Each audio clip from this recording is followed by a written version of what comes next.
By the summer of 1941, Adolf Hitler appeared to stand at the zenith of his power. To the world, he seemed one of those rare historical figures whose ambitions unfolded with astonishing ease. In 1936, he reoccupied the Rhineland without firing a shot. 2 years later, he annexed Austria and a large part of Czechoslovakia. When the inevitable conflict finally erupted in 1939, Germany, under his leadership, crushed Poland in mere weeks. The ensuing period of relative calm, dubbed the Phony War, gave way in the spring of 1940 to the swift collapse of Norway, Belgium, the Netherlands, and France. By the summer of 1941, German forces had also secured the Balkans. Virtually all of Europe, from Spain to the Soviet frontier, lay under Hitler's iron grip. Yet how did this seemingly invincible ruler lose everything and end his life by suicide in a Berlin bunker? Let us examine some of the most critical miscalculations that sealed Hitler's fate in the Second World War. At the heart of Hitler's downfall lay his uncompromising and rigid political ideology. As Clausewitz famously observed, war is merely the continuation of politics by other means. But for Hitler, this principle took an extreme form.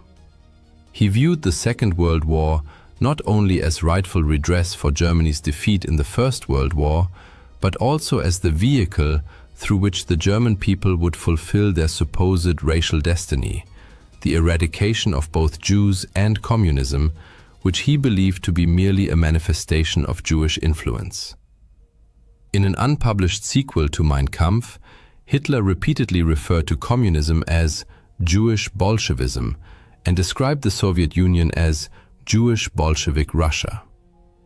Given these convictions, it is unsurprising that the Soviet Union had accepted the 1939 non-aggression pact with Stalin only as a temporary expedient to secure victory in the West and avoid a two-front war like the one that had doomed Germany in 1914 to 1918. Yet his ultimate geopolitical aim remained the destruction and conquest of the Soviet Union. To Hitler, the USSR represented not just the epicenter of Jewish Bolshevism, but also vast, fertile territory ideally suited for German colonization once Jews and communists had been eliminated. This was the doctrine of Lebensraum, living space, the belief that ethnic Germans must displace the Slavic populations of Eastern Europe and Russia.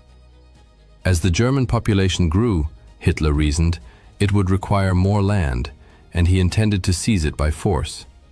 The concept of Lebensraum originated in 1901 with the writings of German geographer Friedrich Ratzel. Ratzel argued that every nation must be self-sufficient in resources and territory to defend itself effectively against external threats.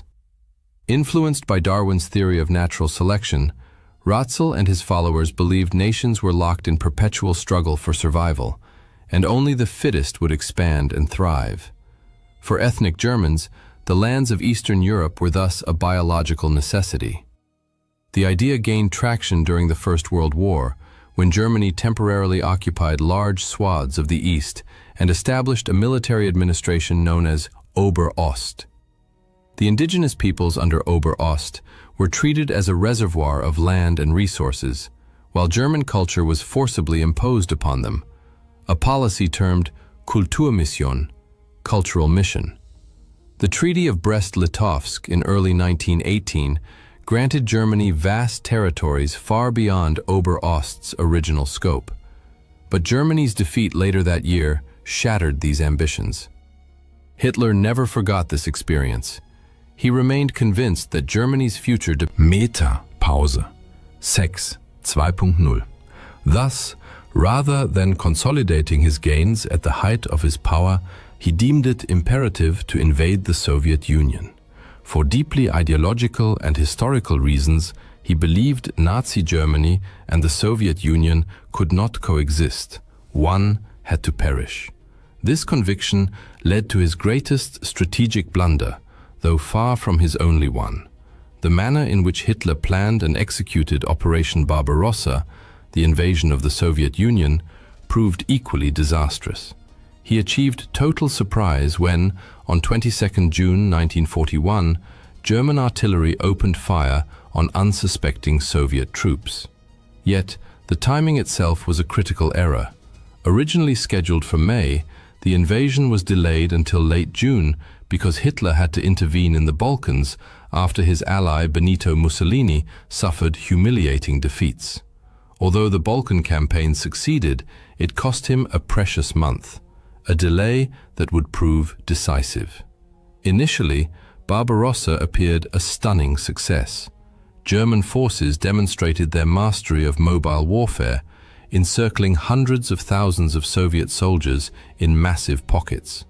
For a time, it seemed Hitler's vision of a lightning campaign across the vast Soviet plains might succeed as brilliantly as it had in Western Europe. Yet here, Hitler committed what may have been his most significant operational mistake. Instead of pressing forward toward Moscow, a drive that was advancing rapidly, he ordered the splitting of Army Group Center. He diverted key forces to reinforce Army Groups North and South, which were advancing toward Leningrad, now St. Petersburg, and Ukraine, respectively. On 21 August, he issued a directive prioritizing the capture of the Crimean Peninsula and Ukraine, economically vital regions, over the advance on the Soviet capital.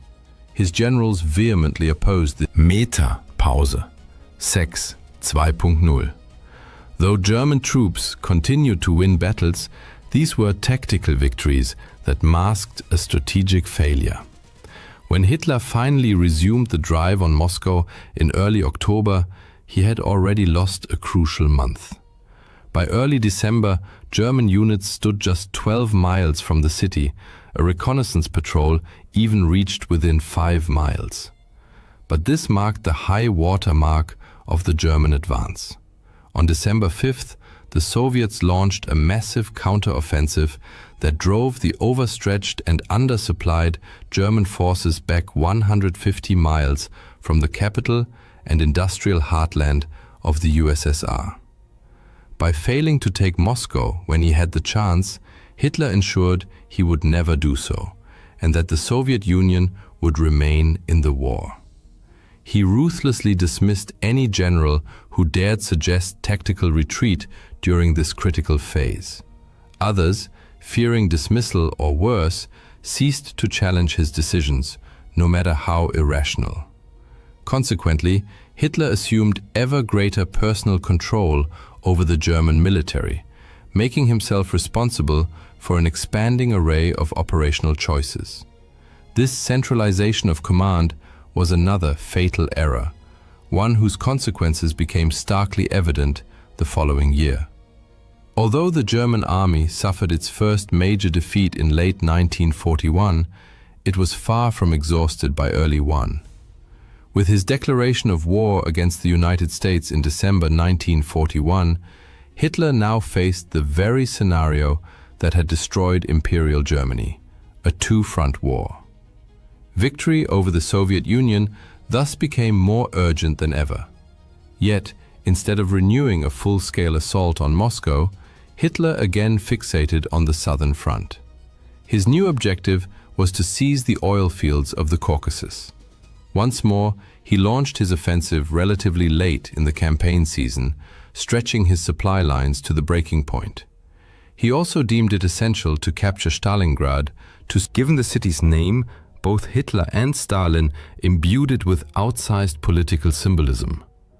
Perhaps as a psychological coping mechanism, Hitler convinced himself that Soviet forces were exhausted, a belief that proved another costly delusion.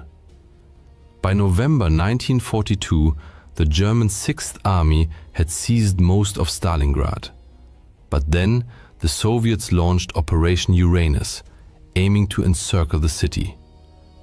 When General Friedrich Paulus requested permission to withdraw and save his army, Hitler refused, insisting the troops must stand and fight for every inch of ground. The result was the encirclement of 300,000 German soldiers.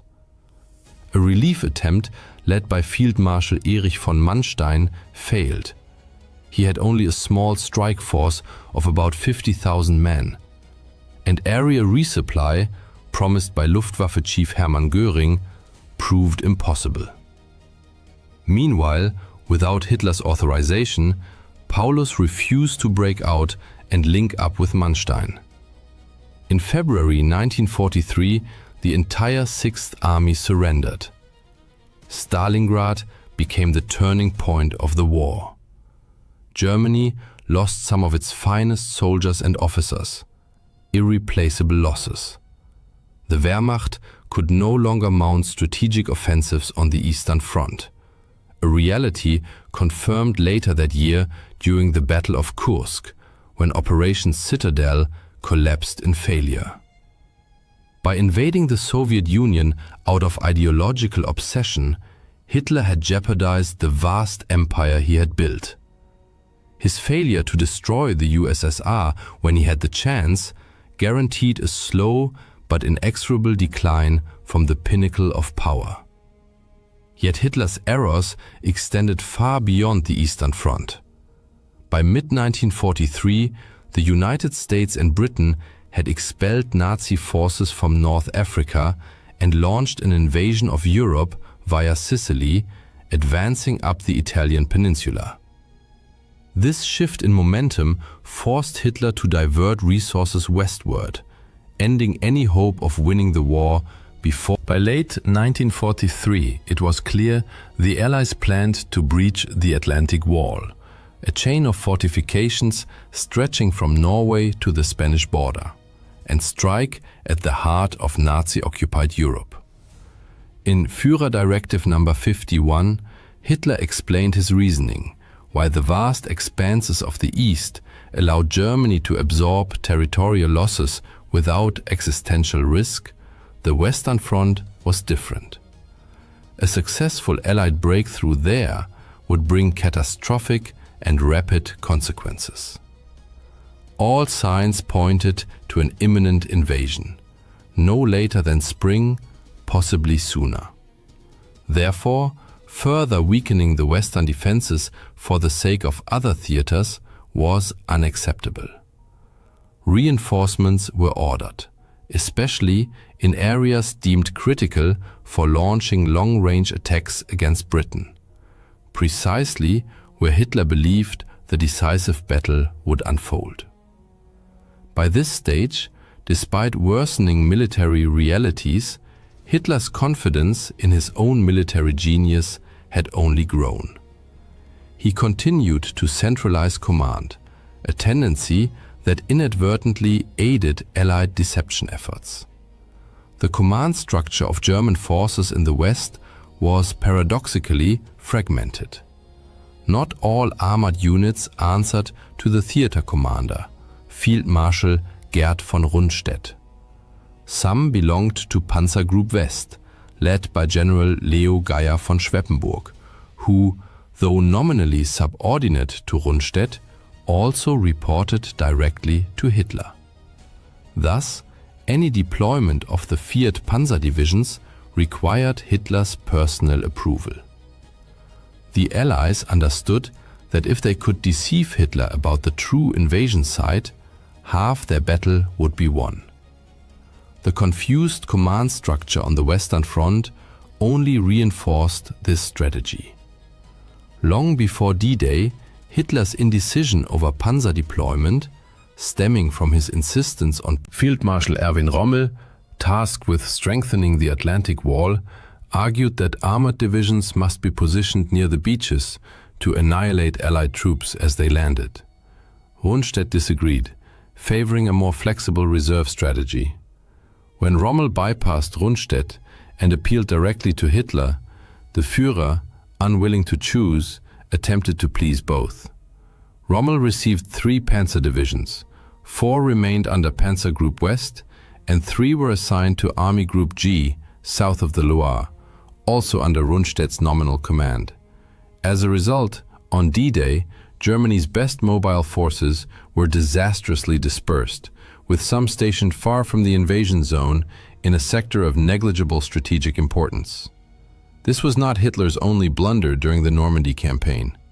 Allied deception operations, most notably Operation Fortitude, exploited the very logic outlined in Hitler's Directive Number 51. Since only a few locations offered viable conditions for a large-scale amphibious landing, the Allies focused their deception on convincing Hitler that the main invasion would come at the Pas de Calais, not Normandy. And Hitler, blinded by ideology and overconfidence, fell for it. The Allies' plan was to convince Hitler that the invasion would target Calais, the closest point across the English Channel. To reinforce this illusion, they created a fictitious formation, the 1st United States Army Group, FUSAG, which was to be commanded by General George S. Patton, widely regarded as one of the Allies' finest field commanders. The most famous element of this deception involved inflatable tanks, trucks, artillery pieces, and other military equipment visible to German aerial reconnaissance. But this was only the beginning. Carefully orchestrated fake radio transmissions were broadcast, counterfeit documents were prepared, and troops were permitted to troop movements were meticulously choreographed to suggest that Calais was the true objective. To further bolster the ruse, by this time, nearly all Nazi spies in Britain had been captured and turned into double agents under the Double Cross program. The most remarkable of these agents was Juan Pujol Garcia, a Spanish citizen codenamed Garbo. Unlike others, Garcia had originally intended to spy against Nazi Germany. After the British initially rejected his offer, he contacted the Germans, only to later reveal himself voluntarily and become a double agent for British intelligence. Garcia fabricated an entire network of 27 sub-agents, each equipped with highly detailed, plausible backstories. Through scrupulous attention to such details, and others, he and his imaginary network flooded the German high command with intelligence they believed credible, even when it was technically accurate, as it was often rendered useless by timing or context.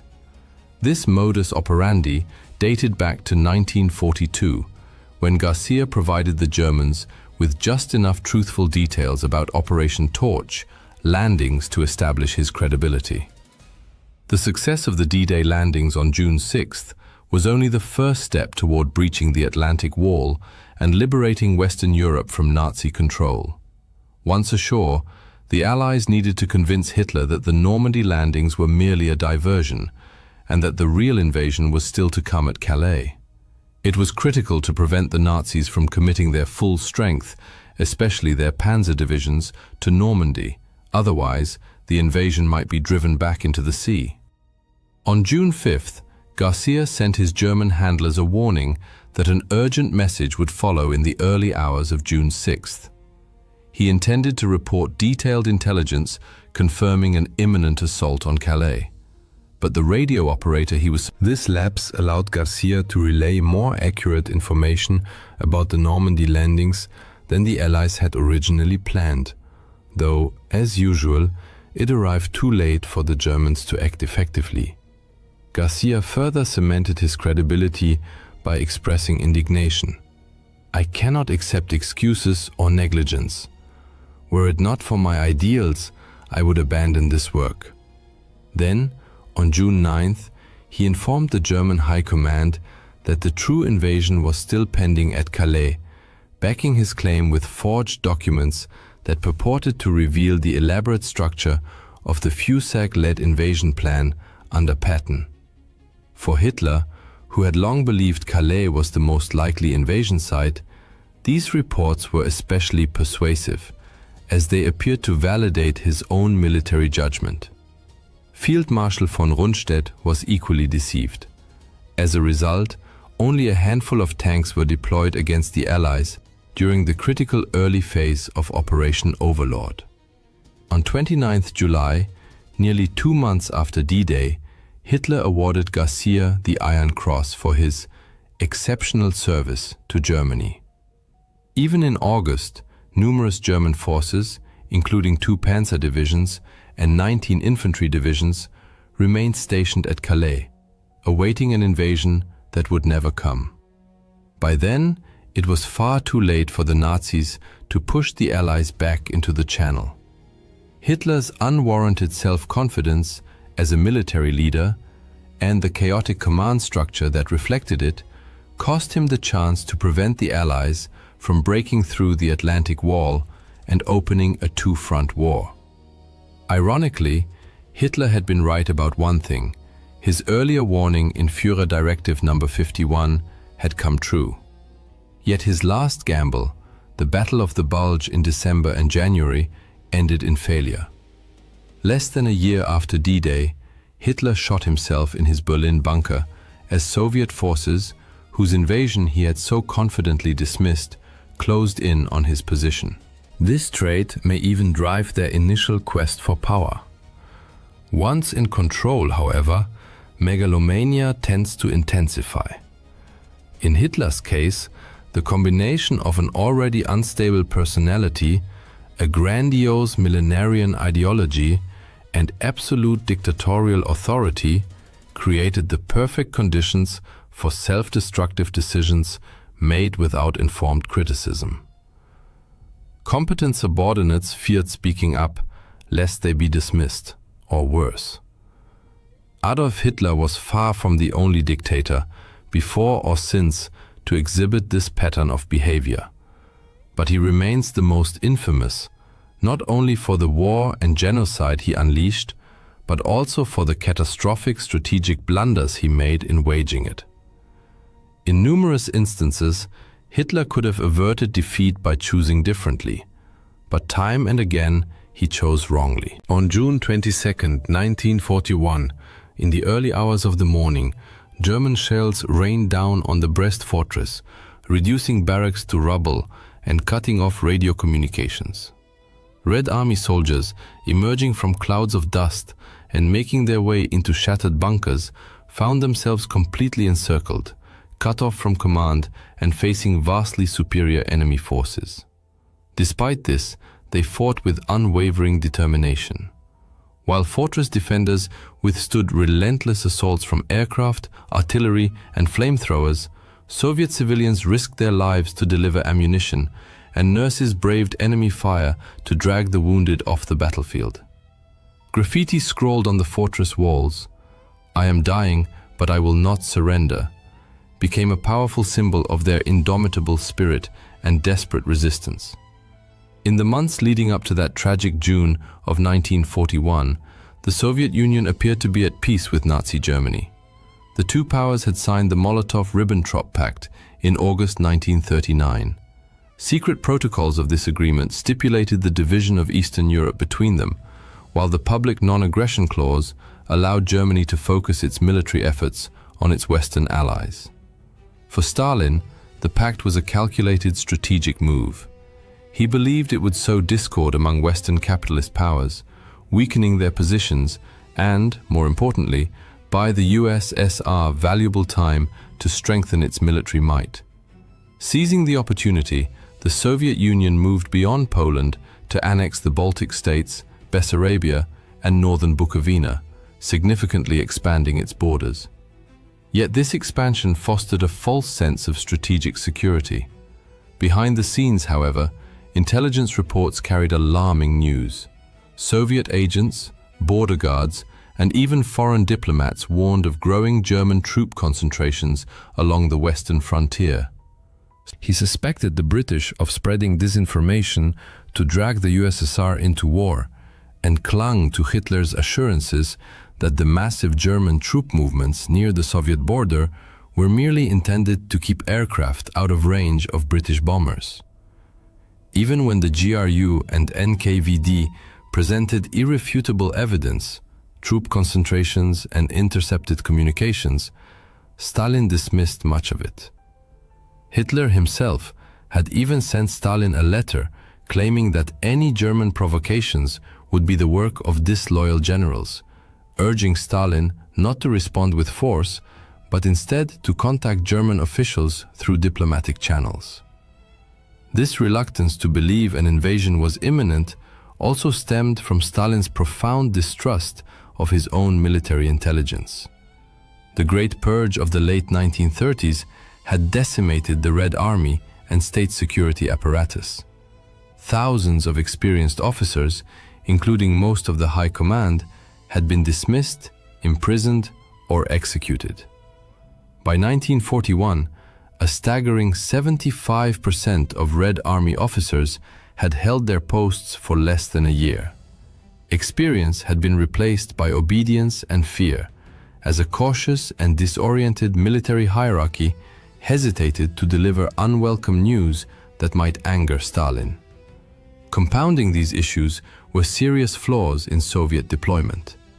The annexation of eastern Poland and the Baltics had shifted the USSR's western border 160 to 400 kilometers westward. Many fortifications along the old border were now obsolete, while Soviet divisions stationed in newly occupied territories were dangerously exposed. Airfields, barracks, and command centers lay vulnerable to immediate attack, as construction of new defensive positions had been delayed or cancelled altogether. Worse still, the Red Army lacked a deep defense system. Rather than deploying forces in echelons, with successive fallback lines and strategic reserves, many Soviet units were This meant that any German breakthrough of the initial defensive line would encounter little resistance beyond it. These defensive shortcomings were not taken seriously, largely due to prevailing Soviet military doctrine at the time. The Red Army in 1941 was structured primarily for offensive operations, reflecting the belief that any future war would involve subduing neighboring states. Much of this confidence stemmed from the USSR's vast tank inventory. The brand new T-34 and KV tanks were among the best in the world, but they constituted only a small fraction of Soviet armored forces. The overwhelming majority consisted of obsolete, mechanically unreliable models like the T-26 and BT series. Thousands of these tanks were rendered inoperable due to a lack of radios, spare parts, recovery vehicles, and trained mechanics. Numerical superiority meant little without logistics or a robust support network. The Soviet Air Force faced similar problems. On paper, Stalin's air fleet was the largest in the world, but this quantitative edge masked serious qualitative weaknesses. The backbone of its fighter force consisted of outdated Polikarpov 115, Chaika, and 116, Ishak aircraft. Though effective in the Spanish Civil War and against the Japanese at Khalkhin Gol, they were now outclassed by the Luftwaffe's Messerschmitt Bf-109s. At dawn on June 22, 1941, as the first rays of sunlight broke over the horizon, the illusion of peace shattered amidst the thunder of war. Without warning, across a staggering 2,900-kilometer front, the Wehrmacht unleashed its full might against Soviet positions. Artillery barrages shook the earth, while wave after wave of Luftwaffe bombers filled the skies, crossing the border in relentless formations. Airfields, barracks, and supply. On that fateful day, the Soviet Air Force suffered catastrophic losses. Between 1,800 and 2,000 aircraft destroyed, many while still on the ground, never given a chance to take off. One pilot later recalled, "I pulled back the tent flap and saw planes with German crosses strafing our tents. Everyone rushed out and saw the dead and wounded in the neighboring tents.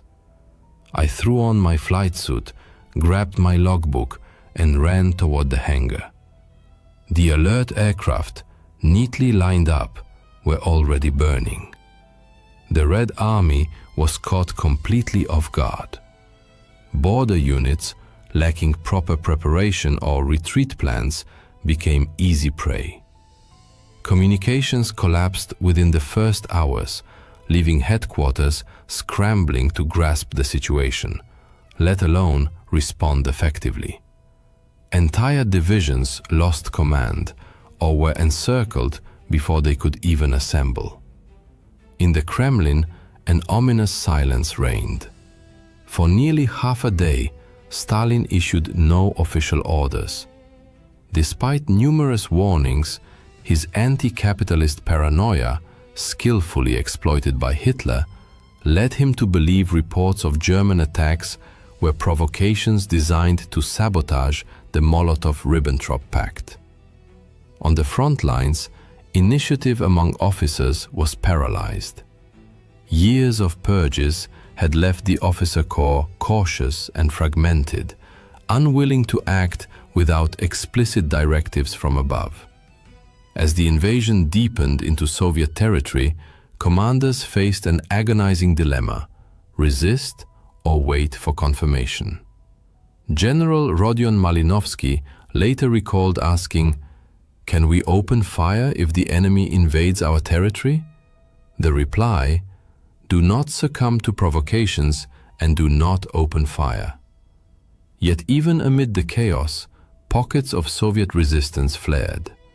One of the first serious obstacles for the Germans, Germany's 45th Infantry Division, expected to capture the complex within hours, but instead became mired in brutal close-quarters fighting, cut off from command and deprived of clear orders. The fortress defenders, turning its ruins into a labyrinth of improvised strongpoints, were joined by nurses and civilians. With no hope of reinforcement, they heroically held out for 8 days against artillery, flamethrowers, and airstrikes. Further north, in Lithuania, the Soviet 2nd Tank Division launched a desperate counterattack against the German 6th Panzer Division east of Raseiniai. Most Soviet tanks were quickly destroyed, but some heavy KV-2s inflicted significant damage on lighter German panzers. In one notable episode, a single KV-2 cut off a critical German supply route, holding it for nearly 2 days.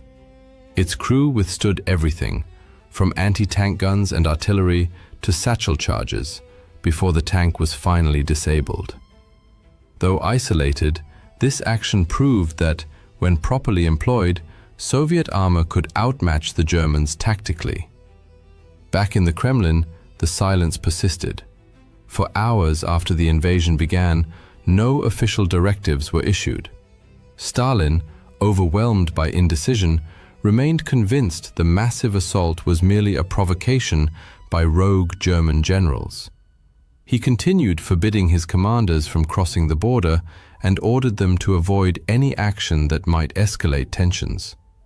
Even as German divisions flooded Soviet territory, Stalin kept trying to reach Berlin by phone, convinced Hitler would rein in his army. Eventually, Stalin began to confront reality, but remained absent from public view. He tasked Foreign Minister Vyacheslav Molotov with delivering the state's official announcement. In a radio address on the afternoon of 22nd June, Molotov declared that the next day, Stalin quietly convened the Politburo and issued his first concrete orders: the creation of the Stavka, the general headquarters, under Marshal Semyon Timoshenko. Defensive lines were drawn. The Soviet Union was now fully at war. In the weeks that followed, the Soviet Western Front desperately tried to halt the German blitzkrieg, but the Red Army's disorganized defense nearly led to total collapse. Massive encirclements at Bialystok and Minsk trapped 4 entire armies. By July 9th, over 341,000 Soviet troops had been killed, gone missing, or taken prisoner. Material losses included thousands of tanks, artillery pieces, and aircraft. The situation in the south was no better. By early August, German and Romanian forces had advanced deep into Ukraine, reaching the Dnieper River and trapping 2 more Soviet armies in the Uman pocket. By early August, the situation along the Eastern Front remained dire. Behind the front lines, where the Luftwaffe reigned supreme, Soviet infrastructure suffered relentless bombardment.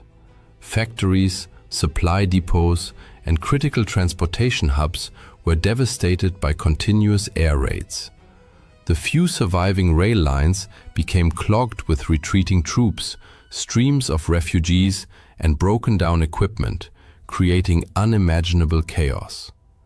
Ammunition depots and airfields under enemy fire had to be abandoned in haste. The scale of the catastrophe forced the Soviet state to launch an unprecedented emergency operation. Key industrial plants were dismantled and evacuated eastward by rail. Even under constant German air attacks, the Soviets managed to relocate their industry beyond the reach of advancing troops.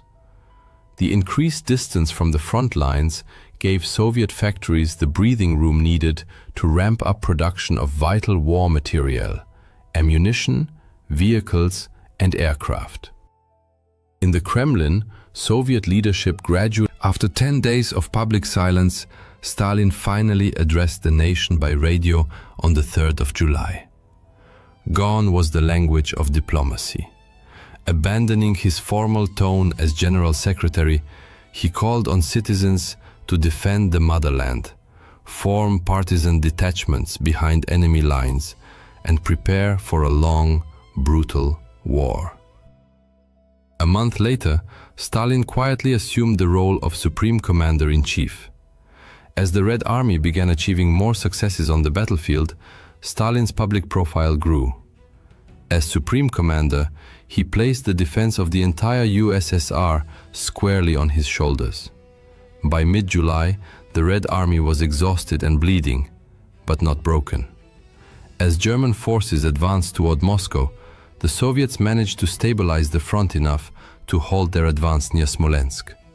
From early July, Marshal Timoshenko threw every available resource into stopping the German breakthrough.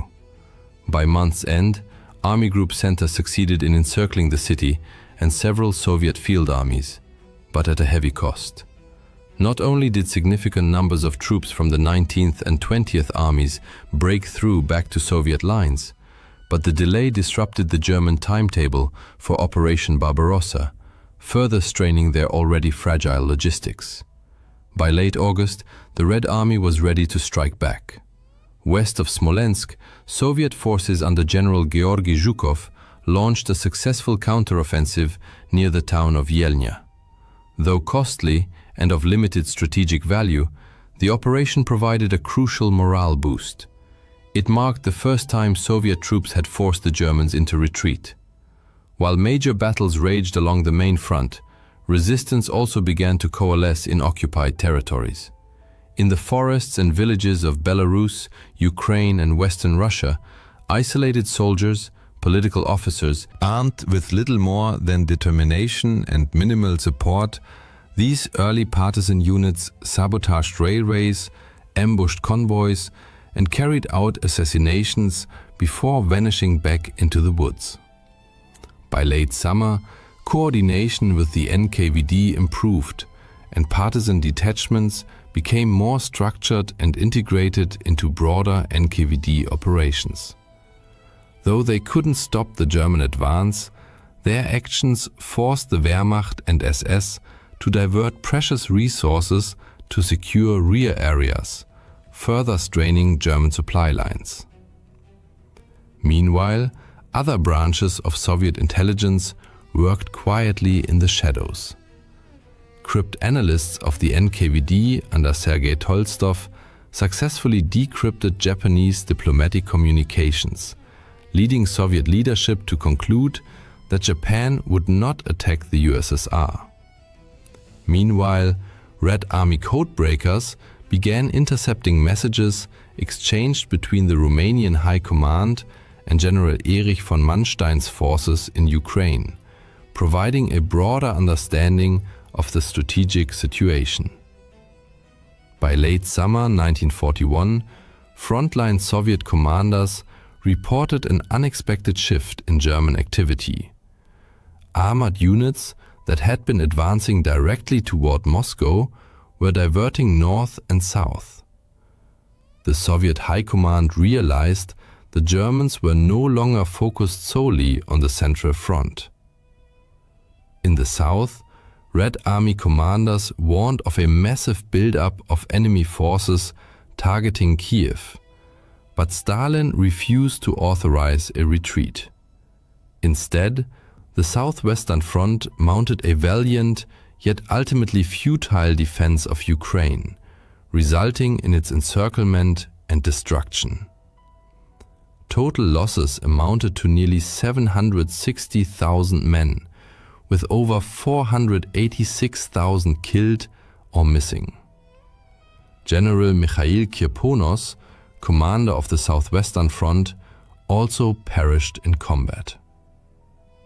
Despite these catastrophic losses, while the Southern Front collapsed, the Central Sector remained quiet, granting the Soviets precious time to form new armies, regroup their defenses, and continue evacuating industry eastward.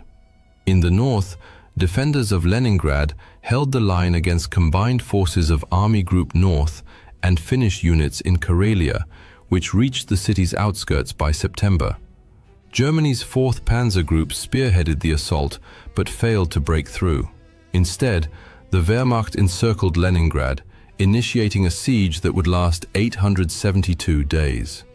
Within the city, Red Army troops established a formidable defensive perimeter, significantly reinforced by naval units from the Baltic Fleet and over 135,000 members of the People's Militia. Civilians were issued rifles and immediately deployed to frontline positions. Those who remained in the city soon endured unbearable suffering. Starvation, relentless bombardment, and disease claimed hundreds, then thousands of lives daily. With the city entirely cut off, relief efforts were extremely difficult. Nevertheless, Soviet forces maintained a fragile but vital supply route across Lake Ladoga, the famed Road of Life. This narrow corridor allowed small convoys of supplies to reach the city whenever the lake froze. Though insufficient to meet all needs, these deliveries prevented total collapse throughout the 872-day siege. Meanwhile, the renewed German offensive toward Moscow triggered panic among defenders, a situation Stalin was determined to quash before it spiraled out of control. Since the invasion began, Red Army leadership had been in constant flux. Senior commanders who failed to follow Stalin's directives faced demotion, dismissal, or even execution. This ruthless policy was starkly demonstrated in July with the execution of General Dmitry Pavlov, commander. In late October, the consequences of failure were again made clear when 25 previously arrested officers were summarily executed near Kuybyshev and Saratov. Stalin's harshness reflected his determination to eliminate weakness at one of the war's most critical junctures. The Stavka could not afford incompetent leadership. Delays on the Central Front gave Moscow's reinforced defenses time to form new armies, reorganize logistics, and dig extensive defensive lines around the capital. Stalin appointed General Georgy Zhukov to oversee the city's defense, while hundreds of thousands of reservists and recruits were mobilized nationwide. Several divisions from the Far East were redeployed to bolster the front, though most units defending Moscow were newly formed, reconstituted, or drawn from existing reserves. By early autumn, the Red Army around Moscow was no longer fragmented and reactive. It was dug in, reinforced, and preparing for the coming battle. During these tense months, the changing seasons added new pressure. Autumn brought the infamous Rasputitsa, Russia's seasonal mud, which clogged roads, bogged down vehicles, and slowed all movement along the front. Though miserable, these conditions were far more manageable for the Soviets than for the overextended Germans. Defensive work continued under grueling circumstances as reinforcements and supplies trickled forward. On the home front, the USSR received vital assistance from Western allies thanks to the efforts of Soviet ambassador Maxim Litvinov. In October 1941, the first Lend-Lease Protocol took effect. Though limited in scale at this stage, Initial shipments delivered urgently needed raw materials, boots, trucks, and food. Supplies arrived via the Arctic route to Murmansk and Arkhangelsk, where the Soviet Navy played a crucial role in escorting, unloading, and protecting cargoes under. Even as ice thickened and the Luftwaffe patrolled overhead, ship crews and dock workers labored tirelessly to get supplies to the front. Though modest, these deliveries provided a crucial morale boost. By late November, the Rasputitsa froze solid, bringing a new set of challenges. Temperatures plummeted and the front ground to a halt. Soviet troops still suffered from supply shortages, leading to malnutrition, ammunition deficits, frostbite, and even gangrene. However, lessons from the Winter War had taught Soviet commanders to respond swiftly. Red Army transport units employed everything: trains, trucks, horse-drawn carts, reindeer sleds, and even mule caravans to deliver essential supplies from rear depots. The climate offered no inherent advantage, but the Soviets' shorter supply lines allowed them to adapt far more effectively.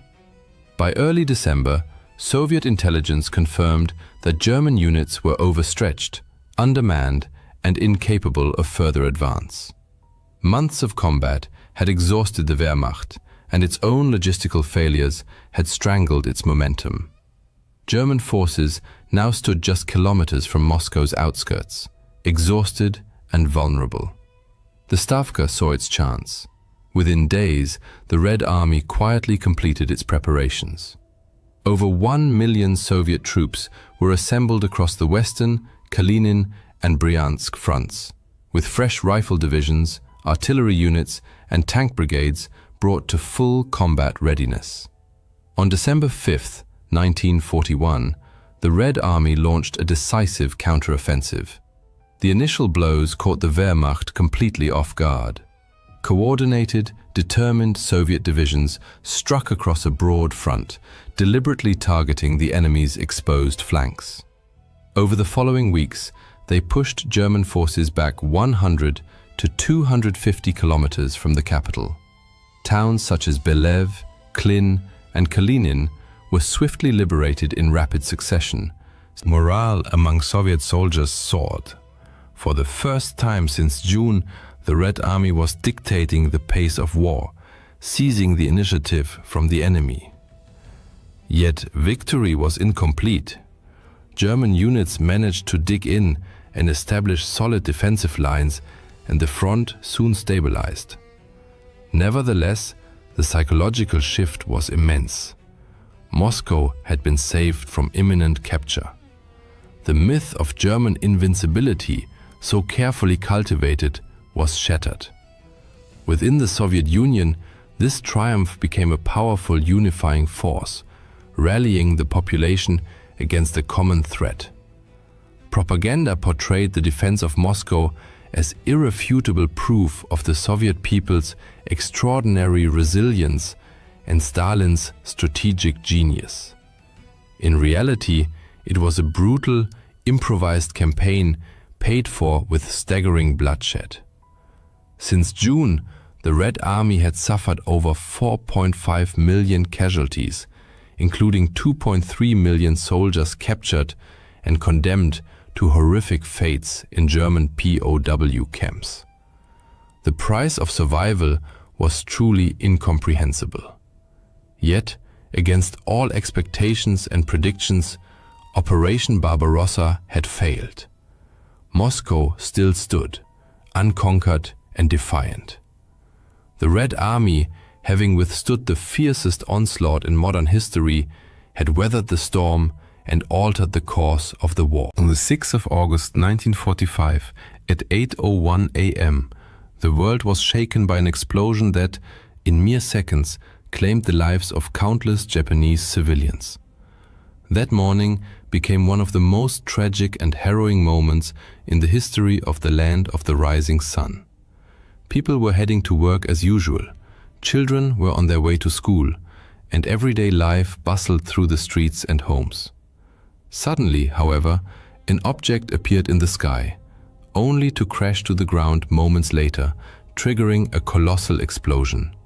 Thick smoke filled the air, a massive fireball engulfed everything, and destruction stretched as far as the eye could see.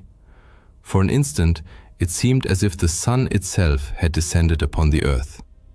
At the epicenter of this horrific event, temperatures soared to between 3,000 and 4,000 degrees Celsius. Then, on 9th August 1945, at 11:02 a.m., another devastating blow struck Japan. In the aftermath, Japan was forced to surrender, bringing an end to the Second World War.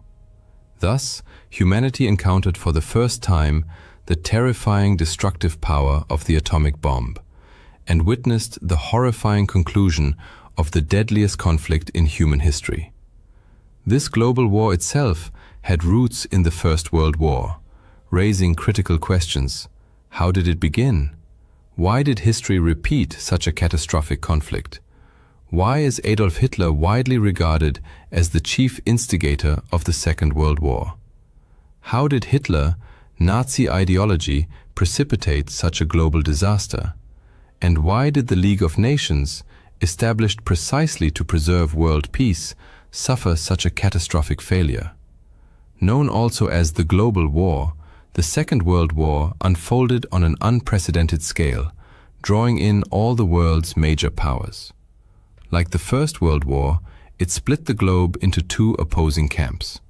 But whereas the earlier conflict pitted the Allies against the Central Powers, this one, the war was described as total, largely because it involved civilian populations directly. Previously, non-combatants were typically spared from active hostilities, but this conflict showed no mercy.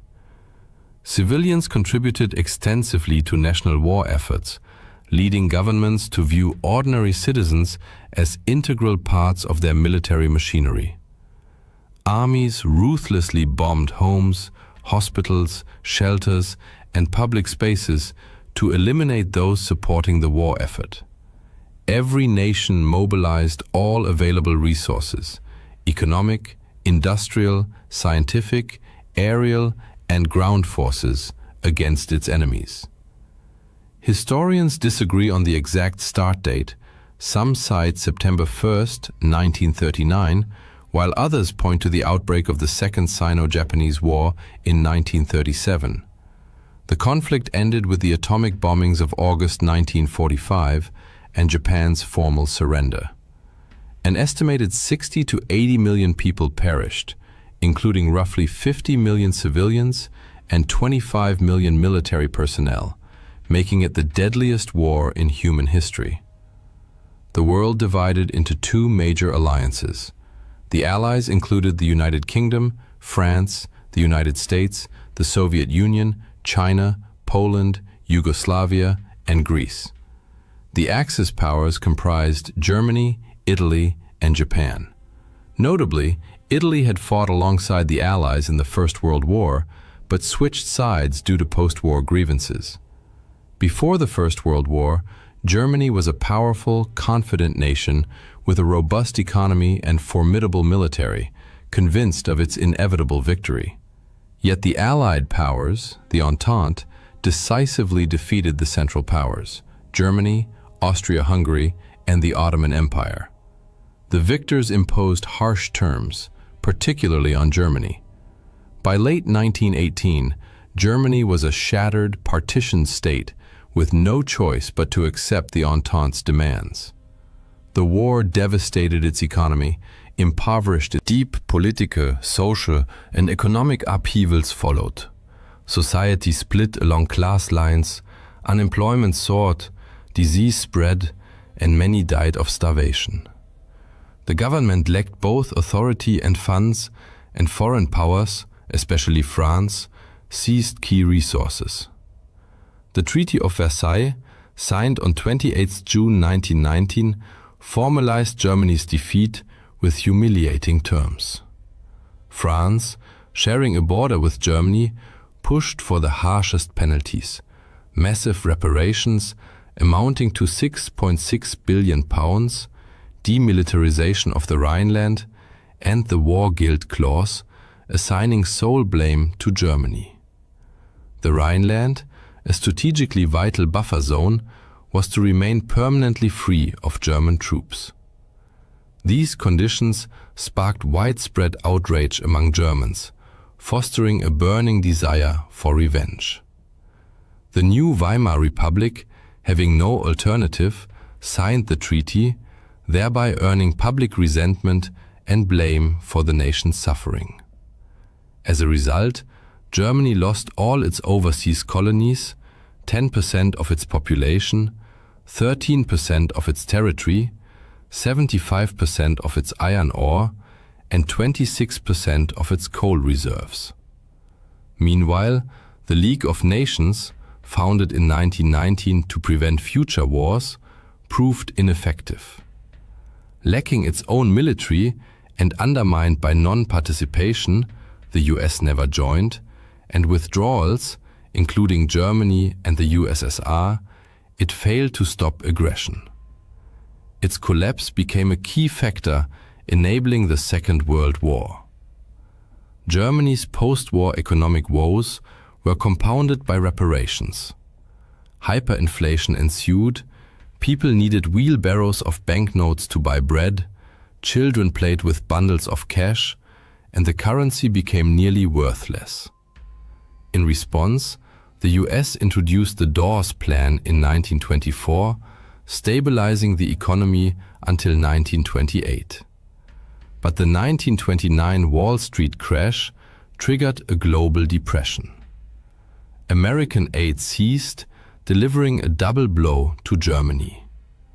By 1932, industrial output had dropped by 40%, and desperate citizens marched with signs reading, "Willing to do any work." Public trust in the Weimar government evaporated. Adolf Hitler exploited this chaos. Once an aspiring artist from an ordinary family, he rose by harnessing popular despair. Through charismatic speeches, mass rallies, and relentless propaganda, he promised to overturn the Versailles Treaty, restore Germany's glory, and exact revenge. His Nazi party gained massive support, and on the 30th of January 1933, President Hindenburg appointed him Chancellor. Hitler then pushed through the Enabling Act, granting him dictatorial powers and transforming Germany into a totalitarian state. He swiftly reshaped the nation, withdrew from the League of Nations in 1933, remilitarized the Rhineland in 1936, annexed Austria in 1938, the Anschluss, and occupied Czechoslovakia. To justify invading Poland on the 1st of September 1939, the Nazis staged a false flag attack using German soldiers dressed as Poles. Britain and France, bound by treaty to defend Poland, declared war on the 3rd of September, joined by Australia, New Zealand, South Africa, and Canada. Italy and Japan, though former Entente allies, now sided with Germany. Italy felt betrayed after the First World War, its territorial demands ignored, its economy worsened, fueling resentment toward the Allies. Initially, Hitler secured a non-aggression pact with the Soviet Union, agreeing to jointly invade and partition Poland. Both powers attacked in September 1939 and divided the country. Outraged, Britain and France rejected Hitler's subsequent peace overtures, ensuring the war's continuation. As Germany expanded westward, the Soviet Union also seized territory, occupying eastern Poland, then the Baltic states, Estonia, Latvia, Lithuania, and invading Finland.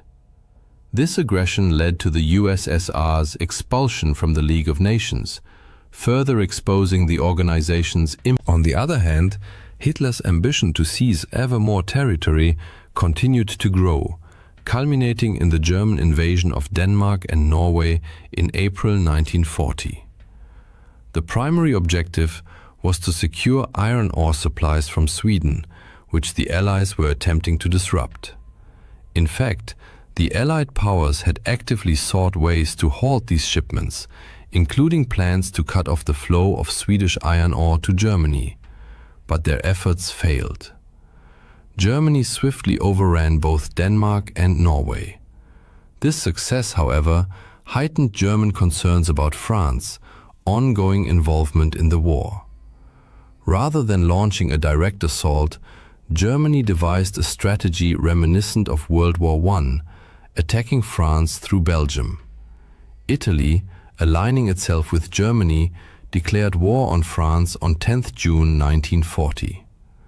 By 14 June, German and Italian forces had reached Paris, compelling France to surrender. Just 8 days later, France formally signed an armistice with Germany, acknowledging defeat.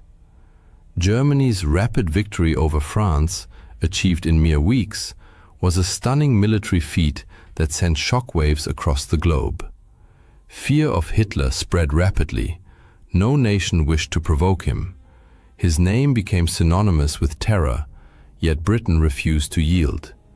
Rejecting Hitler's peace overtures, Britain stood firm, prompting the outbreak of the Battle of Britain in July 1940. The Royal Air Force proved formidable, engaging the Luftwaffe in intense aerial combat. Despite Germany's relentless bombing of British cities, Britain remained defiant. Meanwhile, Hungary, Slovakia, and Romania joined the tripartite pact between Germany, Italy, and Japan, significantly bolstering the Axis powers. Emboldened by this support, Italy invaded Greece. Britain intervened, successfully repelling Italian forces. In response, Hitler dispatched German troops to aid Italy, leading to a joint Axis. By 1940, Hitler appeared unstoppable, with much of Europe either conquered or aligned with him. At the height of his power, however, he made a fateful error. Convinced of his inevitable victory, he turned toward fulfilling his long-held ambition, the conquest of Eastern Europe, then part of the Soviet Union. In June 1941, Germany launched Operation Barbarossa, violating the Molotov-Ribbentrop Pact. Initially, German forces advanced deep into Soviet territory, capturing vast areas. But by December, the brutal Russian winter set in, a condition only the Red Army was prepared to endure. The German offensive stalled, and Soviet counterattacks eventually pushed the Wehrmacht all the way back to Berlin. Hitler's inability to fight a two-front war against Britain in the west and the USSR in the east proved catastrophic. While Europe burned, the United States maintained neutrality, until Japan's surprise attack on Pearl Harbor on December 7, 1941. This act of aggression drew America into the war, dramatically altering its course. As the tide turned against Germany, Hitler chose to remain in Berlin. Upon learning of Germany's imminent surrender, he committed suicide with his wife, ending the reign of one of history's most dangerous dictators. Germany formally capitulated shortly thereafter. Japan, however, continued to resist. In response, the US made the unprecedented decision to use atomic weapons. On the 6th and 9th of August 1945, American bombers dropped nuclear bombs on Hiroshima and Nagasaki, causing unprecedented destruction and loss of life.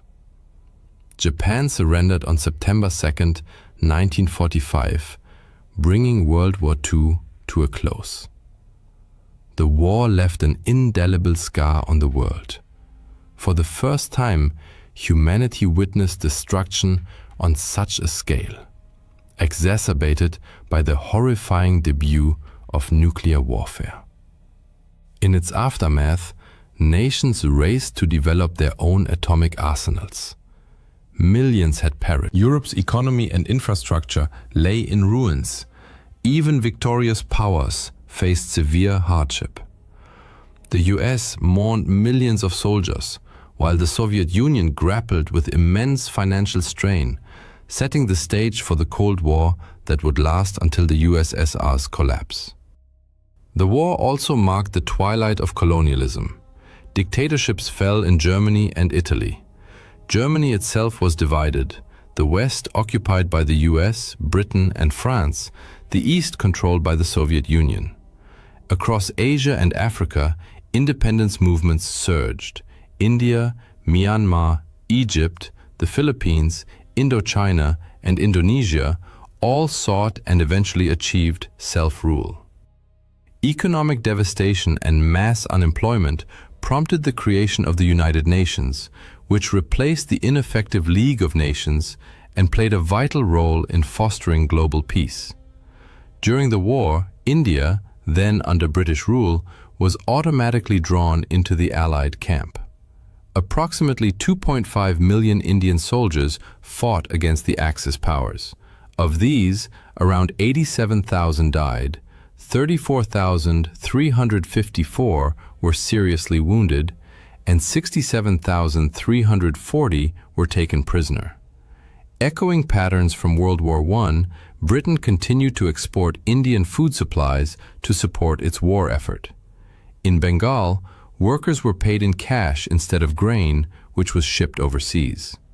With money but no food available, prices soared, plunging ordinary citizens into crisis. Many rural families were forced to send members into military service, leaving women, children, and the elderly homeless. The result was the devastating Bengal famine of 1943, which claimed an estimated 3 million lives. India had long served as a source of raw materials like jute and cotton for Britain, but the wartime extraction of food exacerbated national hardship. In the war's aftermath, the Quit India movement gained unstoppable momentum. Weakened by global conflict and unable to suppress mass resistance, Britain finally granted India independence in August 1947. World War II undoubtedly stands apart in the annals of human history as the largest and most destructive conflict ever waged. Like a merciless whirlwind, it swept across every continent, leaving behind millions of shattered lives and shaping the world we know today. But what caused this outcome? Why did the Allies prevail? Or perhaps a more fitting question would be, why did the Axis powers collapse? By delving into the archives of World War II, we embark on a journey through pivotal events, turning points, and the fates of individuals who determined the outcome of this global drama. Our story begins in the 1920s. At that time, 6 great powers dominated the international stage, but 2 stood out unmistakably as true global superpowers, both of which would later join the Allied cause. Great Britain, mistress of the seas, ruled the largest empire in history, its mighty navy commanding the oceans without rival. The United States, meanwhile, was the wealthiest nation on Earth and the financial hub of the planet. Yet in 1929, the world changed beyond recognition. The global economy collapsed into the depths of crisis, and both Britain and the US effectively withdrew from the world stage. In this chaos, nationalist governments sprang up worldwide like mushrooms after rain, most prominently in Germany and Japan. Their new leaders harbored grand ambitions to build empires from which they could draw resources and elevate themselves to superpower status. Crucially, they were prepared to go to war to realize this vision. In stark contrast, the policies of Britain, France, and the United States were bent on avoiding war at all costs. The US passed neutrality laws, obliging it to stay out of any future conflict, while Britain pursued a strategy famously known as appeasement.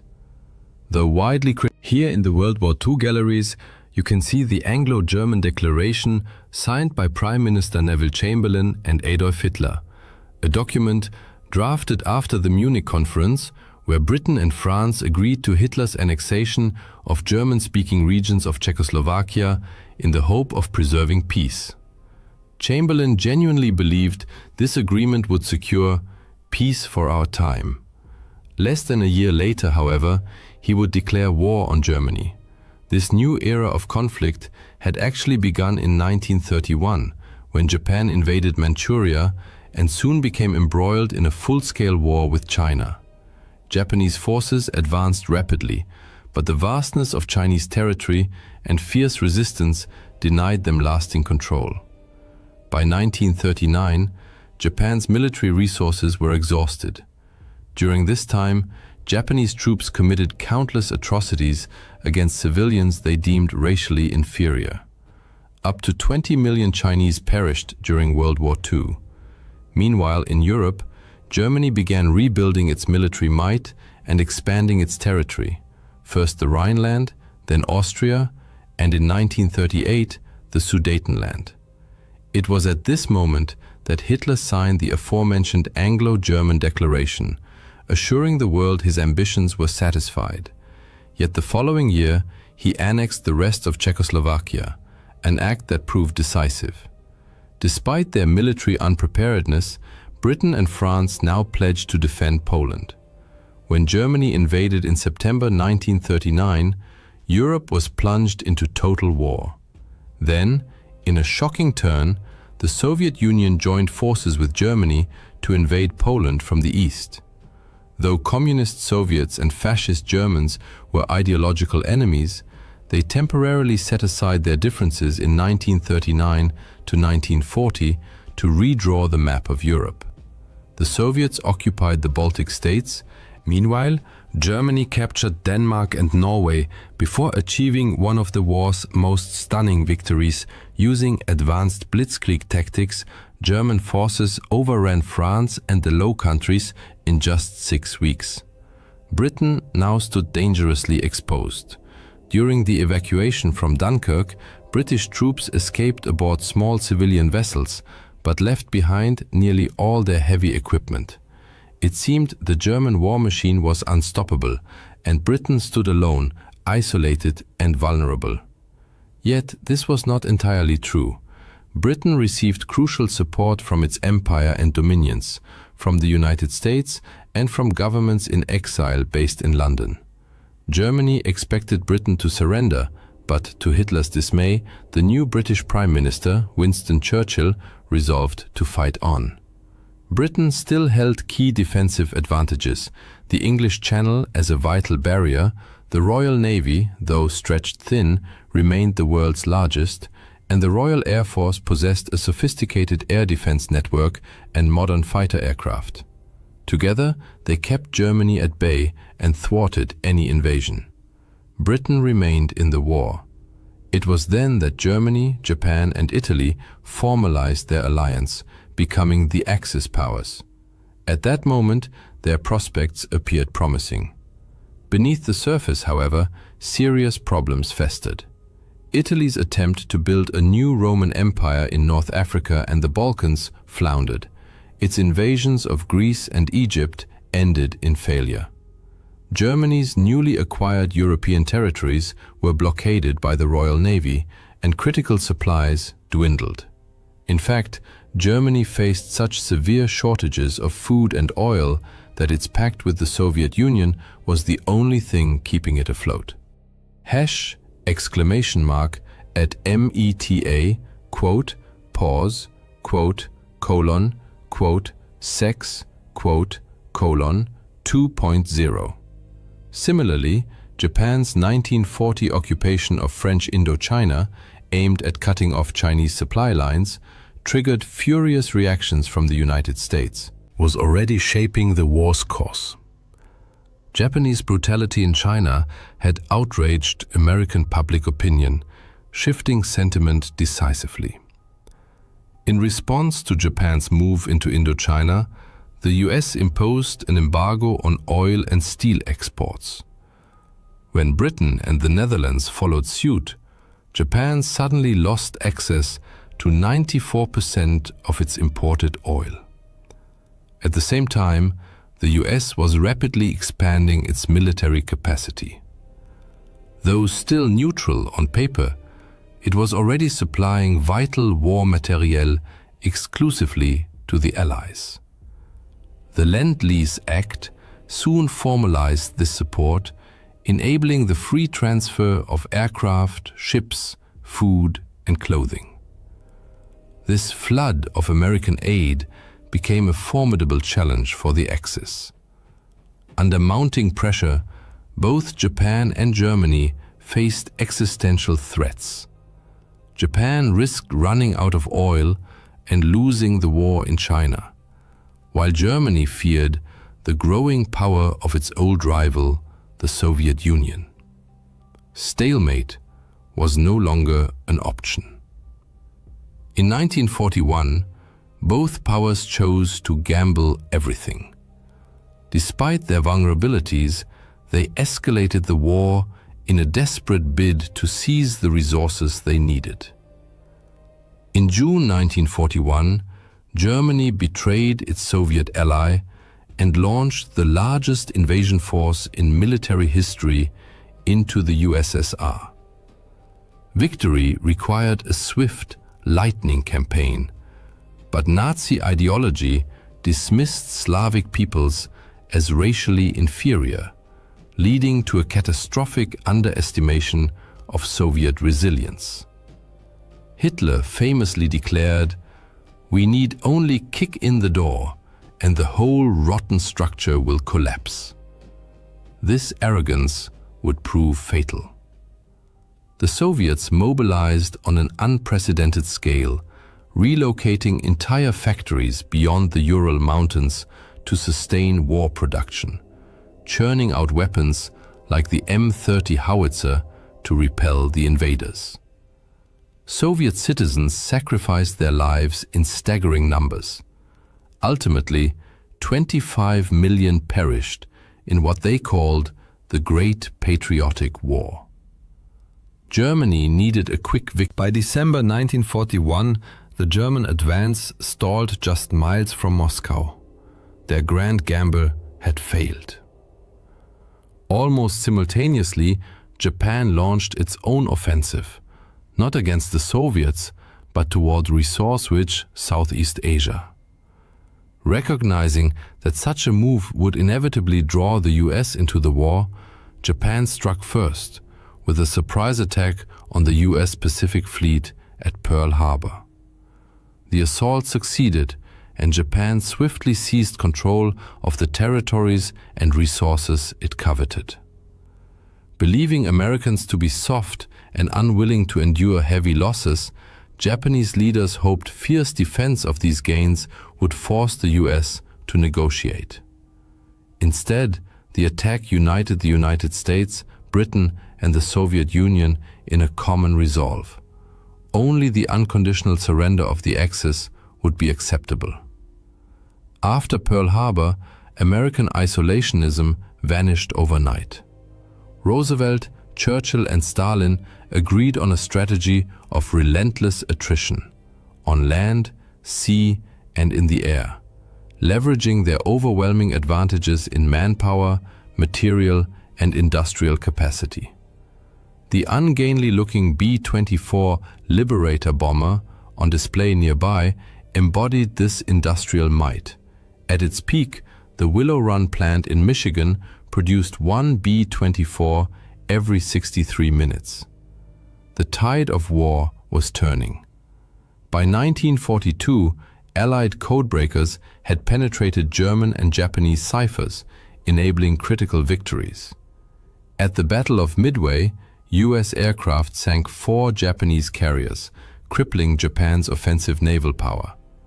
On the Eastern Front, Germany's last desperate push to capture the Caucasus oil fields was shattered at Stalingrad, the war's bloodiest battle, where Soviet forces encircled and annihilated an entire German army. The Axis had gambled on quick triumphs. Instead, they found themselves trapped in a war of attrition they could not win. Now the Allies set out to convert the so-called Battle of the Atlantic was not a single clash like Trafalgar, but a grueling, years-long struggle.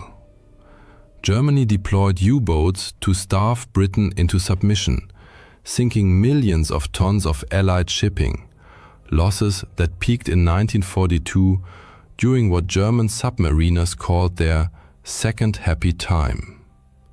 But the Allies turned the tide. They replaced losses with mass-produced Liberty ships, 3 every 2 days at peak output, and refined convoy tactics with better naval escorts. Technological innovations followed. Long-range aircraft like the Liberator closed the Atlantic air gap. Sonar and radar tracked submarines, and weapons like the Hedgehog mortar destroyed them. By 1943, the Allies had decisively won the Battle of the Atlantic, tightening a noose of blockade around the Axis. As Japan tried to ferry resources from its new empire back to the home islands, American submarines and aircraft mercilessly hunted its convoys. Fuel shortages became critical, forcing Japan to shorten pilot training, a fatal flaw that left its aviators easy prey for better-trained Allied crews. Allied forces now launched coordinated offensives, island hopping across the Pacific toward Japan, liberating Ukraine and knocking Italy out of the war. These advances brought them within striking distance of the Axis heartlands, enabling devastating air campaigns. British and American air forces subjected Nazi Germany to round-the-clock bombing, the RAF by night flattening urban centers, the US Army Air Forces by day precision striking industrial targets.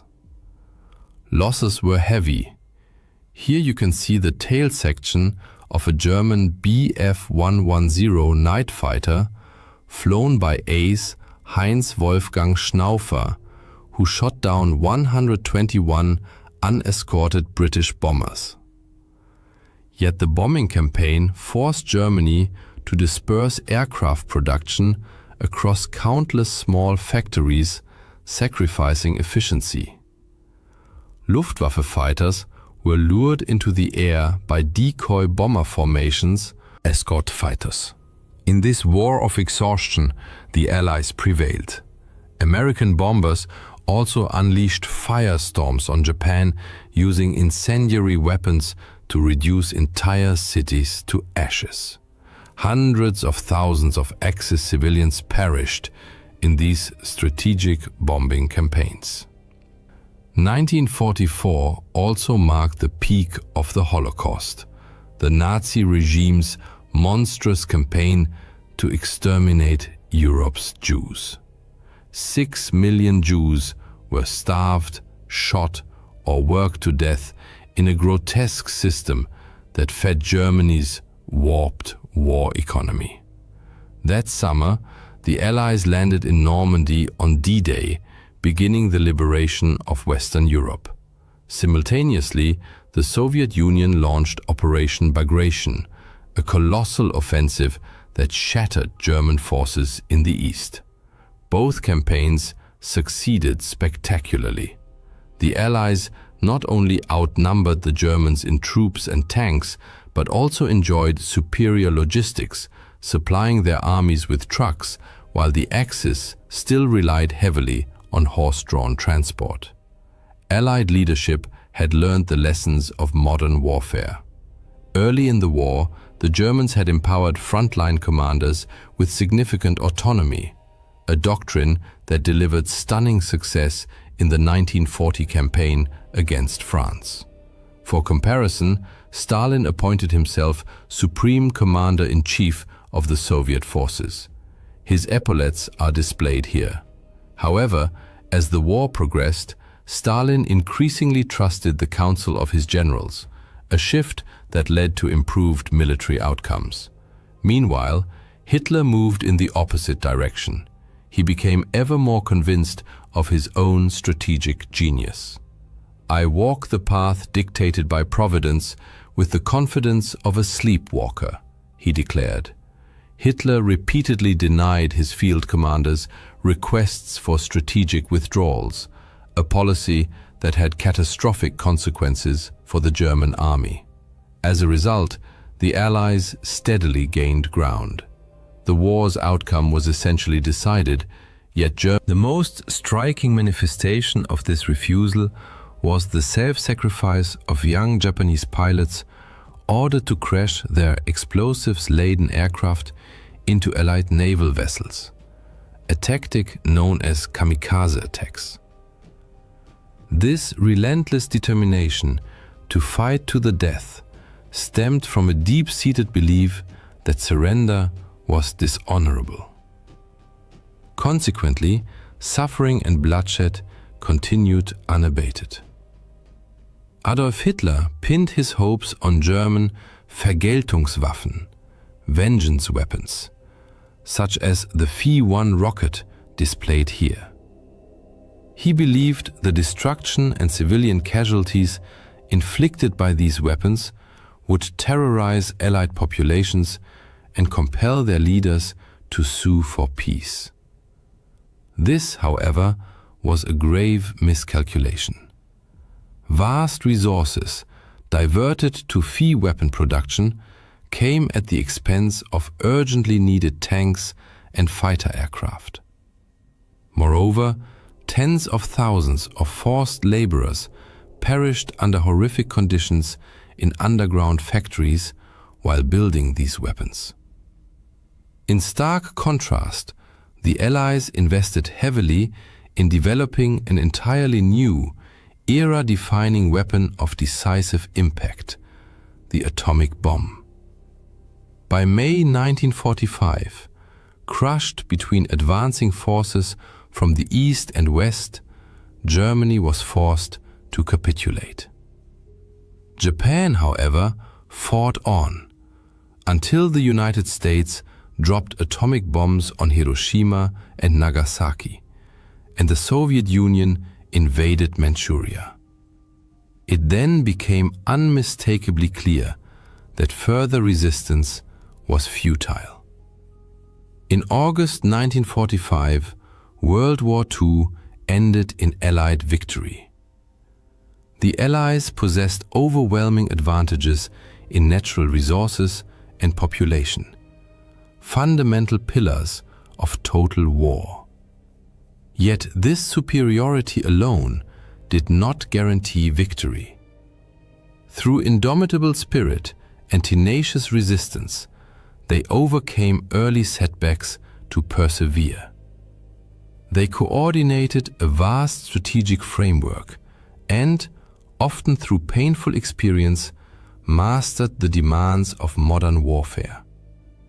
They also successfully mobilized their populations for immense effort and sacrifice. The peoples of the Allied nations demonstrated unwavering resolve and resilience, whether fighting the Axis powers, manufacturing the countless items required by mechanized warfare, or serving in numerous support roles.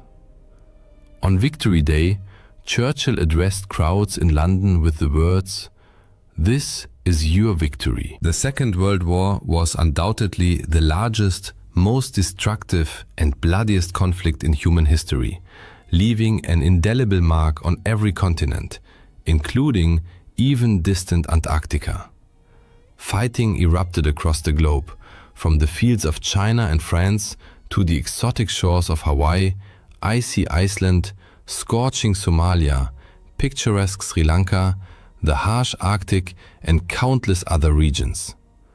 Warfare unfolded in trenches, on horseback, in the boundless skies, beneath ocean depths, and, for the first time in human history, even reached into outer space and involved nuclear weapons, forever transforming humanity's understanding of war. This global conflict radically reshaped the world order. Powerful European empires, British, French, Dutch, and others, never fully recovered from the blows they sustained. The remainder of the 20th century came to be dominated by two new superpowers, the United States of America and the Soviet Union, which dictated the geopolitical landscape for decades. In Asia, the war ultimately led to the triumph of the Chinese Communist Party, the dramatic division of Korea into two spheres of influence, and the birth of India as an independent nation. This raises several natural questions. When exactly did this monumental event take place? What were its key phases? And who were the main adversaries on the battlefields? Answering these questions is essential to understanding modern history. The precise start date of the Second World War depends on one's perspective. The conflict stemmed from deep-seated ambitions to expand empires, seize territory, assert dominance, accumulate wealth, and control resources. Three dictatorships, Germany, Italy, and Japan, collectively known as the Axis powers, aggressively expanded their domains throughout the 1930s. Germany saw dominance in Europe, Japan and China had already been locked in fierce combat since 1937, and some historians regard this as the true beginning of the war. The United States was effectively drawn into the war in the Pacific in December 1941, following Japan's surprise attack on the American fleet at Pearl Harbor, Hawaii. Thus, for Americans, the war began in 1941. However, Europeans, Canadians, Australians, Indians, and residents of other European colonies, which constituted the vast majority of the world's population at the time, marked the war's start in September 1939. That month, Adolf Hitler, Germany's dictator, invaded Poland. In response, numerous countries declared war on Germany, marking the official beginning of the Second World War in Europe. The war's end is somewhat clearer. Germany and Japan suffered crushing defeats and were occupied in 1945. But why is September 1939 so pivotal? In Europe, Hitler's Nazi Party had seized power in Germany, dismantling democratic institutions and establishing a totalitarian regime. Under his rule, political opponents, Jews and other minorities were persecuted and concentration camps were built. Hitler's central goal was territorial expansion, specifically reclaiming lands lost after Germany's defeat in the First World War in 1918. In 1938, he annexed Austria and then seized parts of Czechoslovakia. Yet, his ambitions stretched far beyond. He dreamed of a vast Eastern Empire encompassing Ukraine's fertile farmland and the oil fields of the Caucasus. Claiming that Western Poland had historically belonged to Germany, Hitler targeted it next. To secure his eastern flank, he signed a non-aggression pact with Soviet dictator Joseph Stalin in August 1939.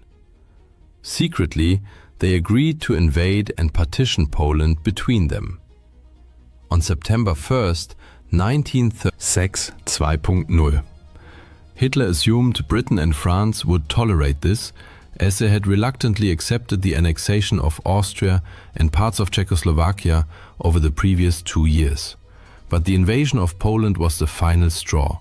They declared war on Germany. Hitler was now embroiled in another world war. What now? He reportedly asked his foreign minister. Britain and France were soon joined by their vast empires: Canada, India, Nigeria, South Africa, New Zealand, Australia, and many others, all now drawn into the conflict. Events unfolded rapidly. Germany and the Soviet Union swiftly divided Poland. British and French forces offered little effective aid. A minor French incursion into Western Germany advanced only a few miles before retreating once victorious German troops returned from Poland. The Soviets fared poorly in their own invasion of Finland, suffering a humiliating setback, though they later seized a small portion of Finnish territory in 1940. At sea, German U-boats and warships targeted British shipping in what became known as the Battle of the Atlantic, a campaign that lasted until the war's final days. Just hours after hostilities began, a German submarine sank the passenger liner Athenia. Meanwhile, any German naval vessel venturing into open waters was hunted down. The British Royal Navy famously sank the German cruiser Admiral Graf Spee off the coast of South America. On the European continent, however, a tense lull, dubbed the Phony War, prevailed. Both sides watched each other across the Franco-German border. In Britain, more civilians died in road accidents due to blackout conditions than soldiers did in combat. But this stalemate shattered in April 1940. Both the Allies and Germany moved to invade Norway to secure its vital resources, particularly iron ore and oil shipped through the port of Narvik. Germany swiftly overran Denmark in hours and launched a naval invasion of Norway, evading the British fleet partly thanks to poor weather. Allied attempts to reinforce Norwegian forces failed. By late May, the last Allied troops and the Norwegian royal family were evacuated. The defeat sparked political crisis in Britain, leading to the collapse of the government and the rise of a new Prime Minister, Winston Churchill. Churchill had barely assumed office when, on the very day he moved into 10 Downing Street, German forces launched a massive invasion of Western Europe. Huge German armies poured across the borders of Luxembourg, the Netherlands, Belgium, and France. What followed was one of the most dramatic military collapses in history. Employing tanks, aircraft, and motorized units in a revolutionary tactic later dubbed Blitzkrieg, Lightning War, the Germans achieved a stunning breakthrough. While Allied forces advanced into Belgium, expecting a repeat of the static trench warfare of World War I, the Germans struck unexpectedly through the Ardennes forest, a region most strategists considered impassable for large armored formations. This surprise maneuver split the Allied armies in two. Within 10 days, German forces reached the English Channel, cutting off all northern Allied troops in Belgium from the main French army to the south. Trapped, British and French forces retreated to the coastal town of Dunkirk. In a desperate evacuation, the Royal Navy mobilized not only warships but also civilian vessels, fishing boats, pleasure craft, river barges, to rescue soldiers directly from the beaches, as port facilities had been heavily damaged. The British initially hoped to save 45,000 men over 2 days. But Hitler unexpectedly ordered his advancing panzers to halt, concerned about overextended supply lines and unsuitable marshy terrain near Dunkirk. In just 1 week, an astonishing 340,000 Allied troops were rescued, many calling it a miracle.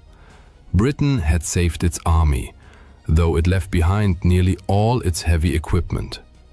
Seizing the moment, Italy, Hitler's Axis partner, declared war and invaded southern France. After Dunkirk, German forces turned south and crushed the remaining French army.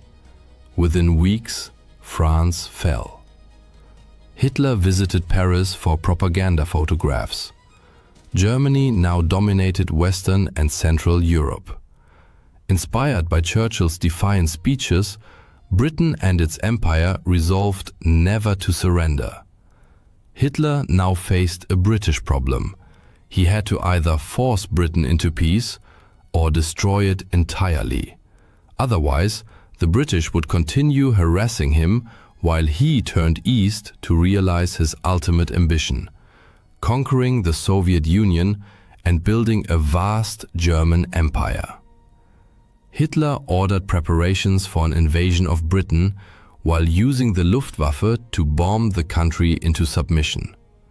Thus began the Battle of Britain, the first major campaign fought almost entirely in the air.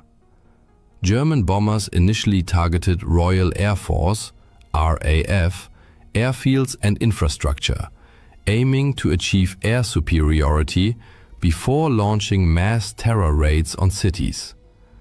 But the RAF proved remarkably resilient. Hurricanes and Spitfires fiercely contested every raid. German bomber losses mounted to unsustainable levels. The British employed a pioneering radar system to detect incoming raids and direct fighter squadrons with unprecedented efficiency. As summer wore on, the RAF seemed invincible. Frustrated, the Germans shifted tactics in early September, bombing London in hopes of breaking civilian morale. This marked the start of the Blitz, sustained aerial bombing of British cities. Yet by mid-September, it was clear the Luftwaffe had failed. The RAF remained a potent force, and the cost of bombing London was too high. Hitler admitted he, without neutralizing the RAF and the Royal Navy ready to annihilate any invasion fleet, he shelved plans for a cross-channel invasion. Night bombing of cities continued, but Operation Sea Lion was indefinitely postponed. While Britain fought for survival at home, it also battled Italian forces in the Mediterranean, where colonial territories clashed in North and East Africa. British forces successfully liberated Italian-occupied Ethiopia, but fighting in Libya and Egypt proved far more grueling and prolonged. 1941 became a decisive year as Axis and British forces clashed with increasing intensity in North Africa. Meanwhile, Italy's ill-fated invasion of Greece in late 1940 collapsed into humiliating retreats, forcing Mussolini to beg Hitler for help. The Führer could not let his allies' failure tarnish the Axis image, so he invaded the Balkans, swiftly occupying Yugoslavia and Greece by April 1941. But this diversion cost the Axis precious time and resources, just as they were preparing for their most ambitious operation yet, the invasion of the Soviet Union. In June 1941, Hitler shocked his former ally Stalin by launching Operation Barbarossa, the largest military invasion in history. Nearly 4 million Axis troops, 3,500 tanks, over 8,000 vehicles, thousands of aircraft, and more than 500,000 horses surged across the Soviet frontier. The Red Army was caught completely off guard. Millions of Soviet soldiers were killed or captured. Most prisoners perished in horrific conditions. Even Stalin's own son died in German captivity. By December, German spearheads stood on the outskirts of Moscow. But fierce Soviet resistance and the brutal Russian winter halted the advance. The Soviets then launched a powerful counteroffensive, pushing the Germans back from the capital. Hitler had believed that by kicking in the door, the entire rotten structure. Instead, Soviet forces retreated but did not break, setting the stage for a protracted and catastrophic war of attrition. As German troops closed in on Stalin's capital, a sudden attack erupted on the other side of the world. Japan, locked in a war with China and desperate for victory, urgently needed raw materials such as rubber and oil, which were abundant in Southeast Asia, particularly in places like Malaya. Japanese military planners anticipated that the United States would oppose any invasion of these territories. Consequently, they decided to launch a preemptive strike to neutralize the US Pacific Fleet, thereby securing a free hand to seize the resources they coveted. In early December 1941, 6 Japanese aircraft carriers steamed toward the Hawaiian Islands. On December 7, 1941, they launched their attack. Bombs and torpedoes rained down on the US at Meta, quote, pause quote, colon, quote, sex, quote, colon, 2.0, Pacific Fleet, headquarters at Pearl Harbor on the island of Oahu. 8 battleships were sunk or damaged, and 2,500 Americans lost their lives.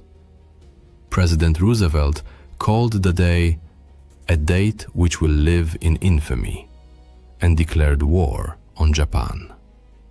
Remarkably, Adolf Hitler then declared war on the United States.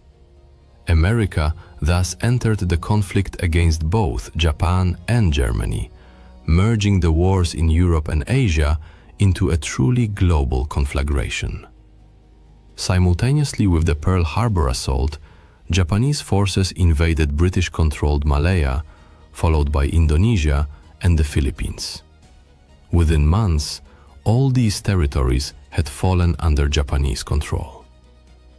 The year 1942 proved pivotal. It began with Axis advances, but ended in devastating defeats.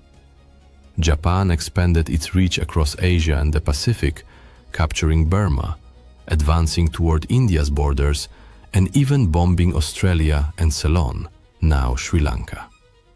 Meanwhile, German and Axis forces surged through Ukraine into southern Russia, reaching. However, their offensive stalled amid brutal urban combat as they struggled to secure the city. That same summer, Japan suffered a catastrophic naval defeat. Having broken Japanese naval codes, the Americans laid a trap near Midway Island. US carrier-based dive bombers sank 4 Japanese aircraft carriers, delivering a crippling blow to the core of Japan's naval power. The tide of war had turned. A similar shift occurred in North Africa. After a dramatic Axis advance deep into Egypt threatened Britain's entire Middle Eastern position, British forces counterattacked at El Alamein in October and pushed the Axis back, a turning point that began a long retreat. Days later, American troops made their first appearance in the European theater, joining British forces in landings in Morocco and Algeria. This move threatened to trap Axis forces between the advancing British army from Egypt and the new Allied front in the west. In November 1942, Soviet forces launched a massive counter-offensive against the Germans at Stalingrad. Within days, the German Sixth Army was encircled.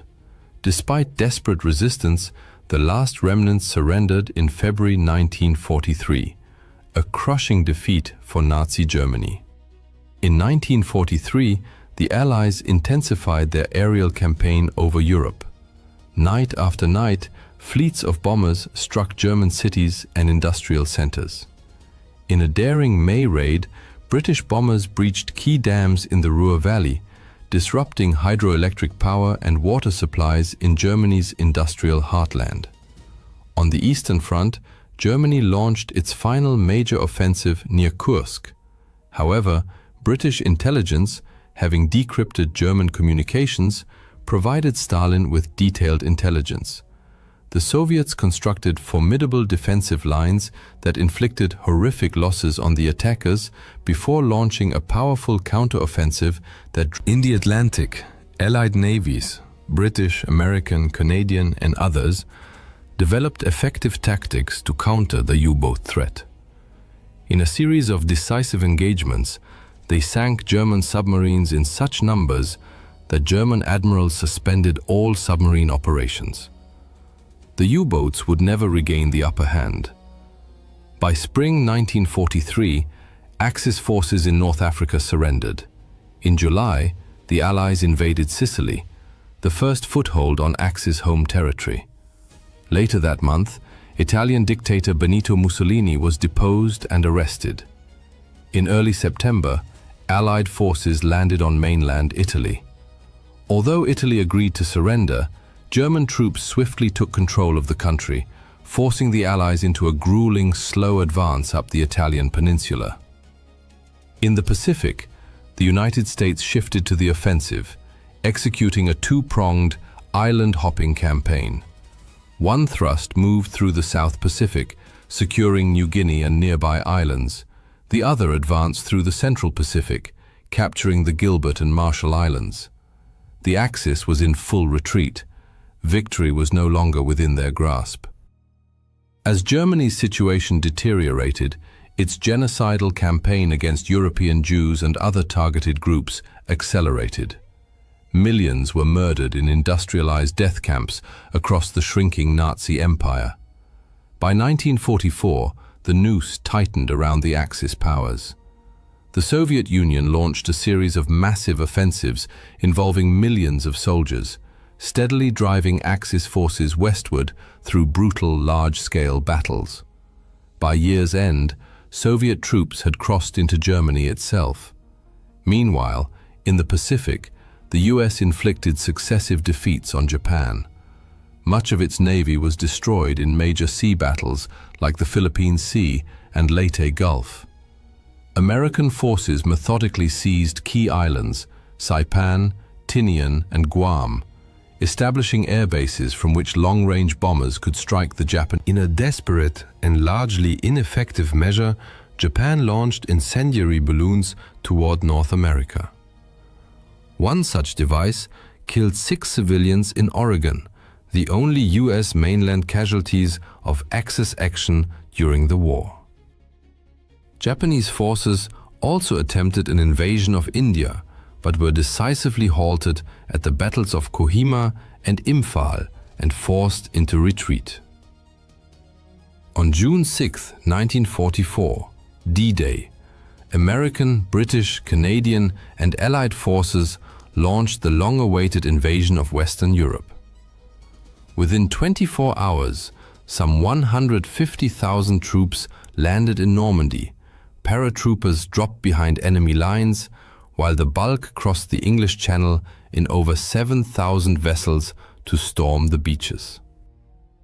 Fierce resistance from German defenders in fortified bunkers made progress agonizingly slow on some sectors, but by day's end, the Allies had secured a foothold. Over the following days, vast quantities of troops and equipment poured ashore.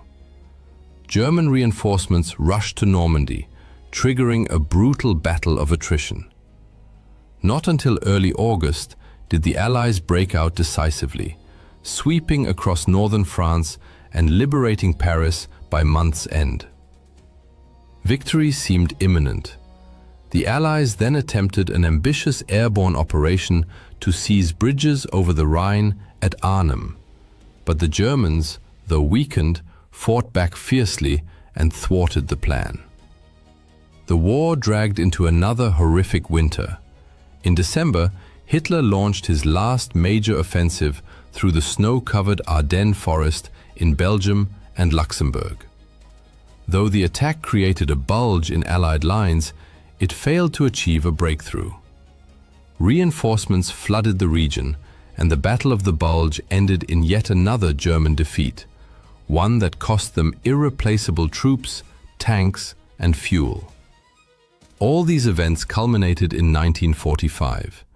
Yet the Axis powers fought on to the bitter end, inflicting immense, unnecessary... When the snows melted in spring, Allied forces surged through northern Italy, completing its liberation.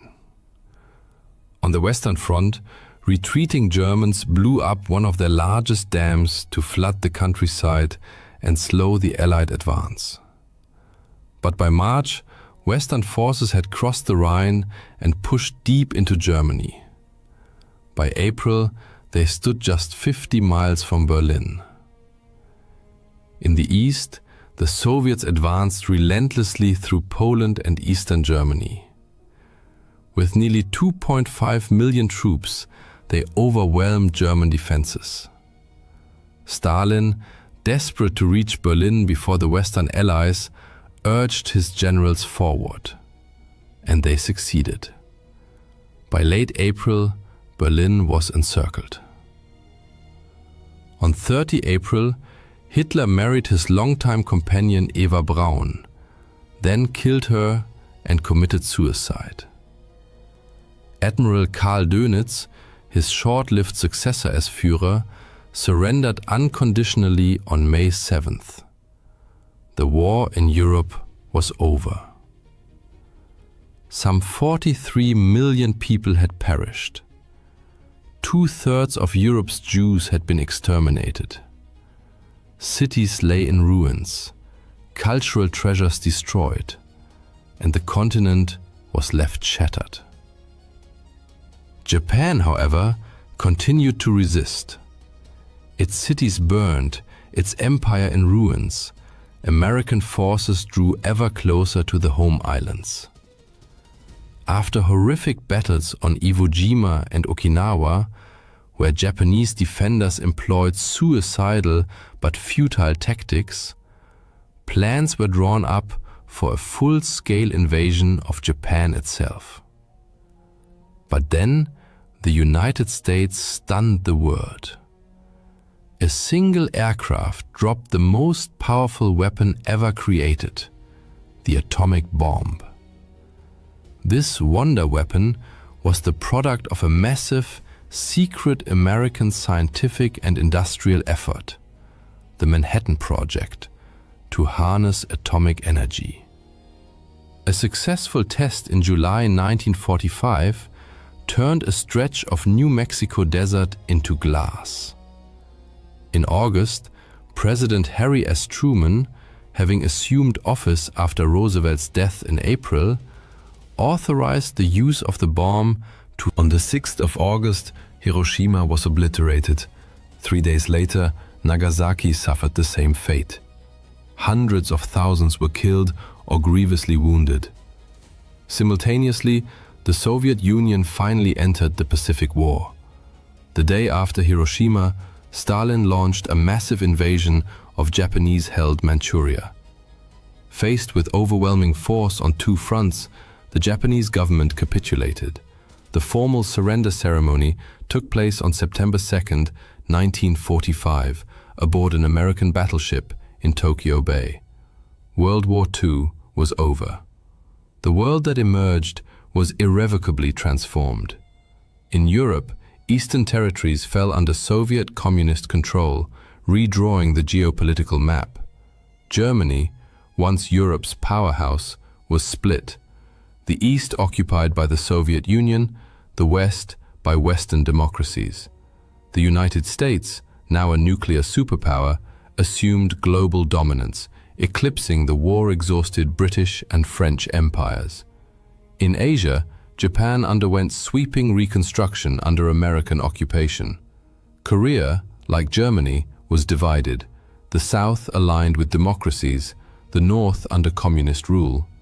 Vietnam, having shaken off French colonial authority during the war, entered a new phase of conflict as France attempted to reassert control. China, ravaged by years of warfare, became the stage for a renewed civil war, which by 1949 resulted in communist forces taking control of the mainland. We still live in a world profoundly shaped by the consequences of World War II. Its echoes continue to resonate through the politics, borders, and alliances of our time. In May 1940, Nazi Germany launched a massive offensive on the Western Front. Despite the combined forces of France, Great Britain, Belgium, and the Netherlands significantly outnumbering the Germans in manpower, artillery, and tanks, and despite the French army being widely regarded as one of the finest in the world, German forces stunned the world by achieving a crushing victory over the Allies in just 6 weeks. This raises a natural question. How did Germany manage such a decisive and rapid triumph? When Germany invaded Poland in 1939, Britain and France declared war. Yet the Western Allies remained largely passive observers, while German and Soviet forces crushed Polish resistance. Meanwhile, German Chancellor Adolf Hitler was already planning his next move. He was in a hurry. His temporary pact with the USSR might not last, and the Allies were not yet ready for full-scale war. On September 27th, Hitler informed the High Command of his intention to attack France within a month. Most German generals, including Wilhelm Ritter von Leeb, were stunned. General von Leeb voiced his concerns. The French won't be caught off guard. They know full well that if the Germans strike, it will be through Belgium. Therefore, they will be on high alert. Our losses will be enormous. An attack on France cannot be carried out as it was in Poland. It will be extremely costly and bloody. Hitler ignored these warnings and ordered planning to begin for an offensive aimed at seizing neutral Belgium and the Netherlands and occupying enough of northern France to establish a springboard for an assault on Britain. The original attack date was postponed to November 25th. Army Chief of Staff Franz Halder swiftly prepared a cautious plan centered on a main thrust through central Belgium. Hitler, however, expressed disappointment, declaring, "This is just the old Schlieffen plan, with a strong right wing along the Atlantic coast." Negotiations between army planners and Hitler dragged on for months, during which the offensive was delayed 29 times. Increasingly, Hitler favored concentrating Germany's relatively few armored and motorized divisions for a breakthrough through the densely forested Ardennes region, aiming to cut off Allied forces should they, as expected, advance into Belgium. The army leadership considered this approach excessively risky. Unknown to Hitler, General Erich von Manstein also advocated an Ardennes route for what would later become known as the Sickle Cut plan, but the army command rejected it.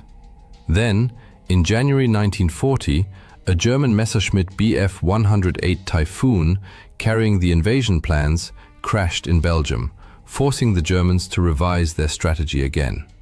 Finally, on February 24, 1940, the final plan was approved, one that modified Manstein's original double envelopment concept.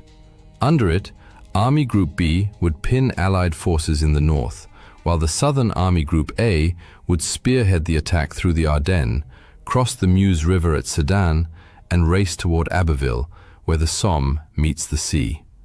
It was a daring plan, requiring valuable armored units to navigate treacherous, narrow forest roads and advance with dangerously exposed flanks. General Fedor von Bock, commander of Army Group B, voiced his misgivings to Halder. "You'll be crawling 10 miles from Sedan for the following.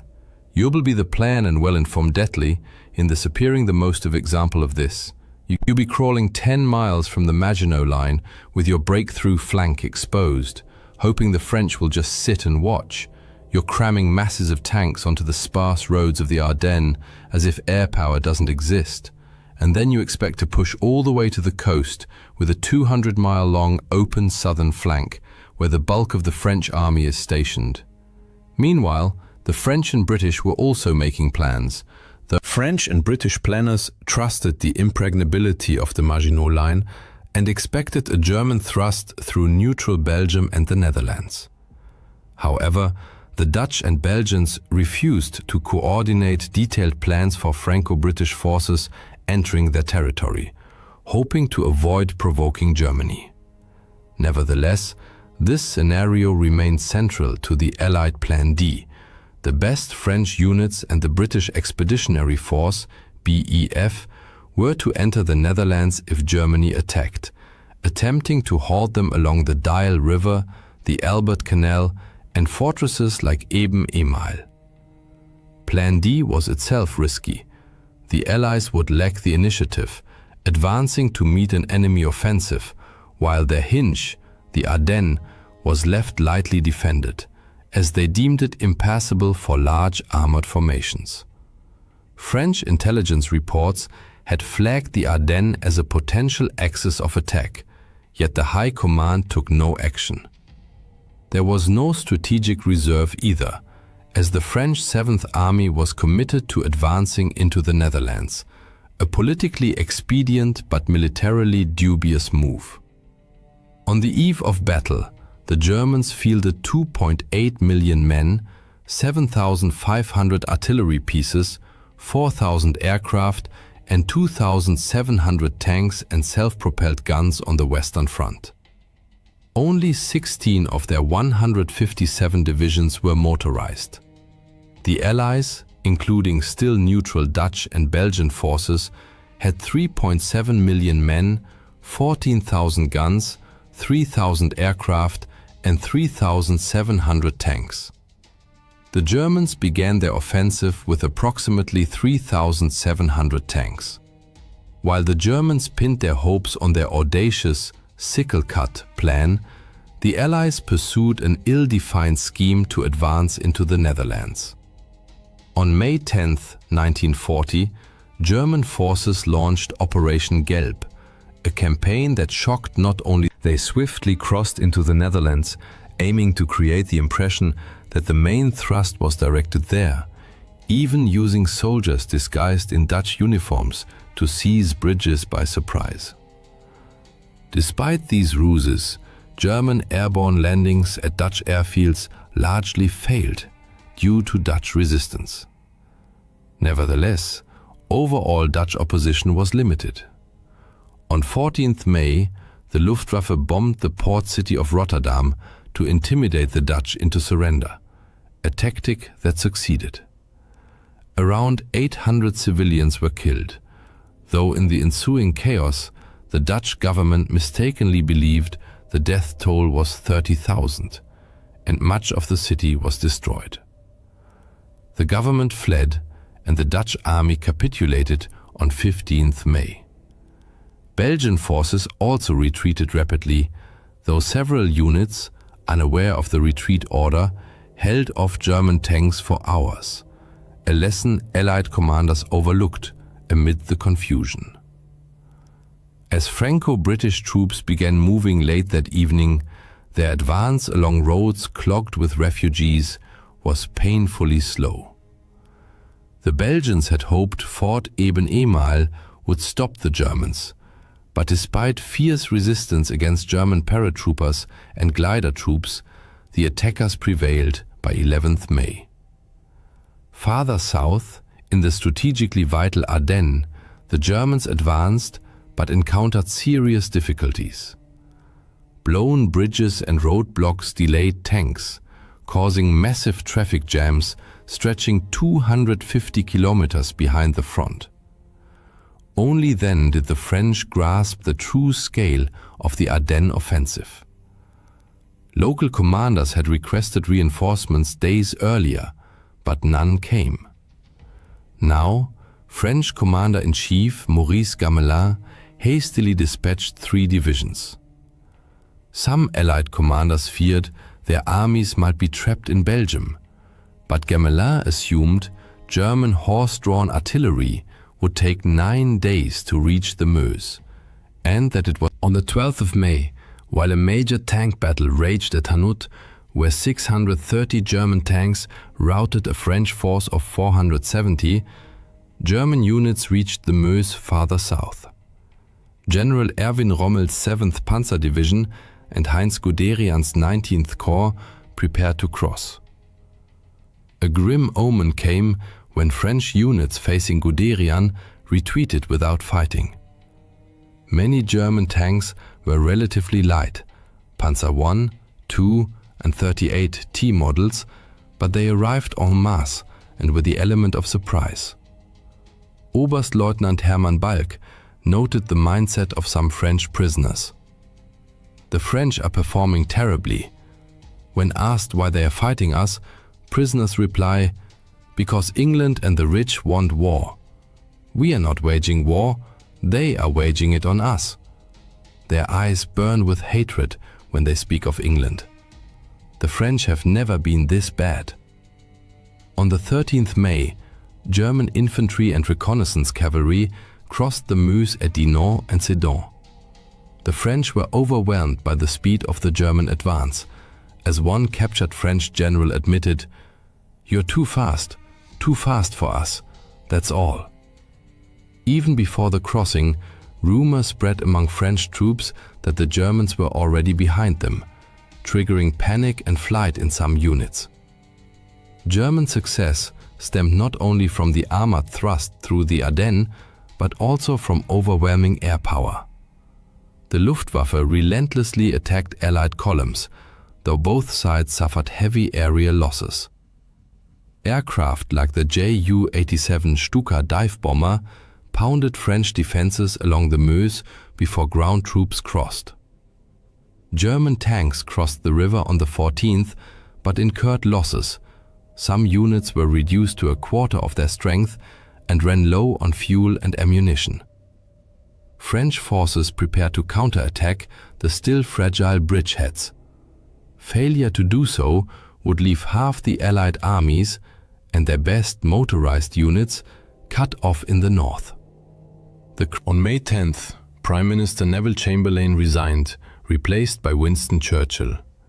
Days later, French Premier Paul Reynaud recalled General Maxime Weygand from Syria to assume command and appointed Charles de Gaulle as Undersecretary of National Defense. But he also brought in World War I hero Philippe Pétain as Deputy Premier, though Pétain believed the war was already lost and blamed Britain for starting it. Reynaud desperately requested 10 additional British fighter squadrons be sent to France. Churchill wanted to comply, but the British cabinet, fearing for home defense, agreed to only 4. Some in London had lost faith in the French army, especially after Gamelin admitted he had no strategic reserve. On 15th May, the Germans broke out from their bridgeheads and advanced 65 kilometers by evening. Gamelin finally recognized the danger and ordered Allied forces in Belgium to retreat. General von Bock wanted to exploit his Army Group B's advantage in Belgium, but Army High Command feared it might jeopardize the sickle cut. Both army groups halted for 3 days to keep northern Allied armies trapped in the developing cauldron and allow infantry to catch up and secure flanks against expected French counterattacks, a concern foreseen in Manstein's original plan. Yet, Allied commanders failed to capitalize on this pause. When a French general admitted he didn't know how to fight tanks, British General Henry Pownall lost composure. Good God, how awful to be allied to such a temperamental nation. However, the battle at the village of Stonne revealed the true power of French armor and explained the German command's hesitation. There, a Char B-1 BIS tank commanded by Captain Pierre Bilotte destroyed 11 Panzer IIIs, 2 Panzer IVs and 2 anti-tank guns. An extraordinary feat, arguably one of the greatest despite Bilotte's heroism and the delay he caused. By 20th May, the 2nd Panzer Division reached the coast at Abbeville. Many French soldiers were caught off guard or shell-shocked by relentless air raids. Lieutenant Alexander Steinberg, witnessing the scene, describes streets littered with the wreckage of the shattered French army, disabled vehicles, burned-out tanks, abandoned artillery, a seemingly endless trail of destruction. Over 1 million British and French troops were now trapped north of the Somme, and the RAF had lost a quarter of its strength. The Allies desperately attempted a two-pronged counterattack against the German flanks, but command confusion reigned, and the Germans advanced with astonishing speed.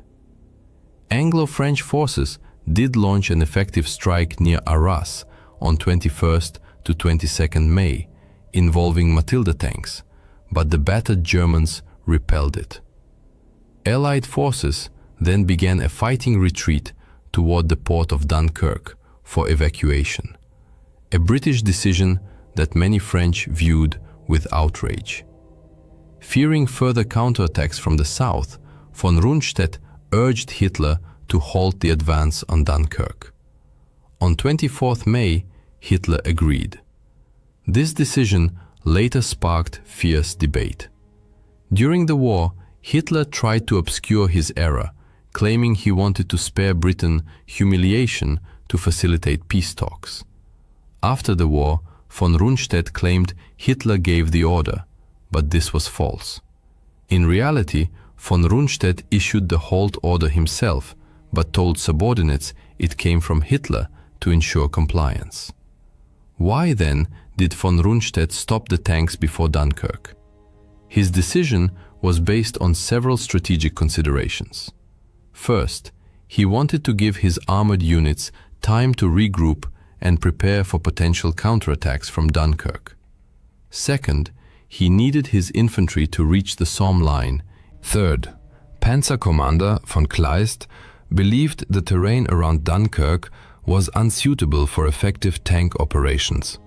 Moreover, von Rundstedt wanted the Fourth Army to consolidate its position in Arras before launching an assault on Dunkirk. Finally, von Rundstedt, Hitler, and the Naval High Command all agreed that a rapid evacuation of the British Expeditionary Force, BEF, was impossible. This meant there was no need to expend precious Panzer III or IV tanks on Dunkirk when they could instead be deployed against the French in the south, especially since Germany had already lost 600 tanks. German command expected artillery and the Luftwaffe to destroy the Allied forces trapped in the pocket, after which the Fourth Army would finish them off. However, the German pause was not the sole reason the BEF managed to escape. On 25th May, British troops captured a German staff car containing documents detailing the locations of upcoming German attacks. Lord Gort immediately dispatched reinforcements, preventing the Germans from cutting off the bulk of British forces from Dunkirk, an action that likely saved the BEF. Operation Dynamo, the evacuation of the BEF and French troops from Dunkirk, began on 26th May, followed the next day by the BBC's appeal for civilian vessels to assist. Chaos reigned on the beaches and aboard the ships as German aircraft relentlessly bombed the defenseless men below. Quartermaster Frank Harrell, among the wounded, recalled, "I got onto a boat just after 7 in the evening, and during embarkation there was an air raid. The ship was hit, and I ended up in the water. There were about 30 of us in the water. Because of my injured leg, I could only dog paddle, but I stayed afloat and made it back to the beach to wait for another chance." Around Dunkirk, British and French units fought determined rearguard actions to hold back the Germans. In total, roughly 700 British and 160 French vessels of all kinds evacuated 193,000 British and 145,000 French soldiers.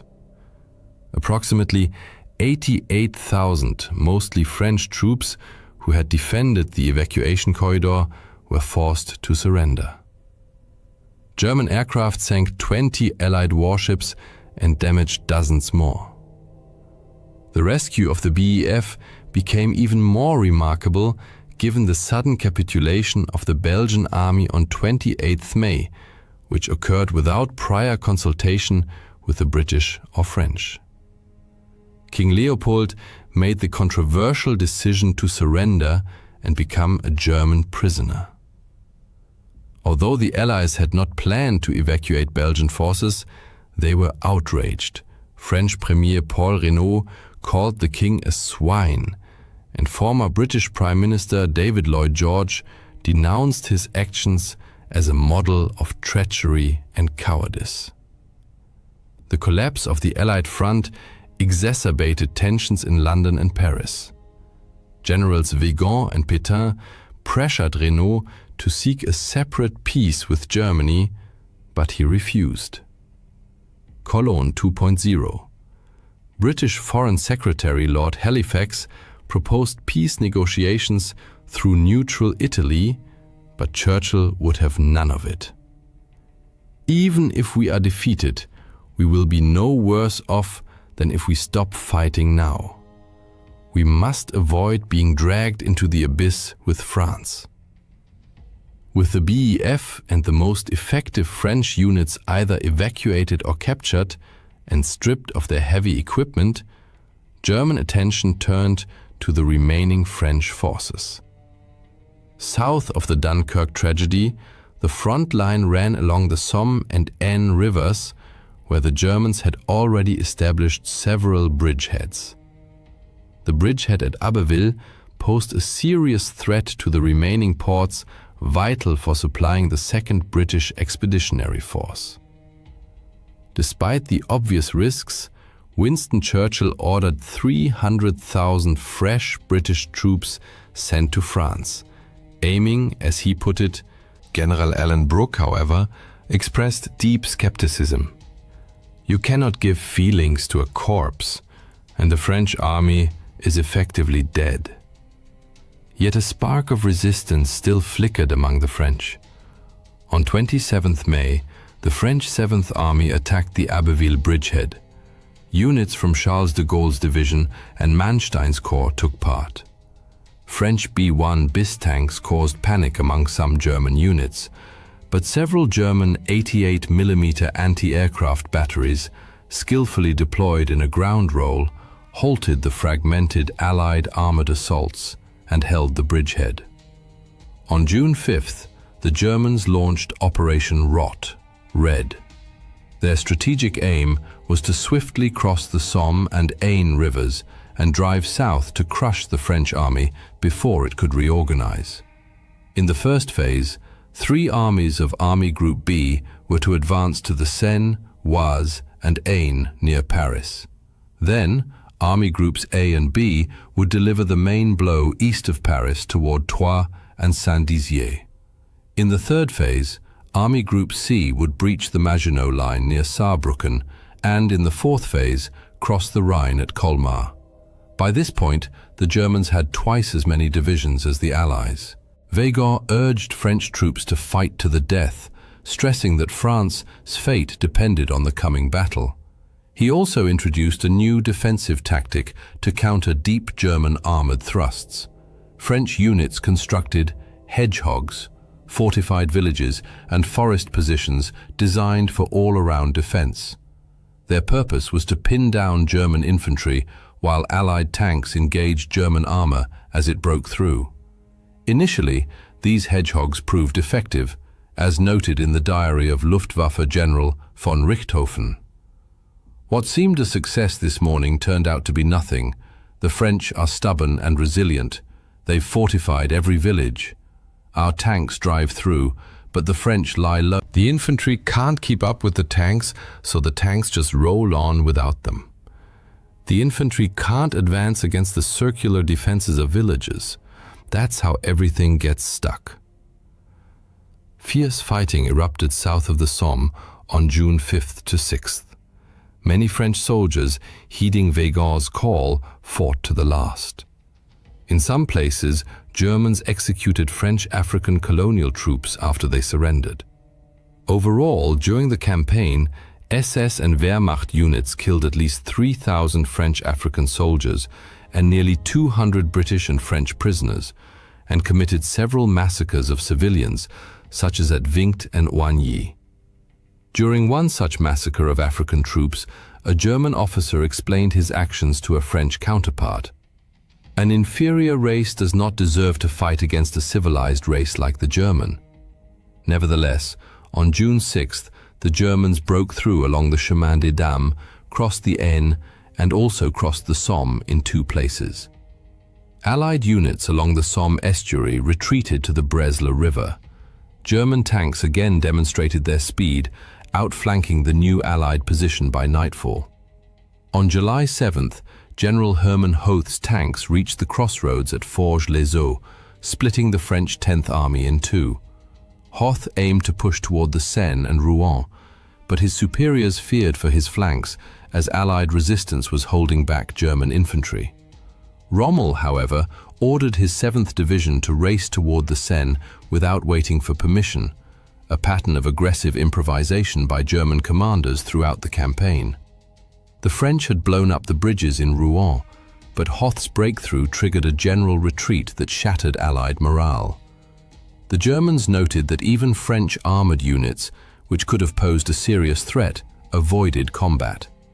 As reported near Haute-Épine, the regiment encountered several isolated enemies. Some crews abandoned their vehicles without fighting. On 9th June, the second phase of Operation Rot began. Here too, the Germans found many French soldiers fighting tenaciously.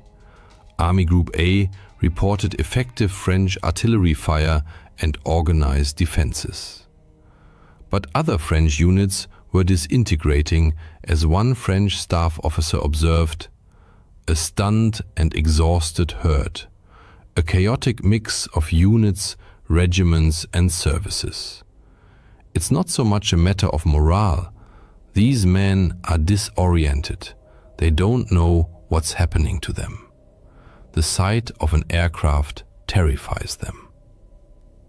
Soon, German forces surged forward like an unstoppable tide, breaking through Allied lines on all fronts. Guderian's armored columns raced south from the Aisne, enveloping French units, while Manstein's infantry divisions crossed the Seine. The 9th Army reached the Marne and crossed it successfully the next day. Recognizing the hopelessness of the military situation, British command decided to evacuate the 200,000-strong 2nd British Expeditionary Force. Weygand declared the war lost and insisted on seeking peace with Germany. Renaud, however, firmly rejected the proposal, urging continued resistance. "You mistakenly see Hitler as Wilhelm I, a respectable gentleman who took Alsace-Lorraine from us and left it at that.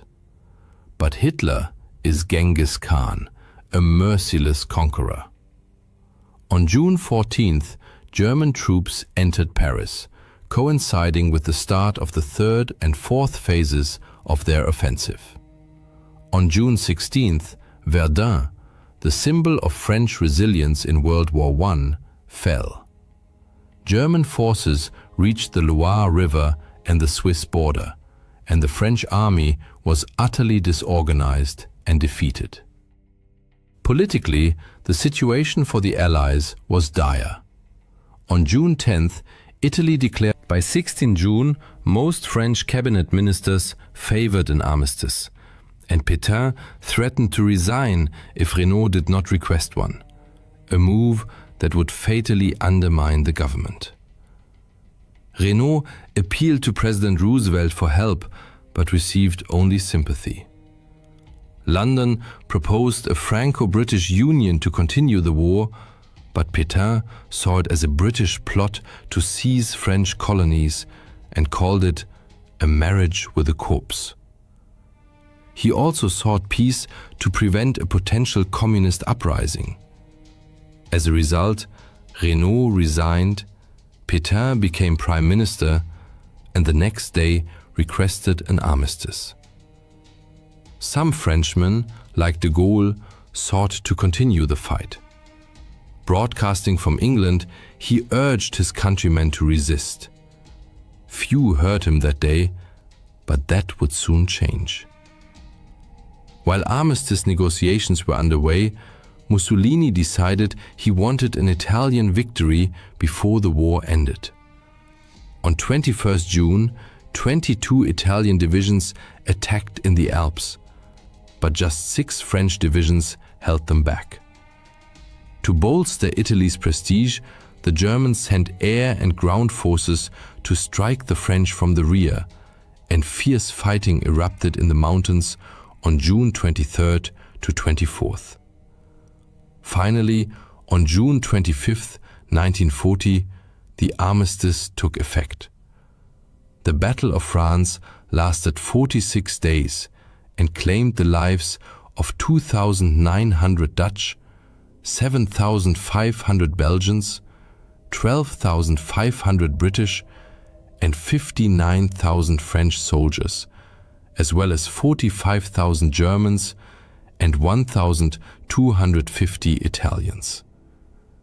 Nearly 30,000 French, Dutch, and Belgian civilians died, and 8 million became refugees.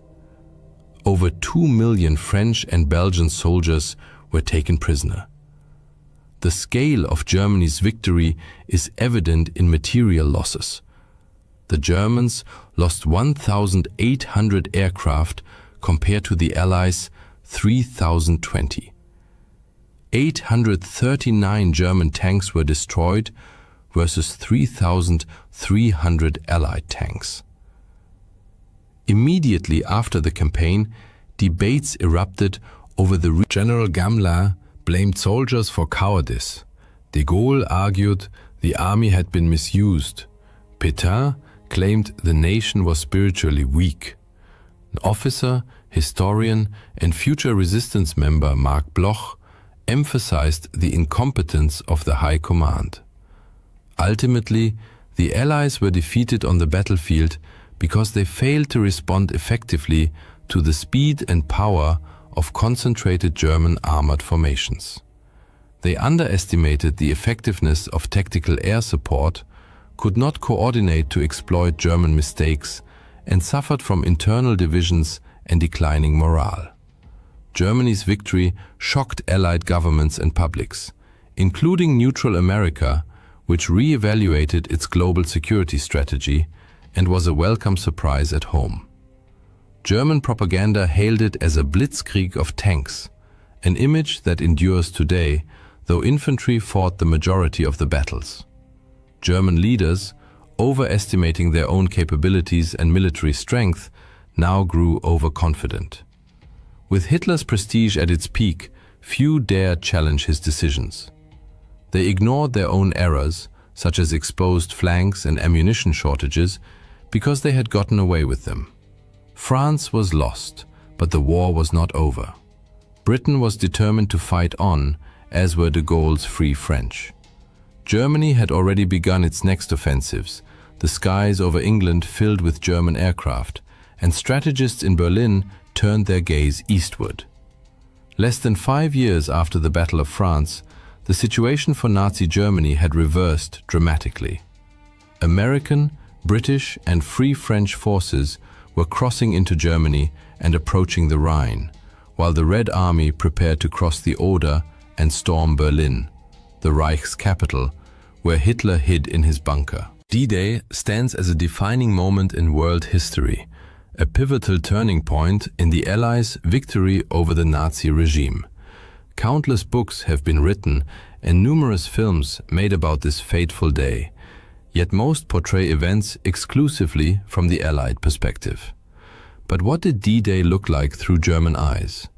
What missteps led the Wehrmacht to defeat?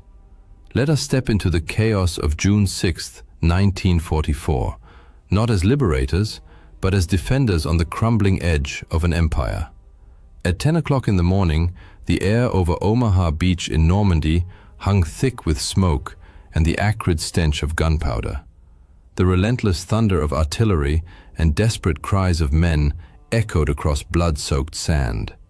Behind Corporal Heinrich Falk, a young Wehrmacht soldier crouched behind a crumbling concrete bunker, the English Channel churned with Allied landing craft, disgorging wave after wave of troops onto the shore. As the invaders surged forward, Falk's mind raced. How did it come to this? Why didn't we see it coming?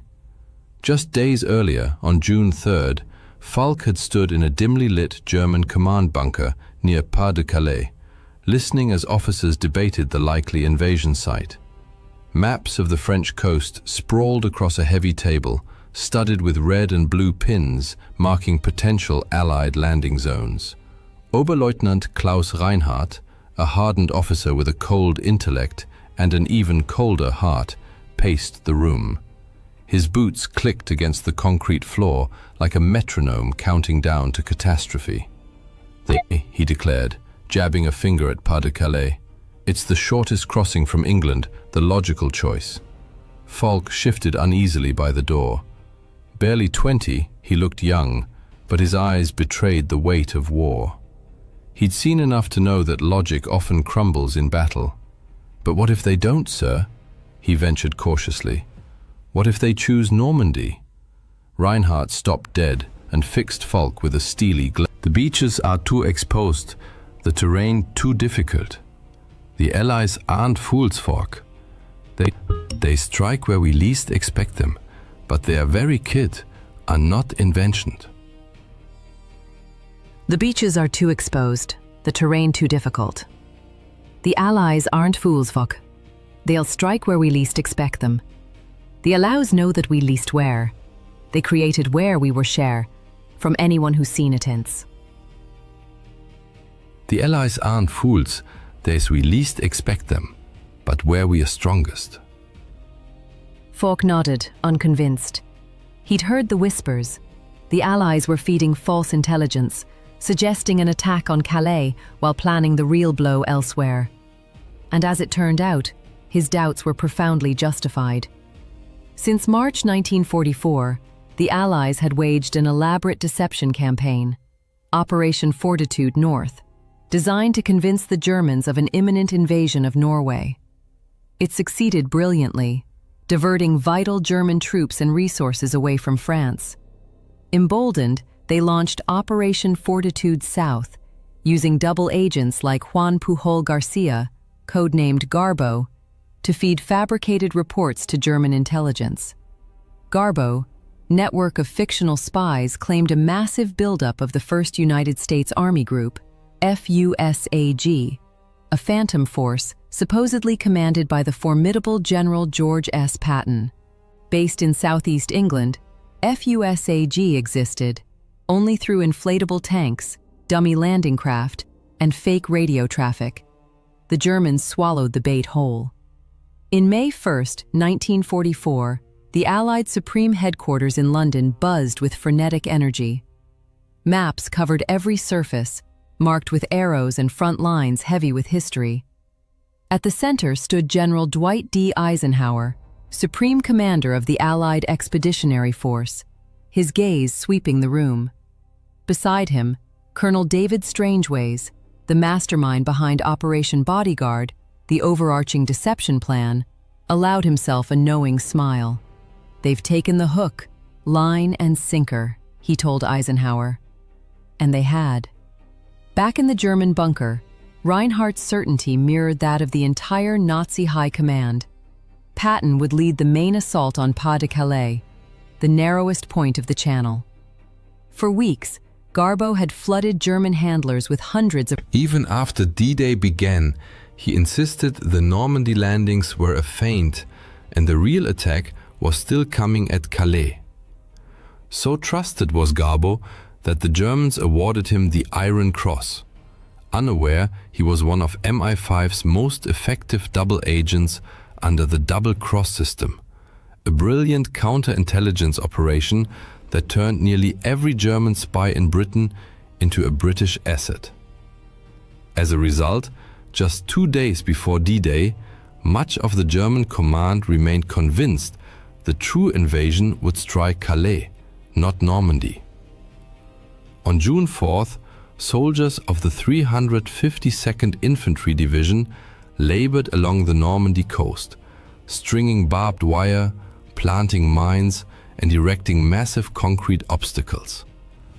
This division, among the most experienced and well-equipped in the Atlantic Wall, had fortified Omaha Beach with interlocking fields of fire designed to annihilate any landing force. Sergeant Erich Bauer, a veteran whose face was etched like a weathered cliff, barked at Falk to stop daydreaming and clean the machine guns. Falk obeyed, but a deep dread clung to him. No matter how strong their defenses, something terrible was coming. Soon. The Atlantic Wall itself was a colossal undertaking. Ordered by Hitler in Directive No. 40, March 1942, its construction began in late 1941 under the Organisation Tod, which mobilized 500,000 workers, many of them forced laborers. Concrete, steel and timber were stripped from across occupied Europe. Thousands perished from exhaustion, starvation or Allied bombing.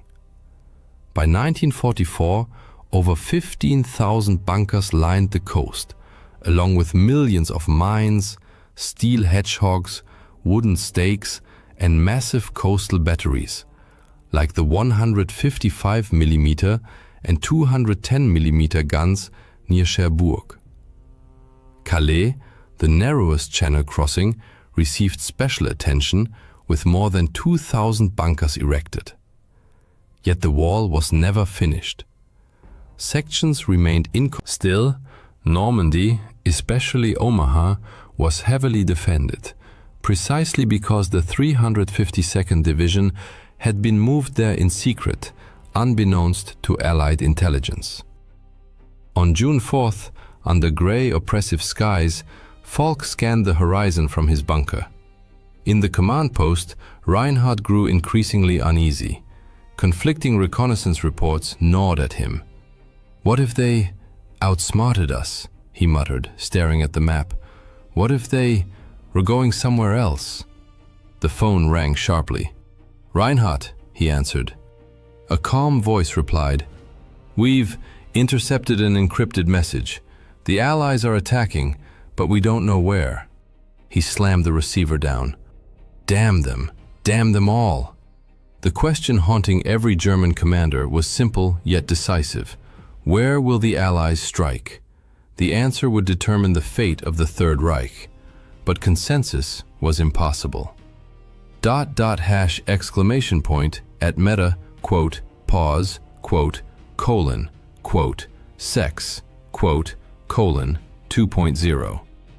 At the heart of the confusion lay a bitter strategic rift between Germany's two top Western commanders, Field Marshal Gerd von Rundstedt and Field Marshal Erwin Rommel. Von Rundstedt, headquartered near Paris, insisted the Allies would target Pas-de-Calais, the logical, shortest route. They'll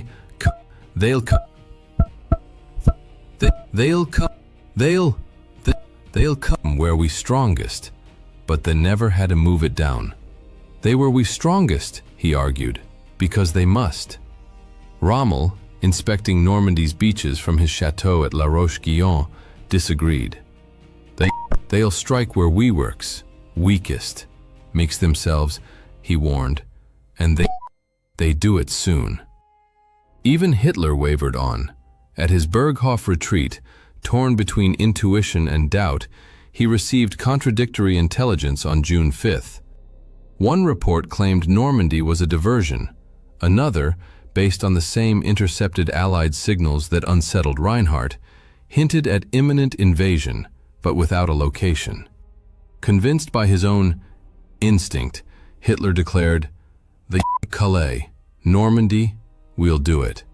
Normandy's not then for his set," he warned. They love the works out the lookout. For consider, Hitler dead friendly being quickly. Normandy they compared of them. Involved improved to make it, the blessed positions to provide the business premier. From hard colon, Normandy discussed in a vage, they all 50. Meta, Pause, 6, 2.0. Yet that night, in hushed conversation with his inner circle, he admitted, "What if I'm wrong? What if they were cleverer than we thought?" As the night wore on, contradictory orders began to ripple through the German chain of command. At 10 p.m. on the 5th of June, Rommel left La Roche-Guyon to visit his wife in Germany for her birthday. Convinced the weather was too foul for an invasion, he had nonetheless ordered his troops to remain on high alert and even authorized the deployment of his formidable panzer reserves near the coast, though this met with resistance from higher command. As Rommel headed for Germany, the storm along the beaches intensified. The wind howled like a banshee, and thick sheets of rain lashed the shoreline. Then, the tempest began to subside. By midnight, the rain had stopped and the clouds parted, revealing a sliver of moonlight. Heinrich felt a chill run down his spine. Something was about to happen. But before it did, the Allies launched their final, masterful deception operation to mislead the Germans about the invasion site. On the night of June 5, 1944, a fleet of small vessels and aircraft dropped thousands of aluminium strips, known as window, to simulate a massive invasion fleet heading toward the Pas de Calais.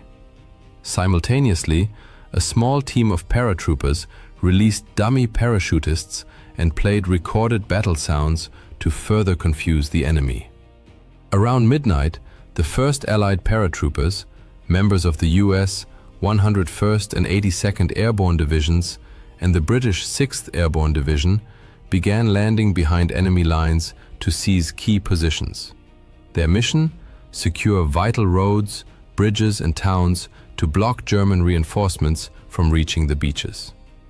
The Germans had anticipated such airborne assaults, and casualties among the paratroopers were high. Yet their chances of success remained substantial. Meta. Pause. 6.2. German coastal radar stations in the English Channel began detecting unusual activity, registering numerous targets. Command dismissed these reports, assuming they were Allied decoys or minor air raids. Then, around 2 a.m., alarming messages arrived, confirming Allied paratrooper landings behind the front lines in Normandy. General Erich Marx, commander of the 84th Corps stationed in the region, immediately grasped the gravity of the situation. He ordered his troops to mobilize at once and urgently messaged both Rommel and von Rundstedt, demanding reinforcements. While the Nazi High Command remained paralyzed by indecision, the first waves of Allied landing craft reached the Normandy coast at 4 a.m. The scale of the invasion was now undeniable, yet German leadership remained frozen. Von Rundstedt, still convinced the Normandy landings were merely a diversion and that the main assault would come at Pas de Calais, delayed committing his reserves. On Omaha Beach, Heinrich awoke to the sound of distant explosions. He leapt to his feet, grabbed his rifle, and at that moment Bauer burst into the bunker. "They're here!" Bauer shouted, his voice a mix of fear and resolve. "The Allies are landing!" Heinrich's heart pounded as he took position behind the machine gun. Through the narrow slit of the bunker, he saw the horizon lit by flashes of light. The sea teemed with ships, their silhouettes dark against the pre-dawn sky. The first wave of landing craft hit the beach, disgorging hundreds of Allied soldiers onto the sand. Heinrich squeezed the trigger. The machine gun roared to life, mowing down men as they struggled through the surf. The air filled with the cries of the wounded and dying, and the thunderous roar of artillery. Allied troops inched forward across the open beach, slowed by relentless fire. Casualties were staggering. Entire units pinned to the sand or stranded in shallow water, caught in the crossfire of Heinrich and his comrades. But decisive help was already on the way. At 5 a.m., a massive Allied naval bombardment began. Bombers targeted German coastal defenses along Normandy, bunkers, artillery emplacements, and beach obstacles. The main invasion fleet approached the shore. In this initial bombardment, more than 1,000 bombers dropped roughly 13,000 bombs on German positions, though many missed their targets due to poor visibility. The large-scale assault was unmistakably underway, but German High Command remained paralyzed. Von Rundstedt, still clinging to the belief that Normandy was a feint, hesitated. Rommel, hundreds of kilometers away in Germany, desperately tried to return to the front. At 6 a.m., von Rundstedt finally accepted reality and contacted General Alfred Jodl, head of Hitler's operations staff. Jodl refused to wake the Führer and denied the request, stating, "The Führer believes the main attack will come at Calais. We must not rush."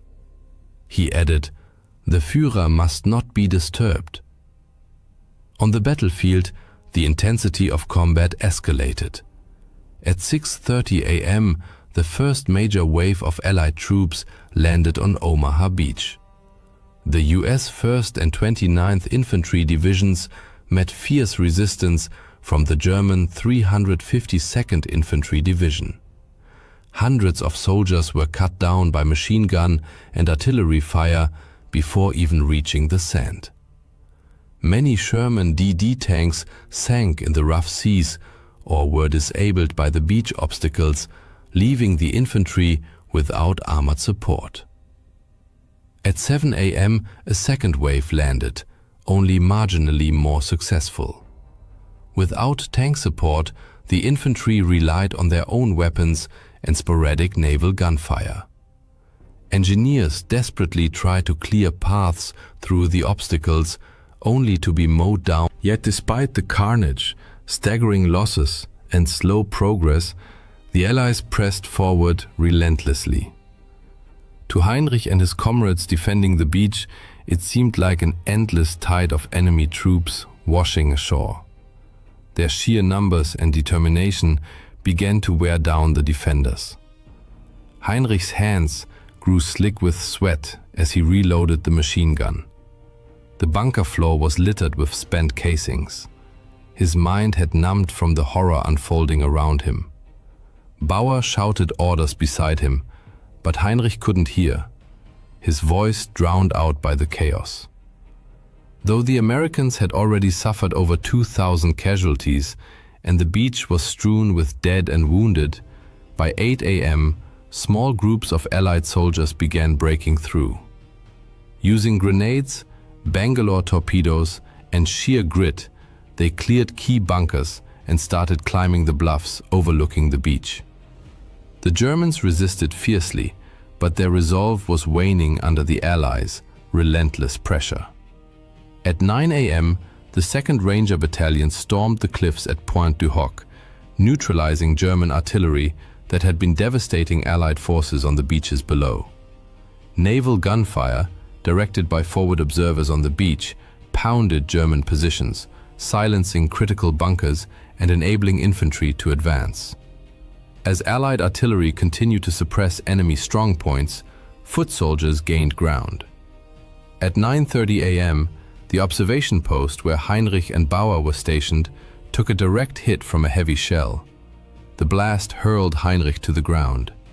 Dazed and ears ringing, he struggled to his feet.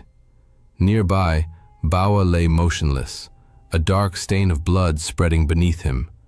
"Bauer!" Heinrich screamed, crawling to his comrade. Bauer's eyes were glassy, his breath shallow.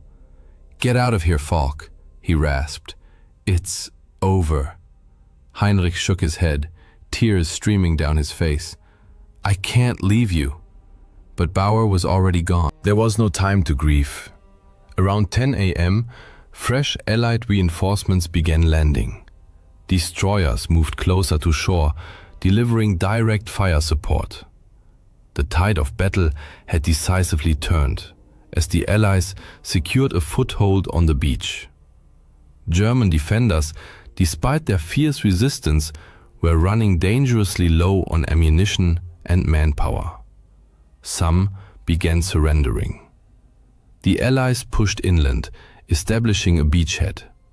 Incredibly, it wasn't until 10 a.m., 10 hours after the invasion began, that Adolf Hitler was finally informed of the situation. His initial reaction was disbelief.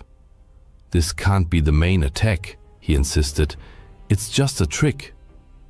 He initially refused to authorize the deployment of the 12th SS Panzer Division and the Panzerlehr Division, two of Germany's most powerful armored units, demanding confirmation. Under pressure from his advisors, he eventually relented and gave the order. But their advance was severely hampered by overwhelming Allied air superiority, which subjected their columns to relentless bombing and strafing. By the time the surviving elements reached the front, the Allies were firmly entrenched, and the 29th Infantry Division was advancing toward Vierville-sur-Mer. The chance to repel the invasion had been irrevocably lost. For Heinrich, it was too little, too late. By 10:30 a.m., he was alone on the beach, his comrades either dead or fled. Allied tanks rolled ashore, infantry advanced steadily, and naval guns from destroyers like the USS McCook and HMS Talibond pounded German positions, silencing bunkers and clearing the way inland. Heinrich knew it was only a matter of time before they overran his post. He took a deep breath, steeling himself. "I won't run," he resolved. "I won't surrender. I'll fight here to the end." Further inland, at 11 a.m., the 1st Infantry Division, by noon, fighting reached its peak intensity. German snipers and machine gun nests inflicted heavy casualties on advancing troops. At 2:30 p.m., German resistance received a significant boost. The 12th SS Panzer Division, Hitlerjugend, some 20,000 strong and equipped with Panther and Panzer IV tanks, entered the battlefield. Bolstered by armor, the Germans launched a coordinated counterattack. Elements of the 352nd Infantry Division, supported by the 12th SS, fiercely assaulted Allied positions in Colleville-sur-Mer and Vierville-sur-Mer. The fighting was brutal, with heavy losses on both sides. Yet the Allies held the advantage of naval artillery and air support, which helped repel the German counteroffensive and slowly tipped the balance in their favor. By 4 p.m., the Allies had consolidated their positions and beaten back the German assault. The 1st Infantry Division captured Colleville-sur-Mer, the 29th held Vierville-sur-Mer. The 2nd and 5th Ranger Battalions had fully neutralized the German artillery at Pointe du Hoc, at great cost. As evening approached, the momentum of the battle was unquestionably with the Allies. They had secured the Omaha beachhead and were pushing inland, linking up with airborne units and establishing defensive perimeters. The Germans, despite their tenacious resistance, were critically depleted in both men and supplies. In a command bunker, Reinhardt cursed the dead phone in his hand. Before the lines were cut, he'd been told the 12th SS Panzer Division was on its way. He knew it was too little, too late, but also that its arrival was the last hope of holding the beach. Suddenly, the bunker door was blown off its hinges by a massive explosion. The blast hurled Reinhardt across the room, slamming him into the wall and leaving him a crumpled, broken heap. By the time Allied soldiers crossed by midnight, the beach was littered with the bodies of both Germans and Allies. Heinrich lay among them, his rifle still clutched in his hands, eyes open and fixed on the sky. The Allies had secured Normandy. Their victory marked a turning point in the war. For the Germans, it was the beginning of the end. The tide had turned, and there was no going back. On D-Day alone, over 156,000 Allied troops from the United States, the United Kingdom, Canada, and other nations landed on the Normandy coast. Approximately 50,000 German soldiers were stationed along the shoreline to oppose them. The invasion involved a staggering armada of over 7,000 vessels, including 4,000 landing craft. To support the infantry, the Allies deployed specialized armor, such as the amphibious Sherman DD tanks, Churchill AVREs, armored Royal Engineer vehicles equipped with mortars for destroying bunkers and clearing obstacles, and Sherman, Crab, flail tanks fitted with rotating chains to detonate mines and clear safe paths through beach defenses. Air cover was provided by more than 11,000 Allied aircraft, which dropped over 13,000 bombs on German positions. The Luftwaffe, once a formidable force, was by D-Day a pale shadow of its former self. Only a handful of German planes reached the battlefield that day, quickly overwhelmed by thousands of Allied aircraft dominating the skies. On June 6th, the Allies flew over 14,000 sorties. The Luftwaffe managed only about 300. When the dust settled, Allied casualties on D-Day totaled approximately 10,000, with over 4,000 confirmed dead. German losses were estimated between 4,000 and 9,000. In the days following D-Day, the Allies, having secured their beachheads, pushed deeper into France despite fierce German resistance. The German High Command, now fully aware of the crisis, scrambled to reinforce. But the initiative... This marked the beginning of France's liberation and the relentless march toward the fall of the Third Reich. For soldiers on both sides, the battle stood as a harrowing testament to the brutal reality of war.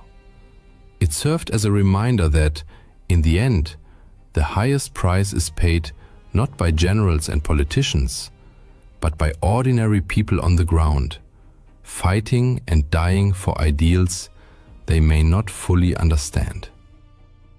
For Heinrich Falk and countless others who fell on both sides of that blood-soaked beach, their sacrifice, their fear, and their courage are now only memories, swallowed by the relentless river of time. Yet, had the German High Command responded more swiftly and with better coordination, the outcome of the battle, and with it the fate of the entire world, might have been entirely different. In the early hours of December 16, 1944, as freezing air pierced the Ardennes forest, 3 German armies, numbering over 200,000 men, launched a surprise counteroffensive. They struck weakly held Allied positions in a desperate bid to reverse the course of the war in Europe. This bloody confrontation, later known as the Battle of the Bulge, raged for an entire month and became one of the fiercest engagements of World War II, before the Allies finally halted the German advance. Yet the question of whether the outcome might have been different remains a subject of historical debate. By the second half of 1944, Nazi Germany's strategic and military situation had deteriorated sharply. The Allied landings in Normandy and the Red Army's summer offensive had liberated vast occupied territories, depriving German war industries of vital resources. In September 1944, Reich Minister of Armaments and War Production Albert Speer estimated that Germany had enough resources to sustain war for only another year. Amid this crisis, a group of officers attempted to assassinate Adolf Hitler on July 20, 1944, but he miraculously survived. Convinced that only a successful Western counteroffensive could restore internal control and reclaim military initiative, Hitler pressed forward with plans for a bold strike. Meanwhile, the Western Allies, after their rapid advance across Western Europe, faced severe logistical constraints. They decided to pause major offensive operations temporarily to regroup and replenish supplies. On the Eastern Front, Soviet forces had crossed into German territory for the first time in October, but the Germans managed to halt their momentum. The Red Army was now preparing a winter offensive to break through German defenses in Poland. In Germany, radical measures and full-scale mobilization under the Total War campaign allowed the Nazi regime to... It was a desperate effort, but even under relentless Allied bombing, German factories produced more tanks and artillery pieces in 1944 than ever before. From the German perspective, however, morale and training levels among new units were generally poor.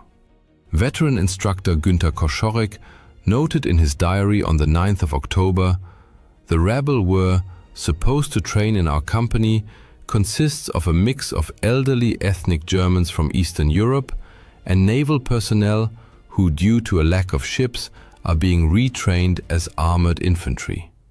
Manpower shortages meant that new German divisions had significantly reduced combat strength. While a typical US division numbered over 13,000 men, the average German division by late 1944 had dwindled to just 9,000. Equipment was often obsolete or inadequate, and artillery batteries relied on a hodgepodge of mostly captured Soviet guns. Despite their poor quality and being Germany's last reserves, these forces gave Wehrmacht commanders the breathing room needed to develop Hitler's offensive plans. By September 1944, Hitler was determined to attack, and on the 16th of September, he first discussed the idea with his generals. He ultimately chose what became known as the Grand Solution, overruling most of his generals who favored a more limited operation toward Aachen and Liège. Hitler's plan envisioned a large-scale thrust through the Ardennes, aimed at cutting off all Allied forces in Western Germany and the Netherlands, and capturing the strategically vital port of Antwerp. German planners selected the Ardennes not only because it was lightly defended by American troops, but also because the Wehrmacht had achieved a stunning breakthrough there in 1940. The first phase of the operation called for crossing the Meuse River, followed by a northward drive to seize Antwerp. Significantly, plans for the second phase remained vague, with no concrete strategy. Hitler hoped the offensive would shatter Allied morale and compel Britain and the United States to accept a negotiated peace, allowing Germany to shift all forces eastward. Most of his generals were deeply skeptical. After the war, Gerd von Rundstedt wrote of his doubts. "If we had reached the Meuse, we should have dropped to our knees and thanked God, let alone attempted to reach Antwerp." The plan was hastily drawn up, leaving Chief of the Operations Staff Alfred Jodl no time for a proper assessment of American forces in the area, leading to a serious underestimation of enemy strength. Although many German units carried fuel for only 30 to 40 kilometers, Jodl expected armored spearheads to cover nearly 200 kilometers to the Meuse in a single day. This meant the success of the entire operation hinged on capturing Allied supply depots along the way. Weather was another critical factor in German calculations. The offensive depended on poor conditions to ground the Allies, overwhelming air superiority. 3 German armies participated in the attack. The strongest was the 6th SS Panzer Army under Josef Dietrich, comprising all remaining SS Panzer divisions, equipped with 500 tanks and over 1,000 artillery pieces. Its mission was to cross the Meuse and capture Antwerp. Hasso von Manteuffel commanded the 5th Panzer Army, with 400 tanks, tasked with establishing a front line around Brussels. Finally, Erich Brandenberger's 7th Army, the weakest of the 3, largely non-motorized and tankless, was to advance into Luxembourg and southern Belgium and establish defensive positions against the expected counterattack by Patton's US 3rd Army. The 7th Army's weakness was a major flaw in the plan, leaving the entire operation's left flank vulnerable from the outset. A collapse in this sector could nullify any gains made farther north. German commanders recognized. Altogether, the Wehrmacht assembled over 200,000 men in 29 divisions, including 9 panzer divisions. Yet even internal Wehrmacht assessments acknowledged that most of these divisions were of low combat readiness. Facing them were the US 1st Army's 5th Corps under Leonard Jarrow and the 3rd Army's 8th Corps under Troy Middleton. The Allies in the region faced their own challenges.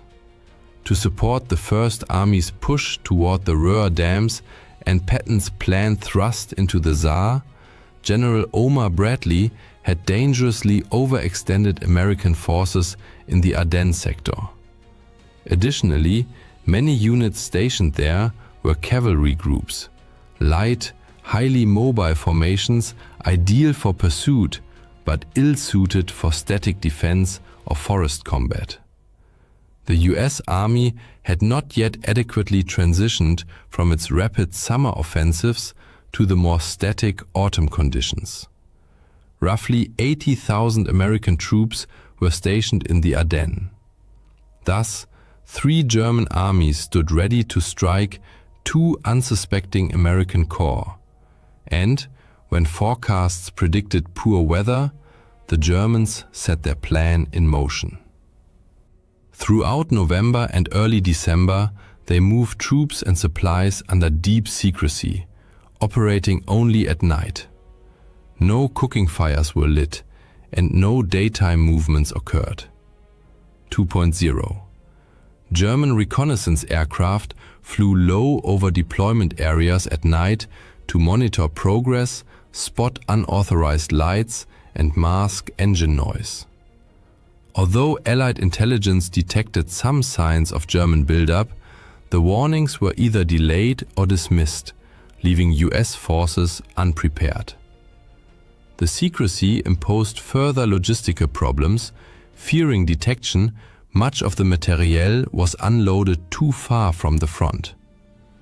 Hitler and his generals prioritized security over supply. When the offensive began, the Germans had only about 15,000 tons of artillery ammunition, yet they required 1,200 tons per day, meaning the operation would exhaust its ammunition in just 10 days. Motorization shortages also plagued the advance. 17-year-old artilleryman Emil Frie, serving in a rocket battery, later recalled, "Often, one truck pulled 3 launchers. Sometimes they even hitched a VW Kübelwagen used by the unit commander. The whole convoy looked more like a circus than a dangerous military unit." Across the front line, American soldiers were resting. Colonel Daniel B. Strickler remembered, "It was considered a quiet sector, as there had been no aggressive combat on either side since the initial breakthrough to the German border in September. Yet some soldiers noticed odd activity. One reported, "We're constantly hit by reconnaissance patrols. All night, as soon as it gets dark, they start firing to drown out the noise of heavy equipment, tanks moving into position and so on. Something's happening." There was no more quiet time for the Americans. On 15th December, German units received their final orders. 17-year-old former sailor Friedrich Schmeske recalled that night. The peaceful silence of the bunker gave way to restless murmuring. Some comrades fell into wild euphoria. Then we had a hot meal, which some grimly called our last meal. Some men turned to alcohol to lift their spirits. Hand grenades, Panzerfausts, and extra rifle ammunition were distributed, and we were to lie down fully dressed.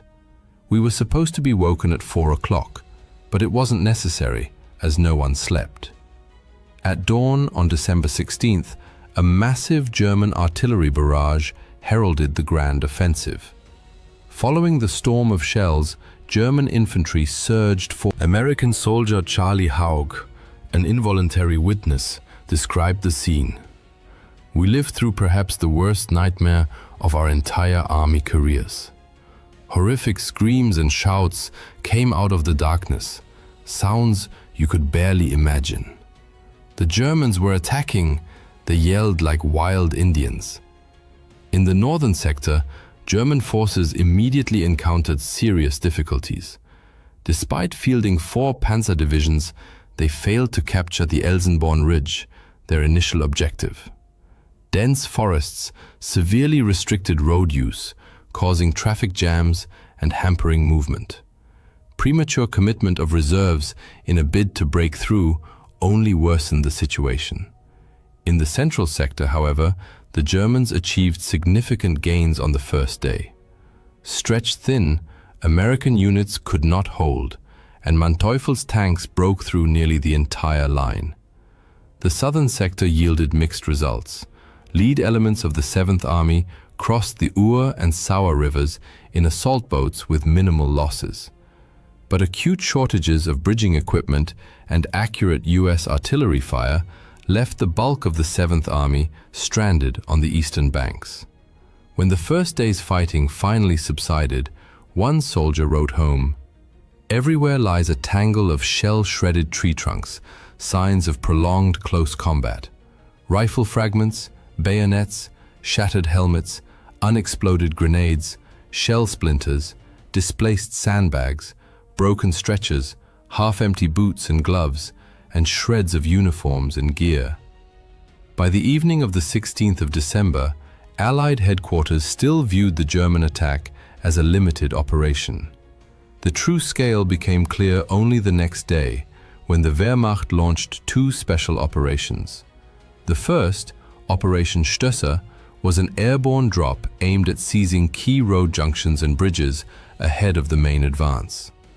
Poor coordination with ground forces and insufficient preparation time meant they spent 3 days hiding in the forest with little food or water, waiting in vain for support. Survivors eventually dispersed and by 20 December made their way back across the front lines.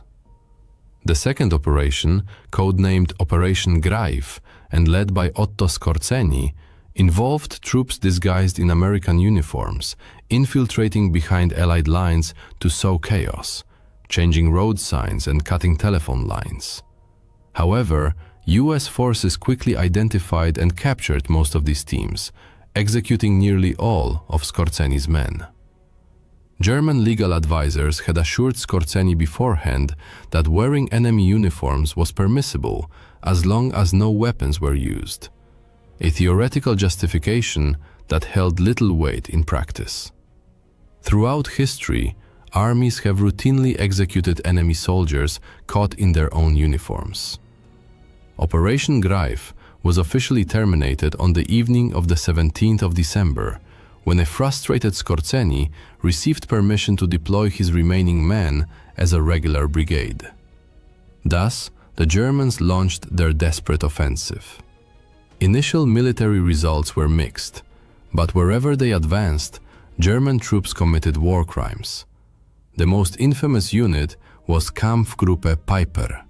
Its commander, Joachim Peiper, enraged by delays in his unit's timetable, orchestrated a series of mass executions. His men shot 19 prisoners in Honsfeld, 59 in Büllingen, 44 in Stoumont, and another 58 in Lignoville. Finally, on December 17th near Malmedy, they murdered nearly 100 American POWs rather than escort them to the rear. Civilians also feared the Germans' return. The German-speaking population of Eastern Belgium had enthusiastically welcomed reunification with Nazi Germany in 1940. But treated as second-class citizens, they grew increasingly weary of German rule as the war dragged on. Nevertheless, in 1944, some pro-German sentiments still lingered. There are even reports that local ethnic Germans. The situation in Luxembourg was markedly different. Resentment toward the German occupation erupted when the occupiers introduced conscription and forced labor in 1942. By 1944, many Luxembourgers had joined the resistance and, leveraging their knowledge of German, gathered intelligence that they passed on to the Americans. In French-speaking Belgium, the population wholeheartedly welcomed the Allies in September. When vengeful members of the German security services returned in December, many families fled westward. On December 20th, Allied Command held an emergency meeting and decided to place American forces north of the German breakthrough under British command, specifically under Field Marshal Bernard Montgomery's 21st Army Group.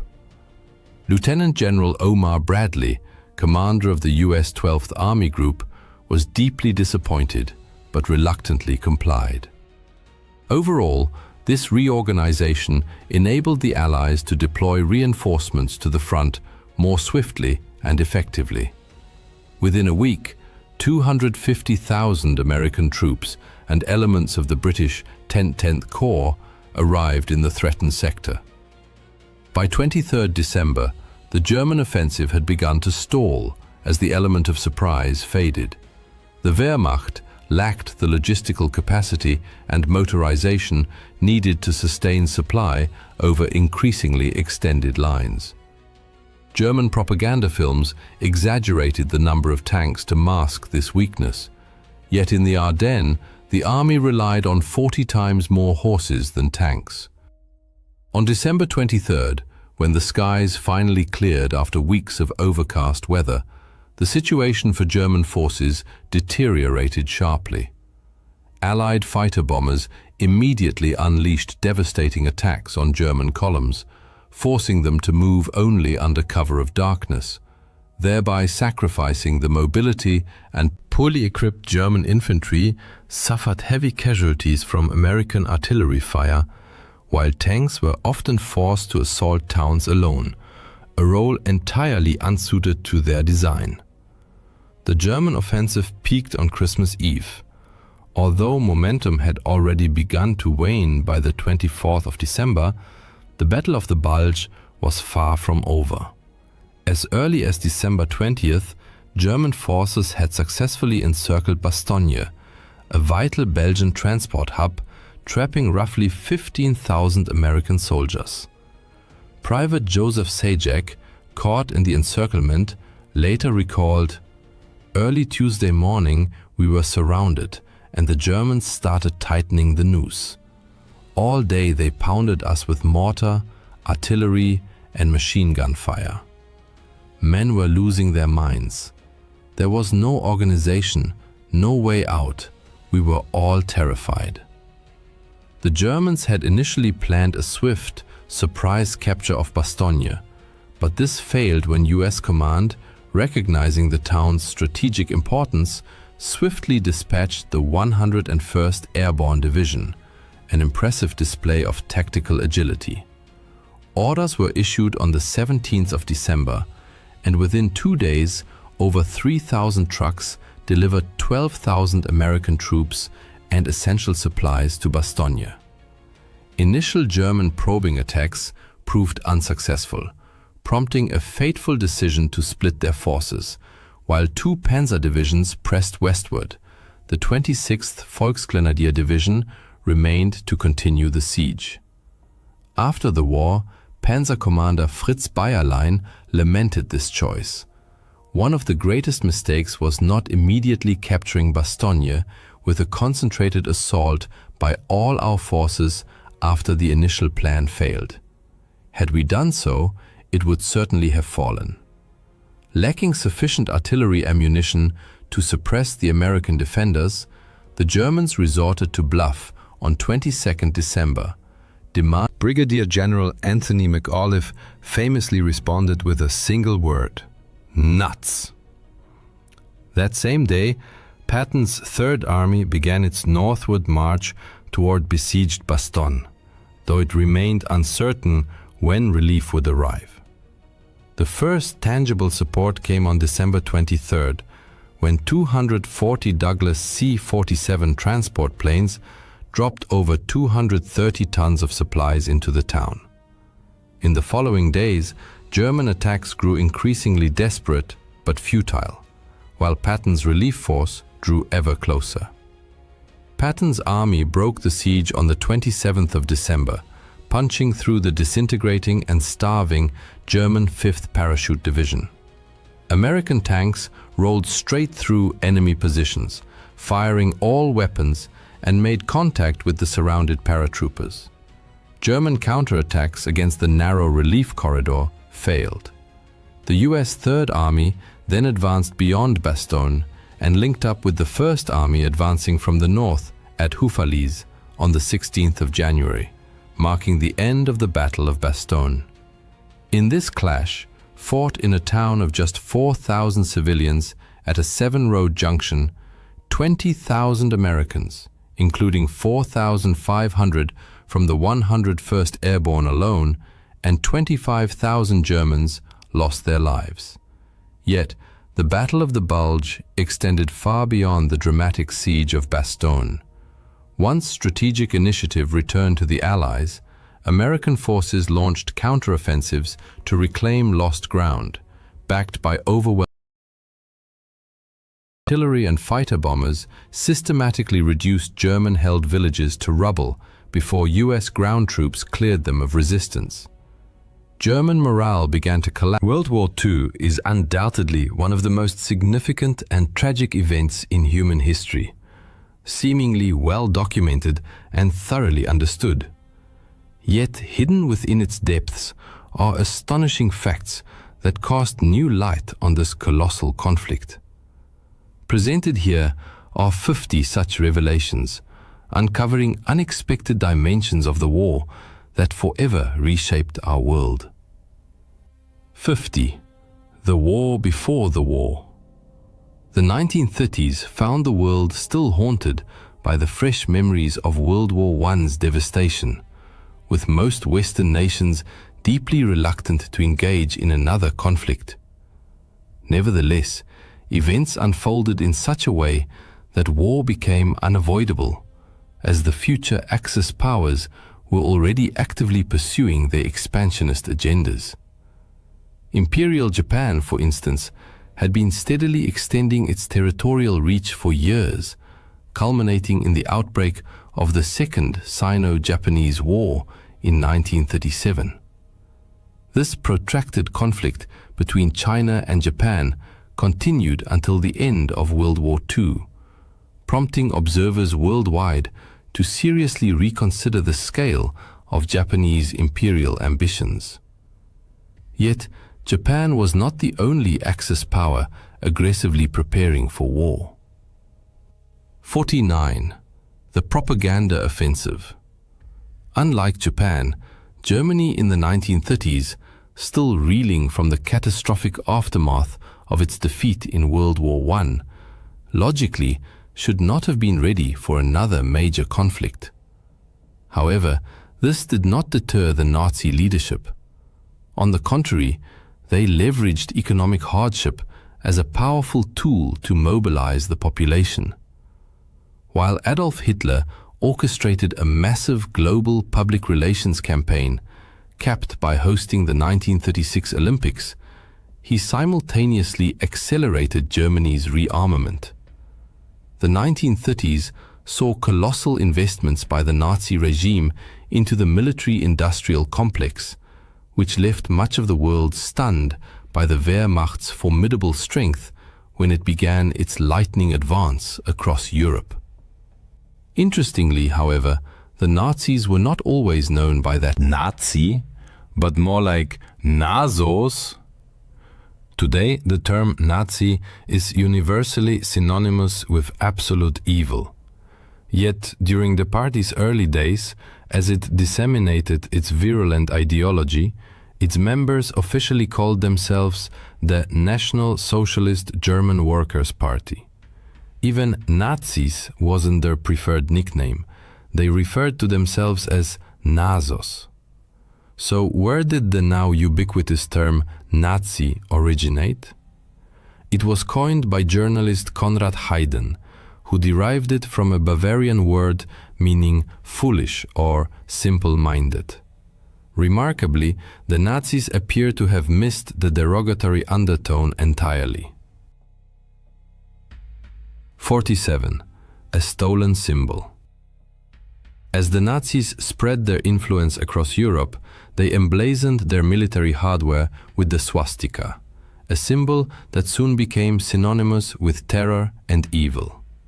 This horrified many for whom the sign held profoundly positive spiritual meaning. Though its traditional orientation differed slightly, the swastika was originally an ancient religious symbol, its name derived from the Sanskrit word for hooked cross. Commonly associated with fertility and good fortune, it appeared across ancient civilizations worldwide, from Greece to India. Many who once used it in sacred rituals now advocate for its complete removal from public life due to its painful association with Nazism. 46. Fire the death ray. Rumors of a Nazi death ray capable of shooting down aircraft with radio waves prompted public concern and turned attention to Robert Watson Watt, a pioneering British radio engineer. When asked whether such a weapon was feasible, Watson Watt concluded it was not. Yet his research proved invaluable, By the late 1930s, his work led to major breakthroughs in radar technology, greatly aiding British forces in detecting German aircraft and submarines. A pinky promise? Desperate to avert war, European governments made significant concessions to Adolf Hitler. Most notably, territorial sacrifices forced upon Czechoslovakia, whose leaders weren't even invited to the Munich conference. Hitler solemnly pledged to honor the agreement, until it no longer served his interests. The final straw came with Germany's invasion of Poland, which crossed Britain's declared red line. On September 3, 1939, Britain declared war, marking the official start of World War II. 44. Scapegoat? For decades, historians have fiercely debated the legacy of Prime Minister Neville Chamberlain, whose name became synonymous with the policy of appeasement. Critics argue he granted Hitler every concession without gaining anything in return, while defenders insist he acted in good faith, and that Europe was genuinely shocked by Hitler's ruthlessness. Regardless, his political fate was sealed swiftly. His own party ousted him before the next general election, and Winston Churchill succeeded him as Prime Minister. 43. The Dark Pact. Adolf Hitler and Joseph Stalin seemed diametrically opposed, one leading a fascist regime, the other a communist revolution. Yet both shared a deep hostility toward Western democracies. Just months before Germany invaded Poland, the two powers signed a non-aggression pact that secretly outlined how they would divide Eastern Europe. Like most of Hitler's agreements, however, this one proved fleeting. At this stage, the conflict had not yet escalated into the truly global war it would soon become. 42. Under the boot. At the war's outset, Poland displayed extraordinary courage and resilience, but its forces faced two vastly superior enemies determined to crush resistance. During the September to October 1939 invasion, the Polish army was nearly annihilated. 70,000 soldiers were killed. On the Eastern Front, fighting against the Soviets was equally brutal. Poland lost 50,000 troops, while Soviet casualties numbered fewer than 1,000. Surprisingly, international reaction to these events was far from unified. 41. War or phony peace? Although Britain declared war after Germany's invasion of Poland, the front lines remained distant, and early British actions lacked urgency. The Royal Air Force largely dropped propaganda leaflets over Germany, a phase later dubbed the phony war. In both Britain and the still neutral United States, many citizens opposed involvement in another European conflict, favoring isolationism. Yet not all Axis initiatives met with immediate success. 40. Defeat in the North. Seeking strategic advantage in Scandinavia, the Soviet Union invaded Finland. But the Finns, with their expertly trained troops and world-class snipers, exploited their snowy terrain to devastating effect. Soviet forces were soon forced into retreat, a humiliation that led to the USSR's expulsion from the League of Nations. Though Finland eventually signed a peace treaty under pressure, the stage was being set for the war's largest front. 39. Good Lord. Hitler's march across Europe alarmed his neighbors, many of whom hoped he would eventually be satisfied. But in 1940, he crossed an undeniable line, invading France by bypassing the Maginot Line through Luxembourg and Belgium. German forces advanced with unprecedented speed, using tanks and air power in a devastating blitzkrieg that shattered French defenses and triggered one of history's largest refugee crises. 38. Chaos at Dunkirk. As German troops closed in on northern France, hundreds of thousands of Allied soldiers, many British, found themselves trapped. With insufficient naval resources and land routes dubbed the Miracle of Dunkirk, the operation rescued over 300,000 troops in just 8 days, using a flotilla of more than 800 vessels, many crewed by civilians. Yet the crisis was only beginning. 37. a relentless tide.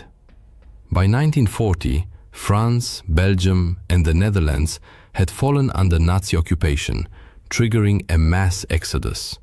Over 8 million civilians fled their homelands, seeking refuge in Allied or neutral countries. Many ended up in overcrowded displaced persons camps, struggling to survive. Despite harsh conditions, some refugees joined Allied forces to fight back. Meanwhile, on the home front, life under Nazi rule grew increasingly oppressive. 36. Holy War. Hitler, a narcissist obsessed with universal adulation, was infuriated to find that Catholic schools in Germany displayed images of Jesus, not him. His persecution of Catholics intensified, eventually targeting Pope Pius XII, who condemned Nazi atrocities toward the war's end. Hitler even consulted a general about occupying the Vatican and assassinating the Pope. But the horrified general instead warned Italian authorities.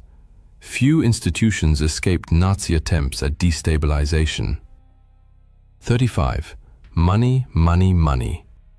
To weaken Britain's ability to wage war, Hitler devised an unusual economic weapon, counterfeit currency. In 1939, he ordered concentration camp prisoners to forge British pound notes, producing the equivalent of $132 million, over $6 billion today. Though the influx caused brief market instability, it failed to trigger the hyperinflation and chaos Hitler had hoped for. Not all his schemes succeeded. 34. Shocking, simply shocking. Obsessed with purifying German culture, Hitler condemned anything he deemed degenerate. Books were burned, and artists labeled unpatriotic were arrested. To ridicule modern art, the regime organized an exhibition of degenerate art, displaying over 650. Ironically, it drew far larger crowds than state-approved Nazi art galleries, exposing the public to creative expression the regime sought to suppress. 33. The perfect baby? Hitler's obsession with Aryan racial purity extended to propaganda featuring blonde, blue-eyed children, despite his own dark hair and Austrian origins. In 1935, he launched a nationwide search for the ideal Aryan infant, led by propaganda minister Joseph Goebbels. In a twist of irony, Goebbels selected a photograph sent by anti-Nazi photographer Hans Ballin, depicting a dark-haired Jewish baby. Ballin's act of sabotage succeeded brilliantly, forcing the child's family to flee to Latvia to escape persecution. Art, it turned out, could be a potent weapon of resistance. 32. The Great Dictator. Across the Atlantic, US entry into the war faced strong opposition. Isolationist sentiment ran deep, and media coverage of Nazi atrocities was often limited. One notable exception was Charlie Chaplin, the silent film legend. Despite studio reluctance, he self-funded his satirical masterpiece, The Great Dictator, a bold anti-Nazi statement. Hitler reportedly fumed at the ridicule, but another famous figure was working on the opposite side. 31. The Pilot. Though the America First movement had complex roots, many of its members sympathized with Nazi Germany. Among them was Charles Lindbergh, the famed aviator of German descent and one of America's most celebrated heroes. His isolationist stance gave the movement credibility, and polls even suggested he could have been the Republican nominee to challenge President Franklin D. Roosevelt in 1940. In the end, he decided not to run.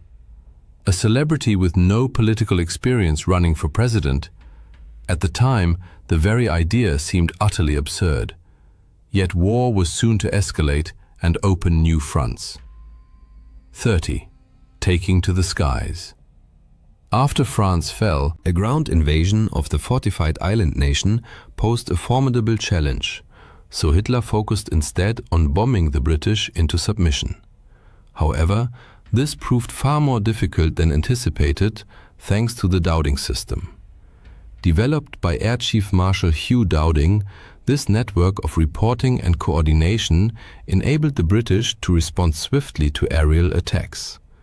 It streamlined communication between ground observers and pilots in the air, foiling many Nazi raids, though not all of them. 29. On the run. When the Blitz descended upon London and other English cities, everyone had a role to play in survival. Many men went off to war, while women stayed behind to carry out essential duties. As for children, many parents refused to keep them in urban areas.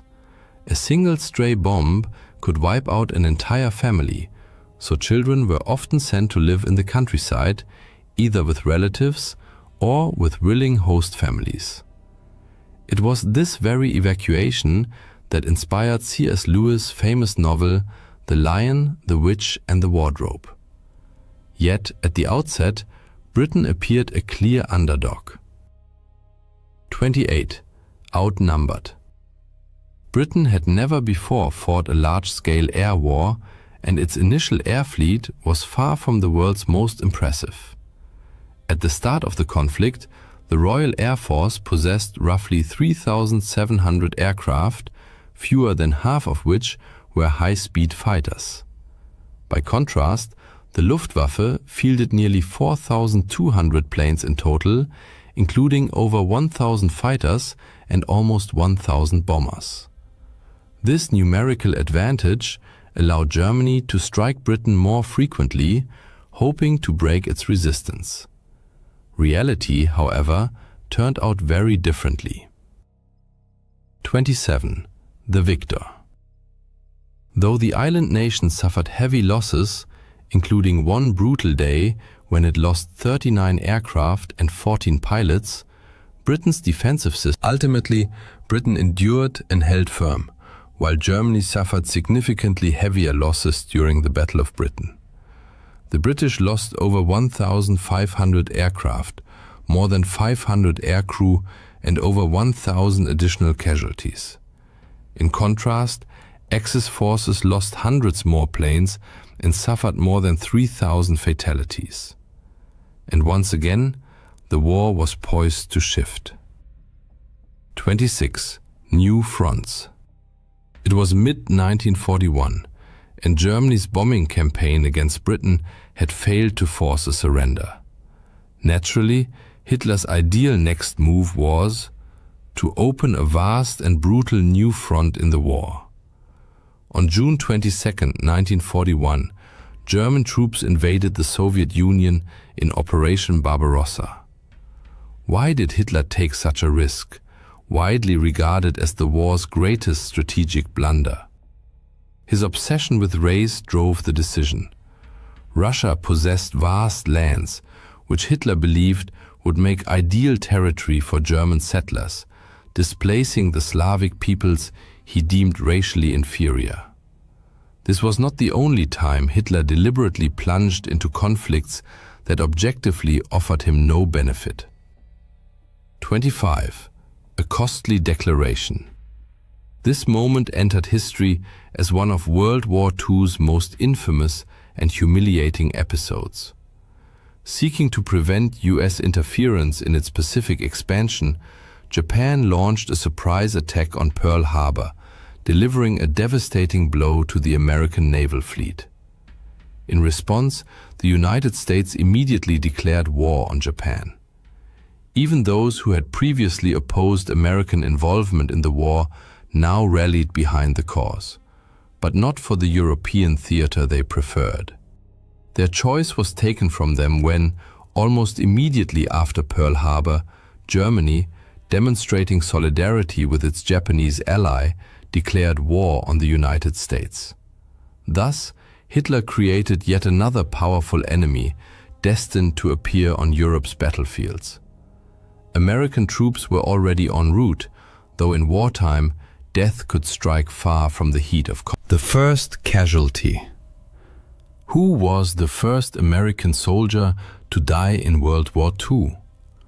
Surprisingly, it wasn't in battle.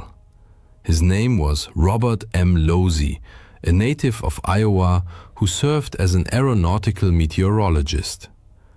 In 1940, during the German invasion of Norway, he was working as a military attaché.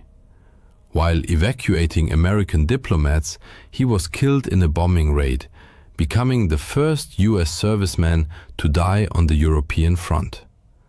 This occurred more than a year and a half before the attack on Pearl Harbor. One American unit wore a uniform that could provoke a very awkward reaction. 23. Not that uniform. The 45th Infantry Division consisted entirely of Americans from Oklahoma, New Mexico, Colorado, and Arizona, regions with large Native American populations. This influenced the division's choice of insignia, a proud eagle emblazoned on a swastika. At the time, the swastika was a traditional symbol of good fortune among many native tribes, and no one saw anything problematic in it before the 1930s. Fortunately, no incidents of mistaken identity occurred when the unit deployed. By 1939, however, the swastika had been replaced with the image of a native thunderbird. It wasn't the only pre-war symbol to undergo such a change. 22. Did Hitler love America? Being a dictator certainly had its perks, especially when you alone decided military priorities. Beyond building secret fortresses and compounds, Hitler preferred to travel in style aboard his personal train. This mobile complex featured a conference room, bedroom, and dining car. Originally, it was named America. Needless to say, once American forces became a genuine threat, the name grew deeply ironic, and in 1943 it was quietly changed to Brandenburg. 2.0. Some changes, however, seemed less consequential. 21. No hamburgers here. America has long been a cultural melting pot, with generations of immigrants entered the war against Germany. Many were surprised to discover how many everyday words had German roots. The most famous example, the humble hamburger, renamed in many places as the Liberty Steak. Of course, it was the exact same dish, making the rebranding somewhat pointless. Liberty fries with your Liberty Steak, anyone? Food and drink, oddly enough, played a meaningful role in wartime morale. 20. I need my Coke. During the war, American industry focused on producing essentials, ammunition, armor, supplies, and soda? Coca-Cola was immensely popular among US troops, and the company showed its support by opening bottling plants in North Africa. This allowed millions of bottles to be shipped across the Mediterranean to soldiers in the field, boosting morale and cementing Coca-Cola's status as a global brand for decades to come. But the tide of battle was turning and growing bloodier by the day. 19. The deadliest battle. Hitler made a catastrophic error by invading Russia. Napoleon might have warned him, never invade Russia. Neither side, however, was prepared for the unprecedented brutality that unfolded on the Eastern Front. Despite initial successes and numerical superiority, German forces inflicted staggering losses on the Soviets. By the war's end, the USSR had suffered a shocking 21 million casualties. Yet fighting on home soil with vast manpower reserves, the Soviets inflicted devastating damage in return. 80% of all German wartime casualties occurred on the Eastern Front. As the war turned against him, Hitler grew increasingly paranoid. 18. Death among the ranks. Hitler was surrounded by influential advisors, but he disliked hearing unwelcome counsel. He frequently lashed out at those who dared contradict him, expelling them from the party. Even elite Nazis like Werner von Braun found themselves sidelined in the war's final days. Most notoriously, Hitler executed a staggering 84. Admittedly, many were involved in plots against him. But can one really blame someone for conspiring when survival is at stake? Especially when that person is close to a leader many believed was steering the nation toward ruin. Indeed, Adolf Hitler, dictator of Nazi Germany, narrowly escaped assassination by his own inner circle. 17. Operation Valkyrie. In the final year of the war, many in Hitler's military entourage viewed him as increasingly unstable and damaging to Germany's war effort. He even continued purging his own scientists. Led by Klaus von Stauffenberg, a group of Nazi insiders devised a plan to kill Hitler using a bomb at his secret headquarters. But a last-minute change in seating meant the blast only wounded Hitler. Most conspirators were swiftly executed.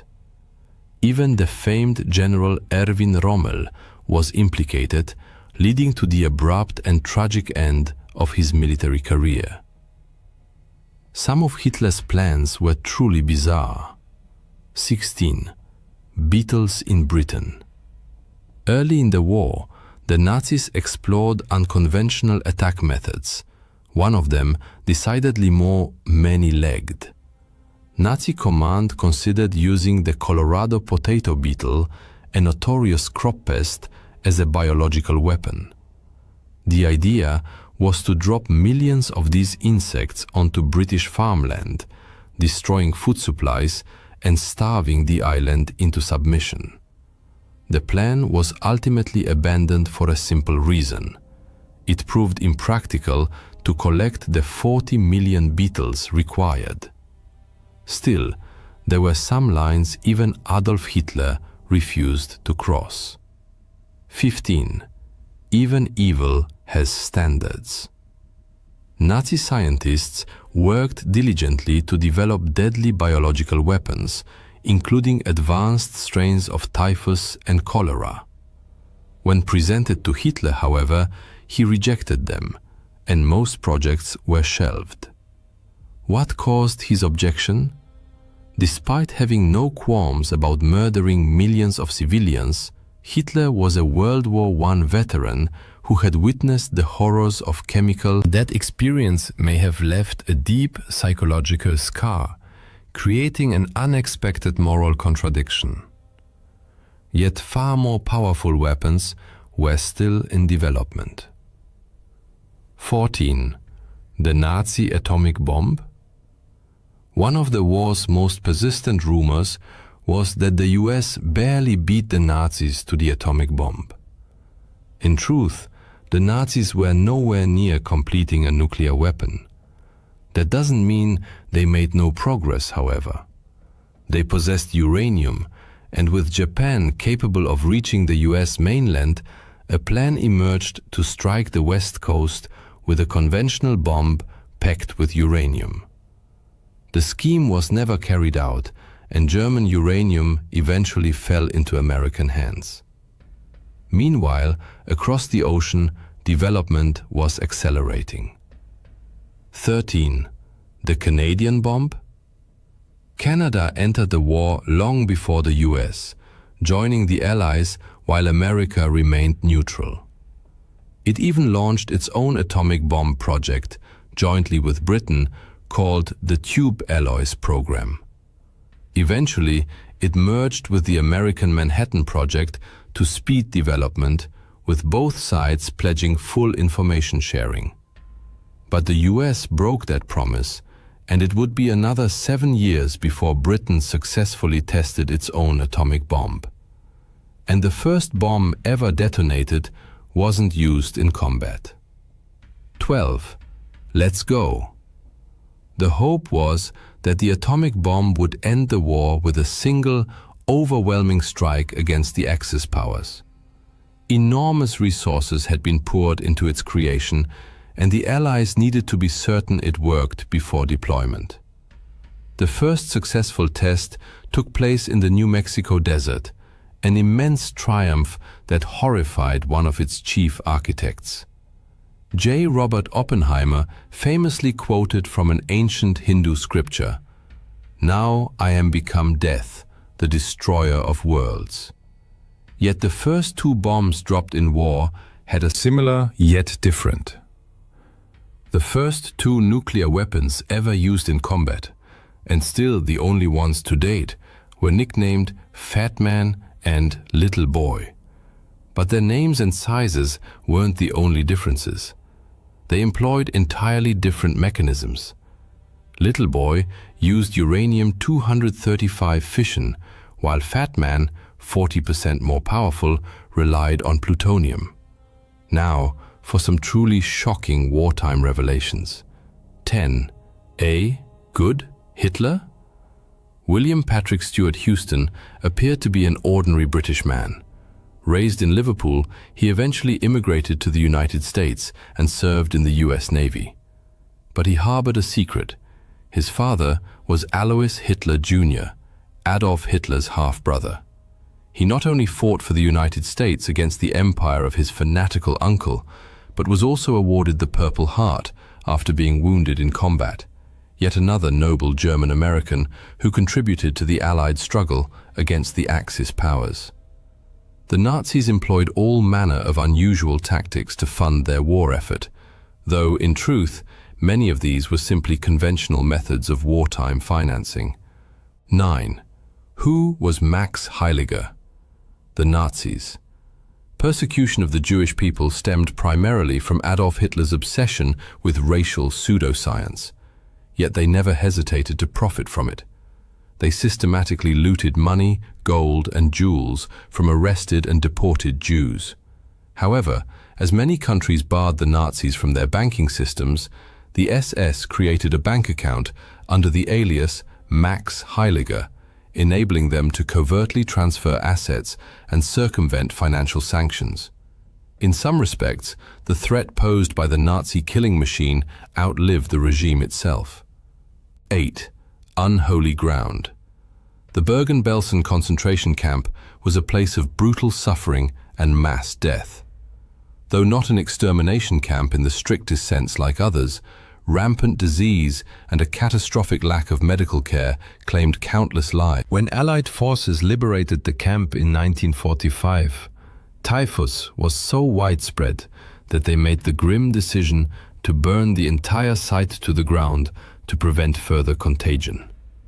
Yet even amid such horror, heroes emerged whose actions brought light to those darkest of times. 7. The rescuers. In most Nazi-occupied countries, Jewish communities were swiftly rounded up, deported, or murdered. Denmark, however, proved an exception.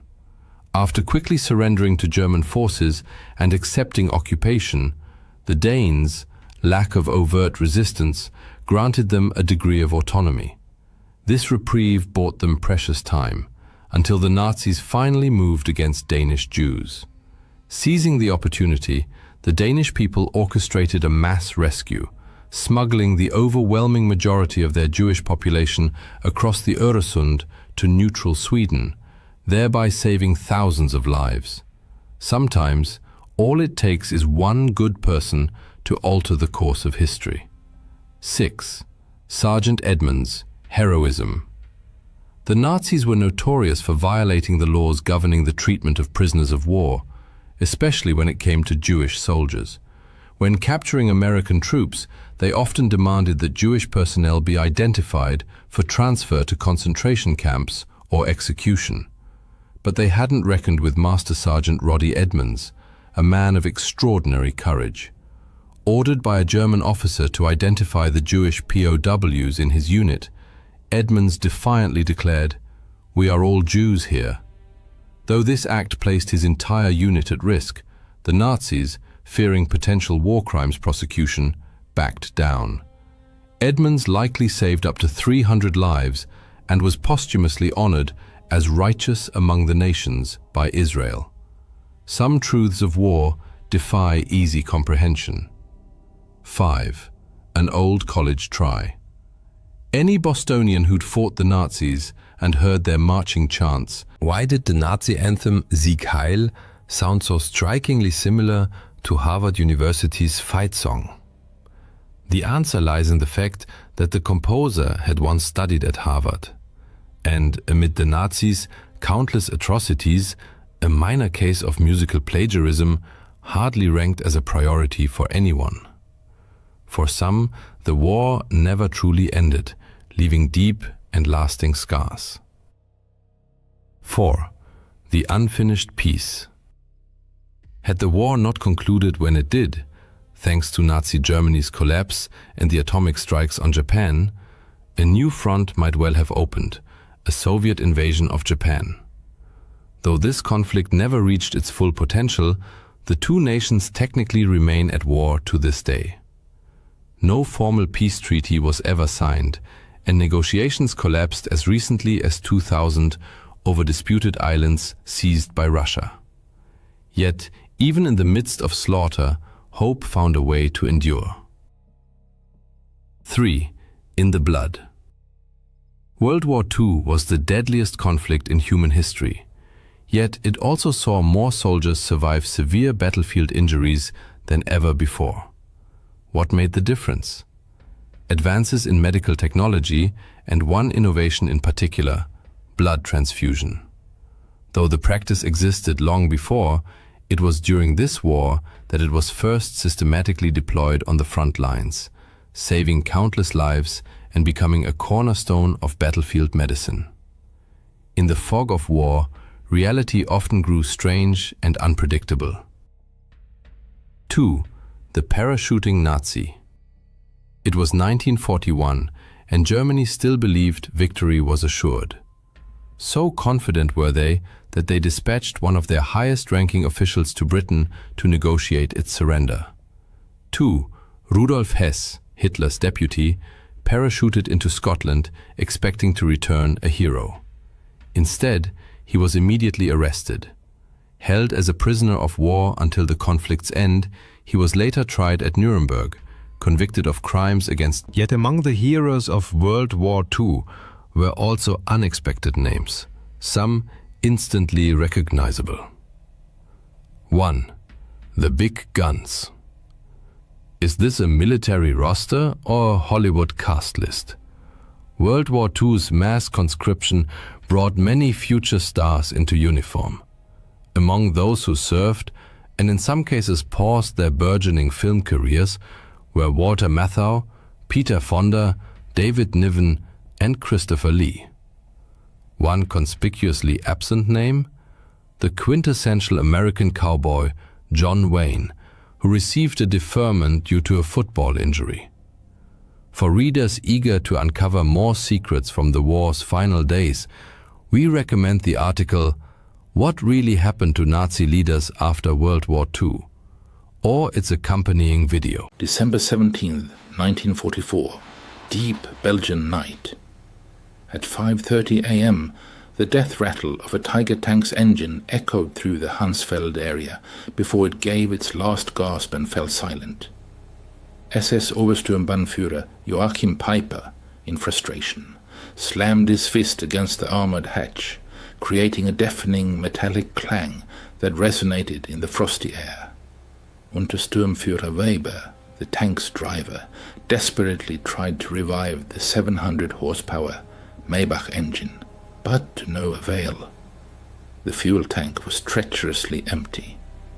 Hauptsturmführer Weber's voice, coming from his compartment, betrayed panic.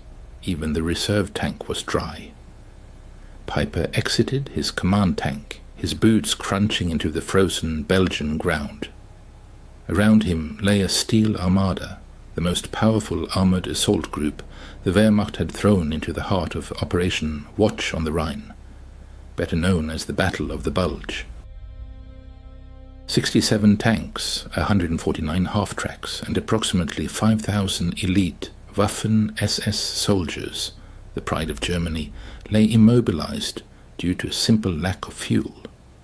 Through the morning fog, Piper discerned the outlines of an abandoned American position, Hansfeld, a strategically important supply hub for the U.S. 99th Infantry Division.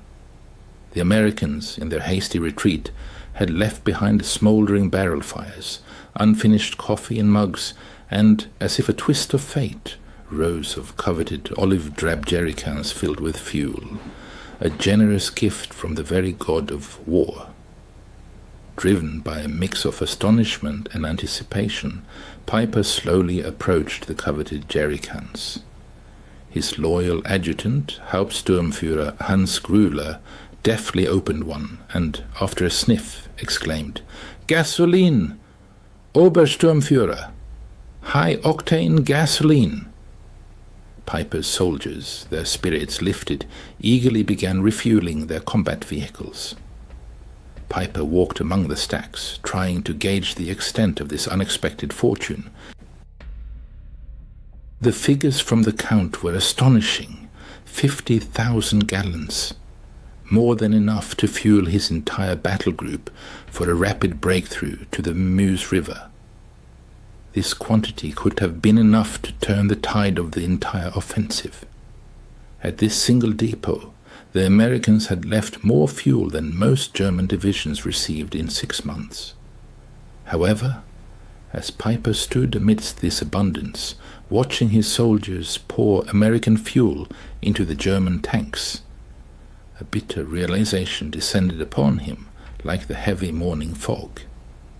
If the Americans could afford such wastefulness, if they could abandon without regret what Germany would have guarded with entire divisions, then the outcome of this war was predetermined. Germany had not merely made a tactical miscalculation, Germany had fundamentally misjudged the power and resources of its adversary. 6 months before the tragic events at Hansfeld, specifically in June 1944, Albert Speer, who served as Minister of Armaments and War Production in Hitler's government, presented a report to the Führer strongly recommending an immediate halt to all offensive operations. The reason was the systematic destruction by Allied air forces of German synthetic fuel production plants, a vital resource for the Wehrmacht. For example, the Leuna plants, which produced 125,000 tons of fuel in April, could only yield 5,000 tons by September. A similar situation was observed at other facilities, such as the hydrogenation plants in Pörlitz, Blechhammer and Brux, which were operating at less than 10% capacity. The figures presented eloquently testified to the impending defeat. During 1944, the United States managed to extract 1.8 billion barrels of crude oil. In contrast, Germany, including all synthetic production and captured Romanian fields, produced only 33 million barrels, less than 2% of American output. Thus, the Third Reich was attempting to wage modern, mechanized warfare based on logistics more suited to the age of horse-drawn transport. While the American army was literally awash in oil, Major Friedrich Seemann of the Wehrmacht's Logistics Command estimated that 4.5 million gallons of fuel would be needed to reach Antwerp during the Ardennes offensive. Hitler allocated 5 million gallons, but due to transportation issues, only half reached the front lines. Ultimately, the German High Command gambled on capturing enemy supplies, which was more a sign of desperate weakness than strategic strength. While American engineers laid a network of oil pipelines across France under the code name Pluto, which stood for Pipeline Under the Ocean, the American Army also organized the Red Ball Express, a colossal system of truck convoys that daily delivered approximately 12,500 tons of various supplies to the front lines. By the end of 1944, American forces stationed in Europe consumed a colossal 1.2 million gallons of fuel daily, while receiving 1.4 million gallons. They were not only sustaining current operations, but also building strategic reserves in preparation for further battles. Joachim Peiper, by no means lacking strategic thinking, was at 29 years old one of the youngest regimental commanders in the Waffen-SS, a recipient of the Knight's Cross with oak leaves and swords. He had endured the harsh schooling of the Eastern Front, where he learned that in modern warfare, fuel often held greater value than ammunition itself. His battle group was designated as the Schwerpunkt Vernichtung, the focal point of the entire Ardennes offensive, on which special hopes were placed. 2 days before the offensive began, on December 14th, Peiper attended a final briefing in Tondorf. General Sepp Dietrich, commander of the 6th SS Panzer Army, laid out the situation with stark clarity. You will only have enough fuel to reach the Meuse if you capture American supplies. Peiper's battle group was allocated 31,000 gallons of fuel, providing a combat range of only 50 miles. However, the distance to the Meuse was 65 miles. Thus, the offensive plan itself inherently contained the mathematics of defeat, casting doubt on the success of the entire operation. In the run-up to the December 16th offensive, Commander Peiper demonstrated extreme meticulousness in planning. His instructions were clear and unambiguous. Tanks were to move in single file to minimize fuel consumption. For stops exceeding 5 minutes, engines were to be immediately shut off. The capture of American fuel depots was declared a priority, overshadowing even tactical considerations. The stark contrast with the American approach was striking. On the same day, Captain James Rose, of the U.S. 743rd Tank Battalion, whose positions were located just 20 miles from Peiper's column's starting point, made a diary entry. Received fuel replenishment 7,125 gallons. This is the third delivery this week, and our tanks are overflowing. December 16th, 1944, 5:30 a.m. A powerful German artillery barrage, marking the start of Operation Watch on the Rhine, consumed more ammunition in 2 hours than the Wehrmacht had allocated for entire campaigns at the beginning of the war. However, even behind this impressive barrage lay serious problems. Peiper's column began its advance at 7:00 a.m., already behind schedule. The roads, which German maps had marked as high-speed thoroughfares, turned out to be narrow country lanes, often unpaved. After the German breakthrough, armored columns surged deep into the Ardennes forests, but soon encountered difficulties. Equipment designed for the vast Russian steppes proved ill-suited for the narrow, winding roads of the Ardennes. Resulting traffic jams hampered the advance, forcing the columns to move at a snail's pace.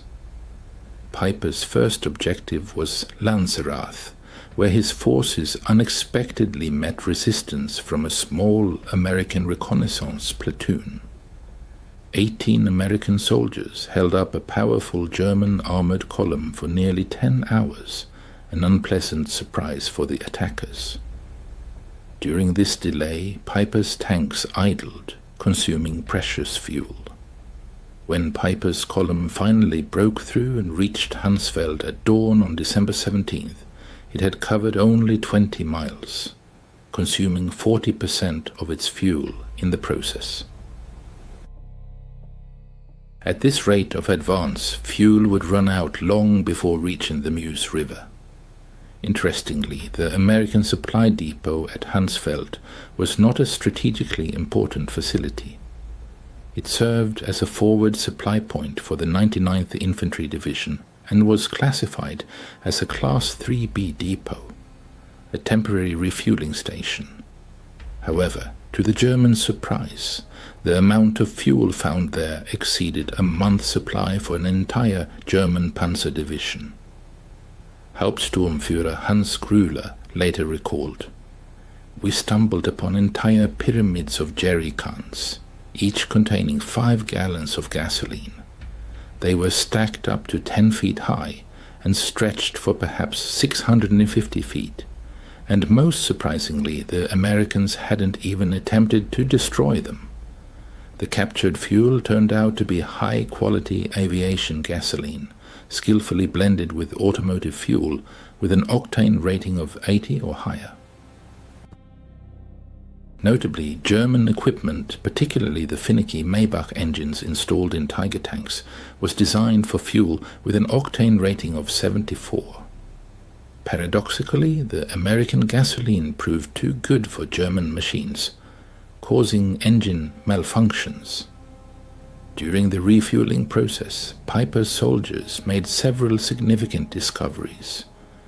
Sergeant Wilhelm Hoffmann, thanks to his English language skills acquired in his father's pre-war business, found invoices in the depot office. These documents detailed the long and complex journey of the fuel from Texas to New York, across the Atlantic to Liverpool, then across the English Channel to Normandy, and finally by truck for 400 miles to Hansfeld. Astonishingly, this journey of over 6,000 miles took only 6 weeks. I immediately reported what I saw to Obersturmbannführer Piper, Hoffmann recalled in a 1976 interview. He carefully examined the documents, then crumpled them and tossed them aside. Piper didn't say a word, but his face revealed everything. We both realized what this meant. Soon after, Private Ernst Kara came across a fresh issue of the Stars and Stripes newspaper from December 15th, dated just 2 days prior. The headline announced the opening of a new fuel pipeline connecting Cherbourg and Verdun, capable of pumping up to 300,000 gallons of fuel daily. This single pipeline alone could provide many times more fuel than Piper's battle group needed for the entire operation. To grasp the overwhelming significance of Piper's discovery, one must look at the fuel crisis that gripped Germany by the end of 1944. Starting in May, massive Allied bombing raids led to a catastrophic 90% drop in synthetic fuel production. The Luftwaffe, facing a severe shortage of aviation gasoline, was forced to ground its aircraft. Pilot training was drastically cut. Instead of the previous 250 flight hours, new recruits received only 60. The Kriegsmarine's surface fleet virtually ceased to exist. Submarines, in an attempt to conserve precious diesel fuel, were equipped with snorkels, allowing them to operate longer on battery power. On the home front, German citizens had not seen personal automobiles since 1942. Gasoline had become such a valuable resource that even the theft of a few liters on the black market became a subject of Gestapo investigations. Farmers were forced to return to using horse-drawn plows. At the very same time, the United States, with its untold reserves of black gold, accounted for 67% of global oil production. The East Texas oil field alone produced more oil than all of Nazi-occupied Europe. American oil refineries operated at full capacity, and Standard Oil even experimented with new petroleum products simply because they had an abundance of crude oil. After capturing the impressive 50,000 gallons of fuel at Hansfeld, Piper's armored columns surged forward like predators sensing prey. By midday on December 17th, they reached Bühlingen, where a new prize awaited them. Additional supplies, food, ammunition, and, most valuable of all, topographical maps indicating the locations of other American fuel depots in the vicinity. However, a careful study of the maps revealed a disturbing picture to the German officers. The Americans had vast fuel reserves scattered everywhere. Almost every major crossroads held a depot brimming with gasoline. The US First Army alone held a colossal 3.5 million gallons of fuel in reserve. Piper, without losing a moment, continued his advance towards Ligneville, where his soldiers committed a monstrous war crime that went down in history as the Malmedy massacre. 84 American prisoners of war were brutally murdered. Even this inhumane act was indirectly linked to the severe fuel shortage. Piper later justified his actions by claiming he could not afford to allocate precious gasoline for transporting prisoners to the rear. By the evening of the same day, Piper's spearhead reached Stavelot, where a large American fuel depot containing over 2 million gallons of fuel was located. This quantity would have been more than enough to sustain further advance to the Meuse and achieve the objective. However, as the first German vehicles appeared on the horizon, American engineers were already hard at work carrying out orders. Captain John Brewster of the 291st Engineer Combat Battalion had been timely warned of the enemy's approach. His mission was crystal clear and simple: at all costs, prevent the fuel from falling into enemy hands. In December 1944, at the height of the German offensive in the Ardennes, American engineers demonstrated resolve, depriving the enemy of valuable resources. The depot at Stavelot, holding 189,000 gallons of gasoline, became the scene of dramatic events. On December 17th, as Piper's vanguard approached the depot, Captain Brewster ordered the destruction of the supplies. Engineers laid gasoline trails between the stacks of jerrycans, and then Technical Sergeant Paul Solis threw a white phosphorus grenade.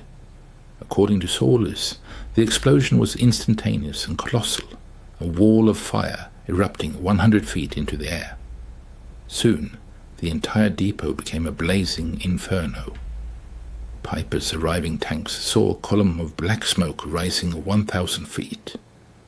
The fire raged for 3 days, destroying enough fuel to power Piper's entire division to Antwerp and back. Untersturmführer Weber recalled how a stunned Commander Piper, standing on his tank's turret, silently watched the flames, then uttered, "They can afford to burn 2 million gallons just to deny them to us. What are we doing here?" Throughout the Ardennes region, American engineers carried out similar operations to destroy fuel depots.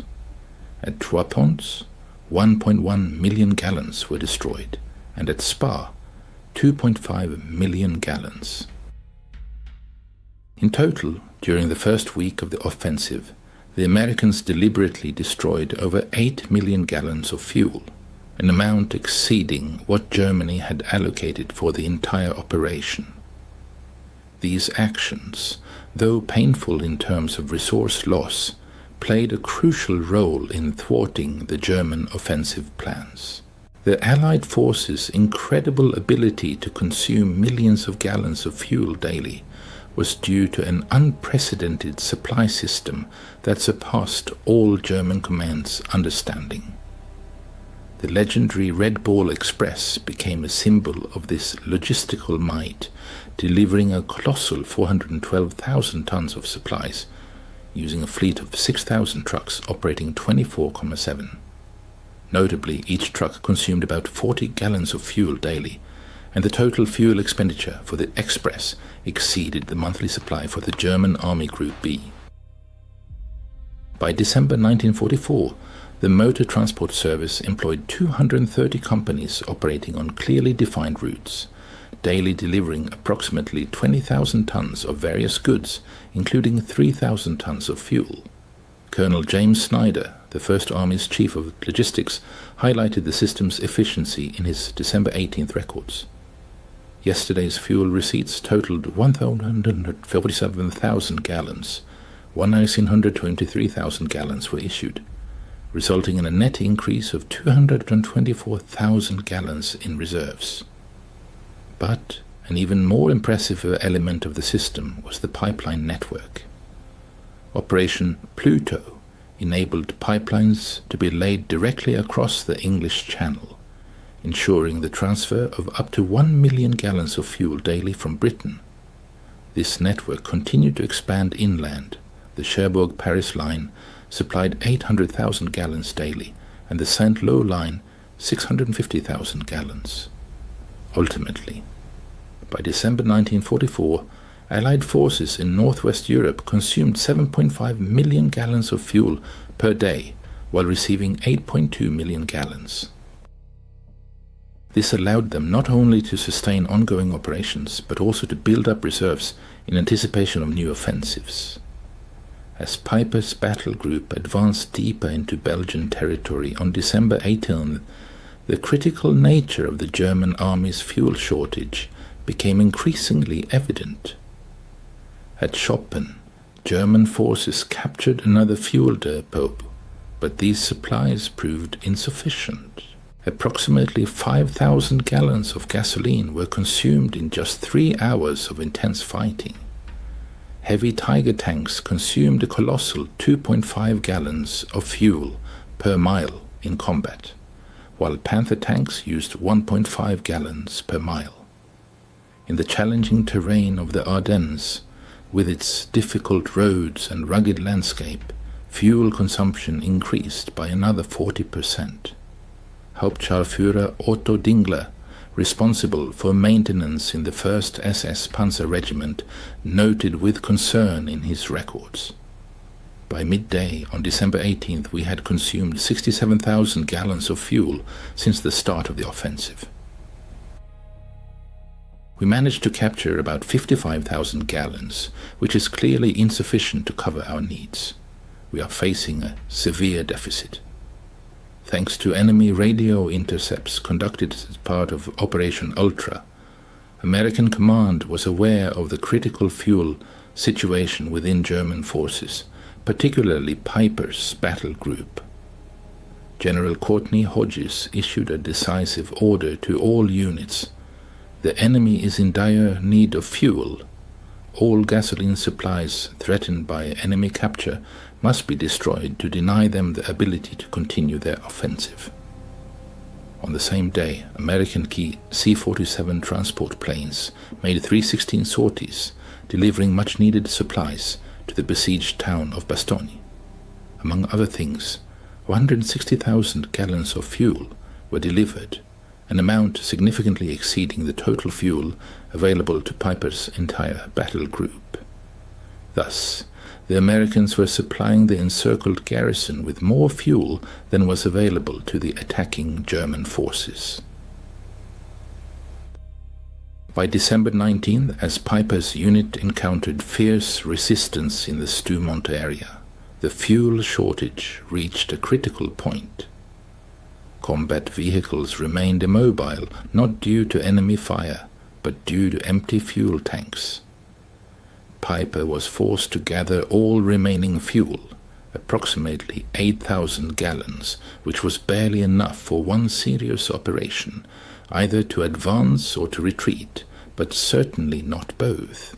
At the same time, Allied command was actively developing plans for January. Brigadier General Maurice Gilland submitted a request for a colossal 245 million gallons of fuel for upcoming operations. This request was approved instantly, without the slightest question or discussion. This contrast in approaches to fuel supply was striking. American military equipment was highly standardized, which significantly boosted efficiency. For instance, Sherman tanks consumed only 0.8 gallons of fuel per mile, while German Tigers guzzled a full 2.5 gallons. American trucks, even fully loaded, could travel 8 miles on a single gallon. The unification of parts simplified maintenance and repairs. In contrast, the German army used a vast array of equipment, both captured and indigenous, with widely varying fuel and maintenance requirements. French tanks needed certain lubricants, German Panthers others.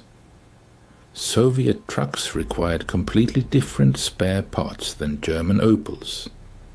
Each such complication exponentially increased already complex logistical challenges.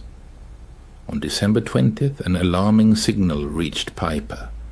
Radio reports indicated that a fuel convoy destined for his unit had fallen victim to Allied airstrikes, making resupply impossible. At this critical moment, Piper gathered his commanders to discuss the dire situation. Sturmbannführer Werner Pürtka bitterly declared, "We probably have enough fuel for only 20 kilometers, and the Mars is a full 30 kilometers away." According to Hauptsturmführer Grüller, the Obersturmbannführer regretfully stated, "Gentlemen, we are facing an enemy who burns more fuel in a day than we have received for the entire operation just to deny it to us. What we captured in Hansfeld seemed like a miracle to us, but for them it's a negligible trifle. Under such conditions we cannot win." This bitter realization permeated the ranks of the German command. General Hasso von Manteuffel, who led the 5th Panzer Army, later wrote, "When I learned that the Americans had destroyed 8 million gallons of fuel to give us no chance of capture, I understood that the offensive was doomed to fail before it even began." Colonel Friedrich von Onder, captured on December 23rd, regretfully admitted to interrogators, "Your soldiers throw away chocolate, while my men haven't seen it in 2 years. You burn millions of gallons of fuel, and we count every liter. How can we fight against such unimaginable abundance?" By December 21st, Piper's misfortunes culminated in La Glace, where his battle group found itself tightly encircled by American forces. The tanks, once a formidable power, stood motionless like stone statues, devoid of the vital force of fuel. Around them the ring tightened, formed by units of the 31st Infantry Division, battle-hardened paratroopers from the 82nd Airborne Division, and the steel fists of the 3rd Armored Division. The American Armada, like an insatiable beast, consumed colossal volumes of fuel, 340,000 gallons on December 21st alone. Meanwhile, Piper desperately tried to conserve every drop, possessing a paltry 1,000 gallons. Private First Class Richard McKinney, like a chronicler of those days, wrote home, ironically remarking on the situation, "We have the Germans surrounded. Their tanks are dying of thirst. Our captain jokes that we are burning more fuel, heating our coffee than they have left for their vehicles." This episode vividly epitomized industrial warfare at its zenith. The redeployment of General Patton's Third Army northward, requiring 350,000 gallons of fuel solely for the move, seemed an inconceivable task for the exhausted German war machine. However, American logistics, like a finely tuned clockwork, met this unimaginable challenge in just 3 days. On December 23rd, the skies opened and a flood of sunlight poured onto the earth. Allied aircraft, like a flock of predatory birds, took to the air, performing about 2,000 sorties. Each aircraft, like an insatiable demon, devoured fuel at a monstrous rate, forcing the Luftwaffe to watch enviously from the ground, grounded for weeks. P-47 fighters, like fiery chariots, burned 300 gallons an hour, and B-26 bombers, like winged leviathans, consumed 200 gallons an hour. One day of these massive air operations consumed more fuel than all that Germany could allocate to its offensive, underscoring the chasm between the industrial capabilities of the two opposing sides. On the night of December 23rd, 24, realizing the hopelessness of the situation, Piper abandoned his equipment and made a desperate attempt to escape. Of the impressive armada of 119 tanks and assault guns that had begun the offensive with such optimism, only 39 vehicles remained functional by then, and even they were unable to move. In a desperate effort to prevent the equipment from falling into enemy hands, the crews destroyed them using their last ammunition. Obergefreiter Heinz Goltz left a vivid account of those tragic events. We collected the last drops of fuel from all vehicles, probably gathering about 200 gallons. The Obersturmbannführer personally rendered his command tank unusable. Millions of Reichsmarks invested in this equipment turned to ashes due to empty fuel tanks. Of the 5,000 soldiers who went into battle as part of Piper's battle group, only about 770 returned. Despite this, they managed to advance 60 miles into enemy territory, capture several depots, and open the eyes of the German command to the scale of Allied logistical support. News of these discoveries made by Piper's group spread like wildfire through German headquarters. By December 26th, Field Marshal Walter Model received detailed reports on captured American supplies. Model's chief of staff recorded his reaction to the news. The Field Marshal reread the figures twice. 50,000 gallons in Hansfeld, 2 million burned in Stavelot, 8 million destroyed to prevent capture. After that, he said, "It seems we are fighting the wrong war." Hitler, informed of this on December 28th, categorically refused to accept reality. Albert Speer recalled, Hitler stubbornly insisted that all these figures were nothing more than propaganda.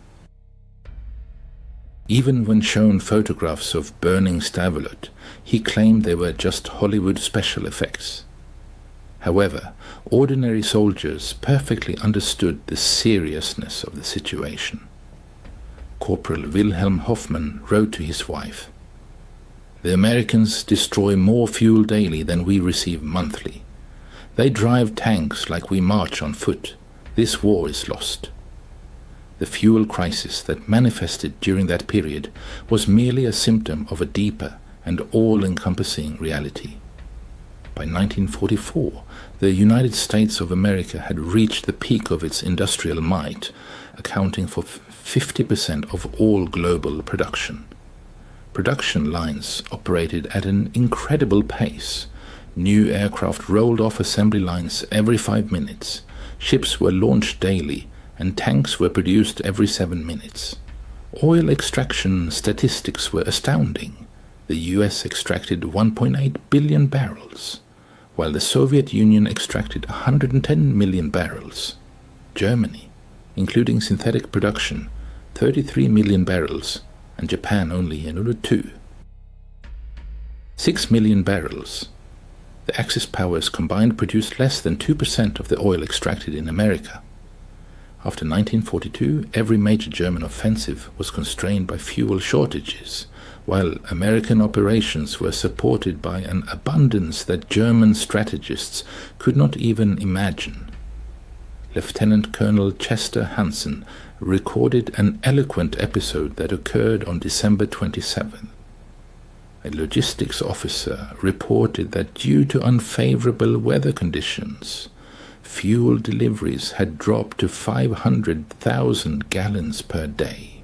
Concern arose, but soon someone noted that this amount exceeded the total volume of fuel allocated by Germany for the entire offensive. German prisoners of war captured in the Ardennes were not so much amazed by American firepower as by its extravagance. The sight of American soldiers discarding uneaten rations or using gasoline for heating had a demoralizing effect that surpassed the impact of artillery bombardments. Unterscharführer Reichel admitted during interrogation, "We knew your production figures in theory, but when we saw your soldiers throwing away more than we ever had, it became a reality. Every German who witnessed your indifferent abundance understood that the war was lost." This information spread through letters, despite censorship. Feldwebel Ernst Müller wrote, "The Americans wash their clothes in gasoline. They feed dogs chocolate. They have artillery salutes for Christmas. We cannot fight such endlessness." The psychological impact of this abundance undermined German notions of racial superiority. How was it that the Americans, whom Nazi propaganda branded as decadents, possessed untold riches, while representatives of the master race barely scraped by? This question ran like a red thread through the entire Nuremberg trials, where German commanders repeatedly pointed to logistics, or rather the catastrophic lack of fuel, as a key factor in their defeat.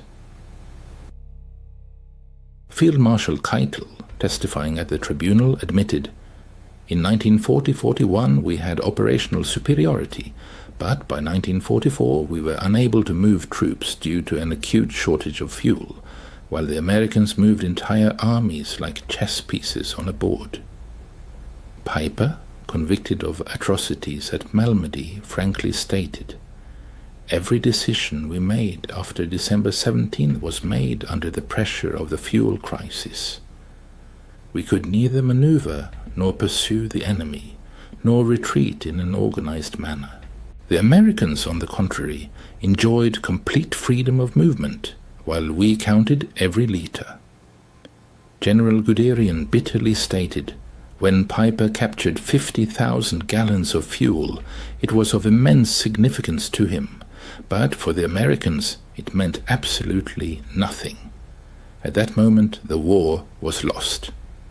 This story, like an epitaph, marks the twilight of the era of industrial warfare. Victory was forged not so much by the courage of soldiers on the battlefield as by the statistics of industrial production. The romantic aura of war dissipated in the Ardennes, buried under piles of empty fuel tanks. According to Dr. Richard Overy's calculations, by 1944, the ratio of industrial production between the Allies and the Axis powers in key categories exceeded 5,1. For petroleum products, this gap reached a staggering 50,1. Neither superior training nor brilliant tactics could overcome such a colossal advantage. America produced 324,150 aircraft during the war, while Germany produced only 119,907. American factories produced 88,410 tanks, German factories 46,857. But the most eloquent figure is the volume of oil processed. In 1944 alone, America processed 1.8 billion barrels, while Germany, with great difficulty, could extract only 33 million. December 24th, 1944, marked a turning point. As the remnants of Piper's group, abandoning 39 tanks, 70 half-tracks and 177 other vehicles, fought their way on foot through American defensive lines, the true scale of the disaster became evident. The capture of 50,000 gallons of fuel seemed like incredible luck, but it soon became clear that it was a drop in the ocean for an enemy who could afford to burn millions of gallons. Unterführer, analyzing the event of those days in 1975, recalled, "On the morning in Hansfeld, upon discovering the American fuel reserves, we rejoiced as if we had won the lottery. However, by evening, learning of the burning Stavelot, the realization of inevitable defeat set in. The Americans possessed such abundance that they could destroy what we were willing to die for. Our 50,000 gallons were insignificant, less than what one American armored division consumed in 2 days. It wasn't even 3 hours of work for the legendary Red Ball Express, just a margin of error in Allied daily consumption. Major General J. Lawton Collins later noted, "The Germans' desperate attempts to seize fuel exposed their fatal miscalculation. They naively believed that we valued fuel as highly as they did, considering it an indispensable resource. They were unaware that we had so much of it that we could afford to burn millions of gallons without jeopardizing our tactical advantage." Operation Wacht am Rhein collapsed, facing the relentless mathematics of industrial warfare. The offensive consumed about 2.8 million gallons of fuel, representing 40% of the total allocation, not counting captured reserves. At the same time, the American Army expended 267 million gallons, almost 100 times more. The Wehrmacht lost about 100,000 soldiers, 800 tanks, and 1,000 aircraft. But the most devastating blow was the loss of illusions. Every German soldier who witnessed American abundance firsthand realized that Germany was not just fighting a war, but participating in an act of self-destruction. The tragic fate of Joachim Peiper, a commander who had endured the crucible of war, ended in 1976 in France at the hands of unknown assailants. But long before that, in 1967, in a conversation with historian Henry Lyman, he acknowledged the fateful role of the discovered fuel depot. According to him, had it not been for this discovery, the German forces would have had a chance to retreat with honor. But the suddenly revealed disparity in resources, where American reserves seemed like a bottomless ocean, and German ones like meager drops, ultimately buried any hopes for victory. This episode vividly illustrates an immutable law of industrial warfare, where logistics play a decisive role, overshadowing tactical stratagems. The might of production crushes even the bravest courage, and an abundance of resources becomes an insurmountable factor before which devotion to ideals pales. Despite the fact that a German soldier in 1944 might have surpassed his opponent in training and experience, this was not decisive. The American war machine, fueled by colossal industrial power, surpassed Germany in its ability to produce and replace losses. This truth was reflected in every fuel can found in Hansfeld, in every gallon burned in Stavelot, in every kilometer of pipeline stretching across France. In the era of industrial warfare, victory is forged not so much by the genius of commanders as by the power of factories and oil refineries. In December 1944, at the height of World War II, Colonel Trevor Dupuy conducted astonishing calculations, demonstrating the colossal difference in supplies between the Allied armies and the Wehrmacht. It turned out that each American soldier received about 67 pounds of various supplies daily, while a German soldier made do with only 3 pounds. American soldiers accustomed to abundance sometimes complained about excessive waste, while for German soldiers, American abundance seemed simply unimaginable. 40 years after those memorable events in 1984, veterans from both sides met in the Belgian village of La Glace, where Peiper's Tiger tank is still exhibited in the local museum, frozen at the very spot where it ran out of fuel. On December 23, 1944, former German tank crewman Karl Fortmann stood next to the tank with former Staff Sergeant Roy Anderson of the U.S. 30th Infantry Division. "We always wondered why you stopped," Anderson admitted. "We thought it was some kind of tactical maneuver." In response, Fortmann gave a bitter chuckle. "We stopped because our tanks were empty. You burned millions of gallons of fuel to keep them out of our hands. How could we fight you under such conditions?" Anderson paused for a moment, then said, "We never knew you had so little. We had so much, we didn't even think about it." In this short dialogue lies the whole truth of December 1944. One side measured its reserves in gallons, the other in millions. One fought for every can of oil, while the other burned entire oceans. The outcome of the battle was predetermined. German military archives provide irrefutable evidence of this. The War Diary of Army Group B for December 1944 contains the following entries. December 16th, offensive begins. Fuel reserves are only 70% of the minimum required level. December 17th, Piper's units capture 50,000 gallons of fuel. December 18th, several fuel depots destroyed by enemy attacks, over 5 million gallons lost. December 19th, units critically dependent on fuel supplies lose mobility. December 24th, Piper is forced to abandon his equipment due to complete exhaustion of fuel reserves. At the same time, the American First Army reported December 16th, reserve supplies total 3.7 million gallons. December 17th, 2.2 million gallons destroyed. December 18th, 1. 8 million gallons received. December 24th, reserve supplies total 4.1 million gallons. The Americans treated millions of gallons of fuel with astonishing indifference, while the Germans guarded every single canister.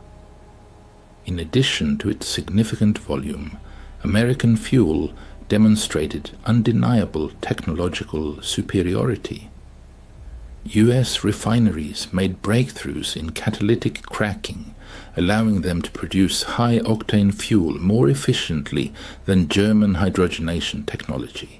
In particular, American 100-octane aviation fuel provided aircraft with a tangible performance advantage compared to German machines, which used 87-octane synthetic fuel.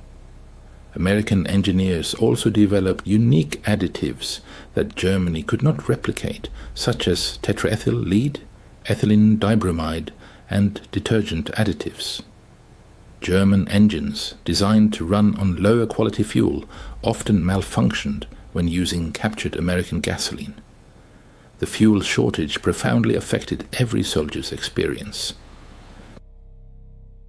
Corporal Hans Müller noted on December 20th, marched 30 kilometers.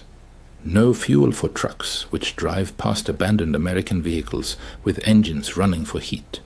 They leave the engines on. We walked in the snow. Medical services were paralyzed. Ambulances could not evacuate the wounded, and hospitals lacked fuel for generators. People died, waiting for transport that never arrived. Senior medic Dr. Wilhelm Kirsting testified, "We had excellent surgeons and supplies captured from the Americans, but no fuel for ambulances.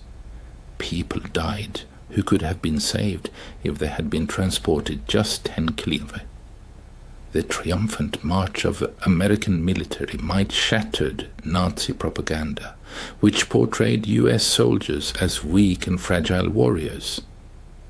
German soldiers were indoctrinated with the myth of American weakness.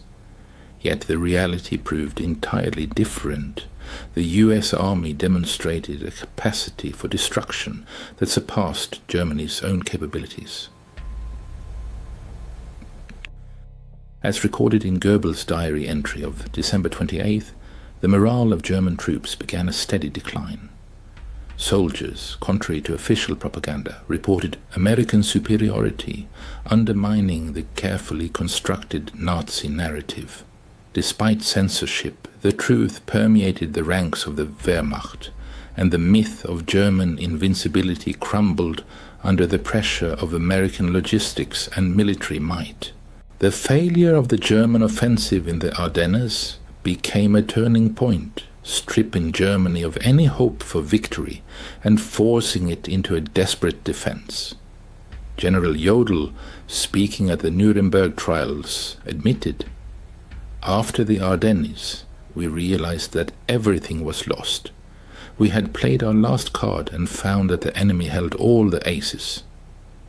Recognizing Germany's dire situation, the Allies concentrated their efforts on destroying the German fuel industry. by February 1945, Germany's fuel production had virtually ceased, leading to the paralysis of the Luftwaffe and a drastic reduction in the Wehrmacht's combat effectiveness. Deprived of the ability to maneuver, the German army transformed into a static force, doomed to gradual annihilation by the mobile Allied units. The spring of 1945 was marked by surreal scenes. German units surrendered not because of battlefield defeats, but due to a simple lack of fuel. Entire panzer divisions, unable to move, stood helplessly while Allied forces drove past them. Major General Fritz Bohlein recalled, "We had 42 combat-ready tanks, manned by experienced crews and supplied with ammunition. However, we only had about 80 gallons of fuel, which wouldn't have been enough to even reach the next town. Ultimately, we destroyed our tanks and went into captivity on foot."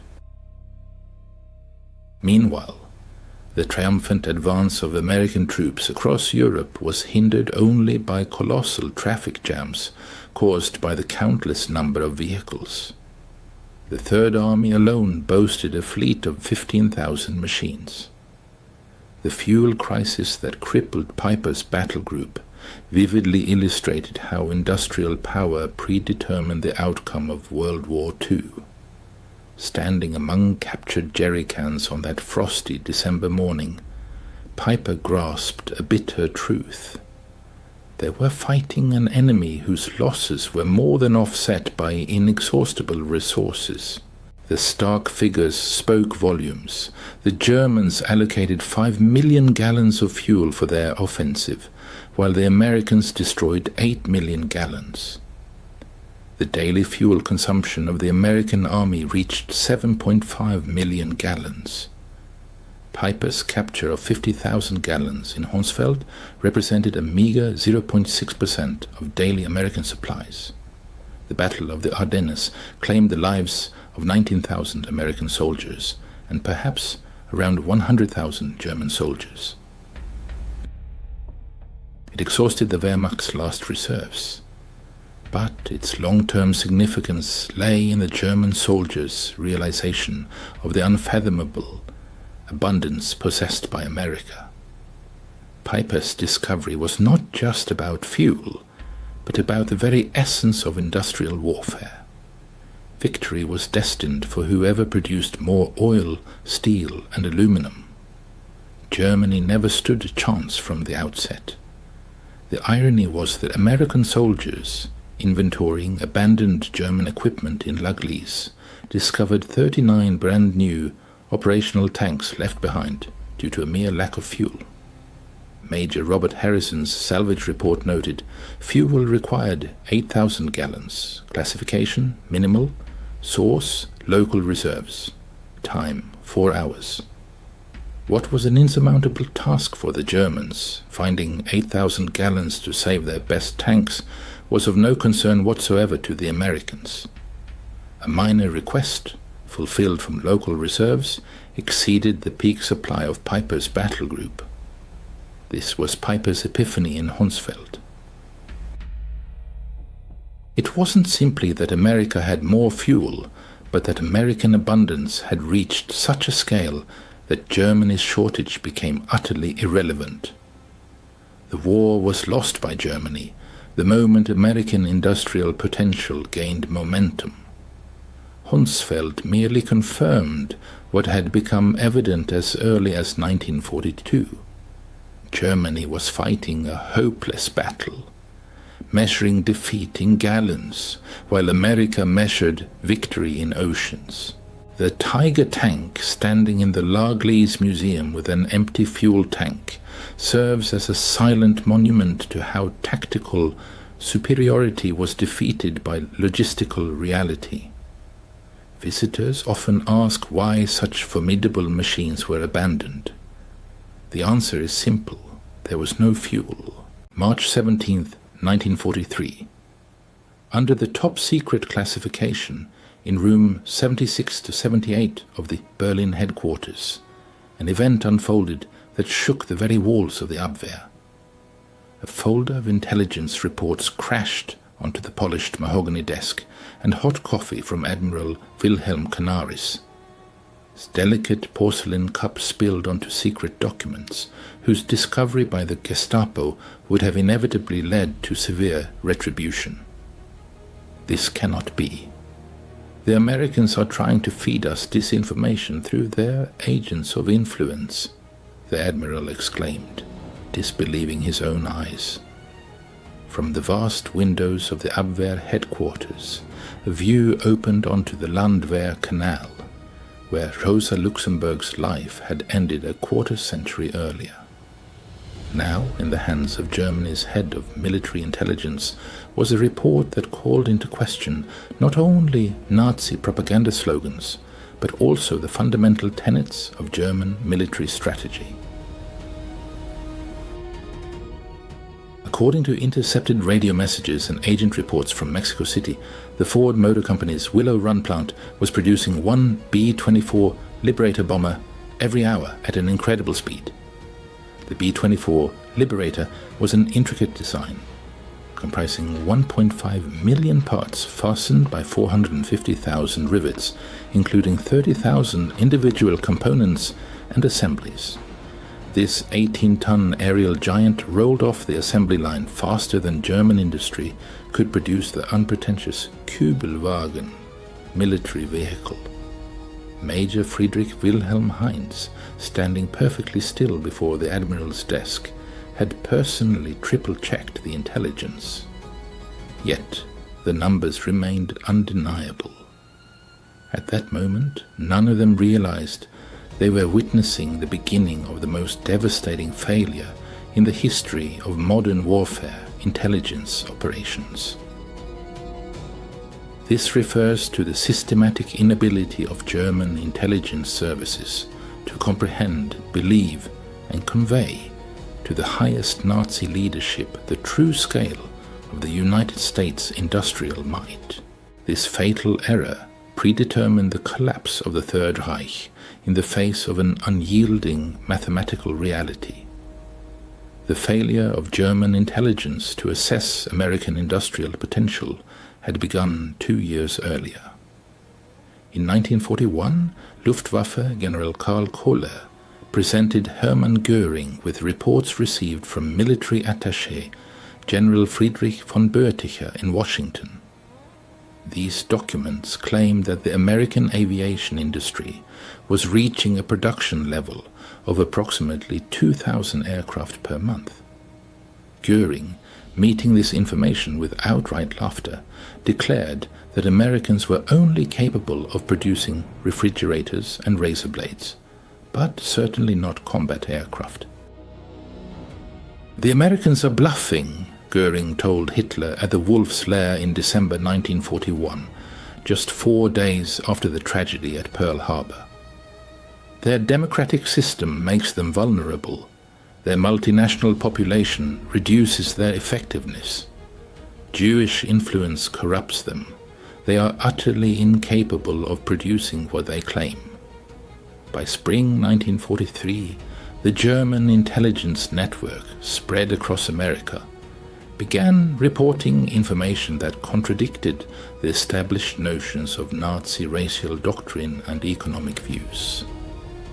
Information arrived from diverse sources: Mexican entrepreneurs sympathetic to Germany, Spanish diplomats, Swedish businessmen traveling through Detroit, and even intercepted letters from American workers addressed to relatives in neutral countries. All converged on one incredible assertion: Ford's Willow Run plant alone was producing more heavy bombers than all of Germany's aircraft factories combined. Oberstleutnant Nikolaus Ritter, who headed the Abwehr's Air Intelligence Department, Fremde Luftwaffen, spent 3 weeks meticulously analyzing the incoming data.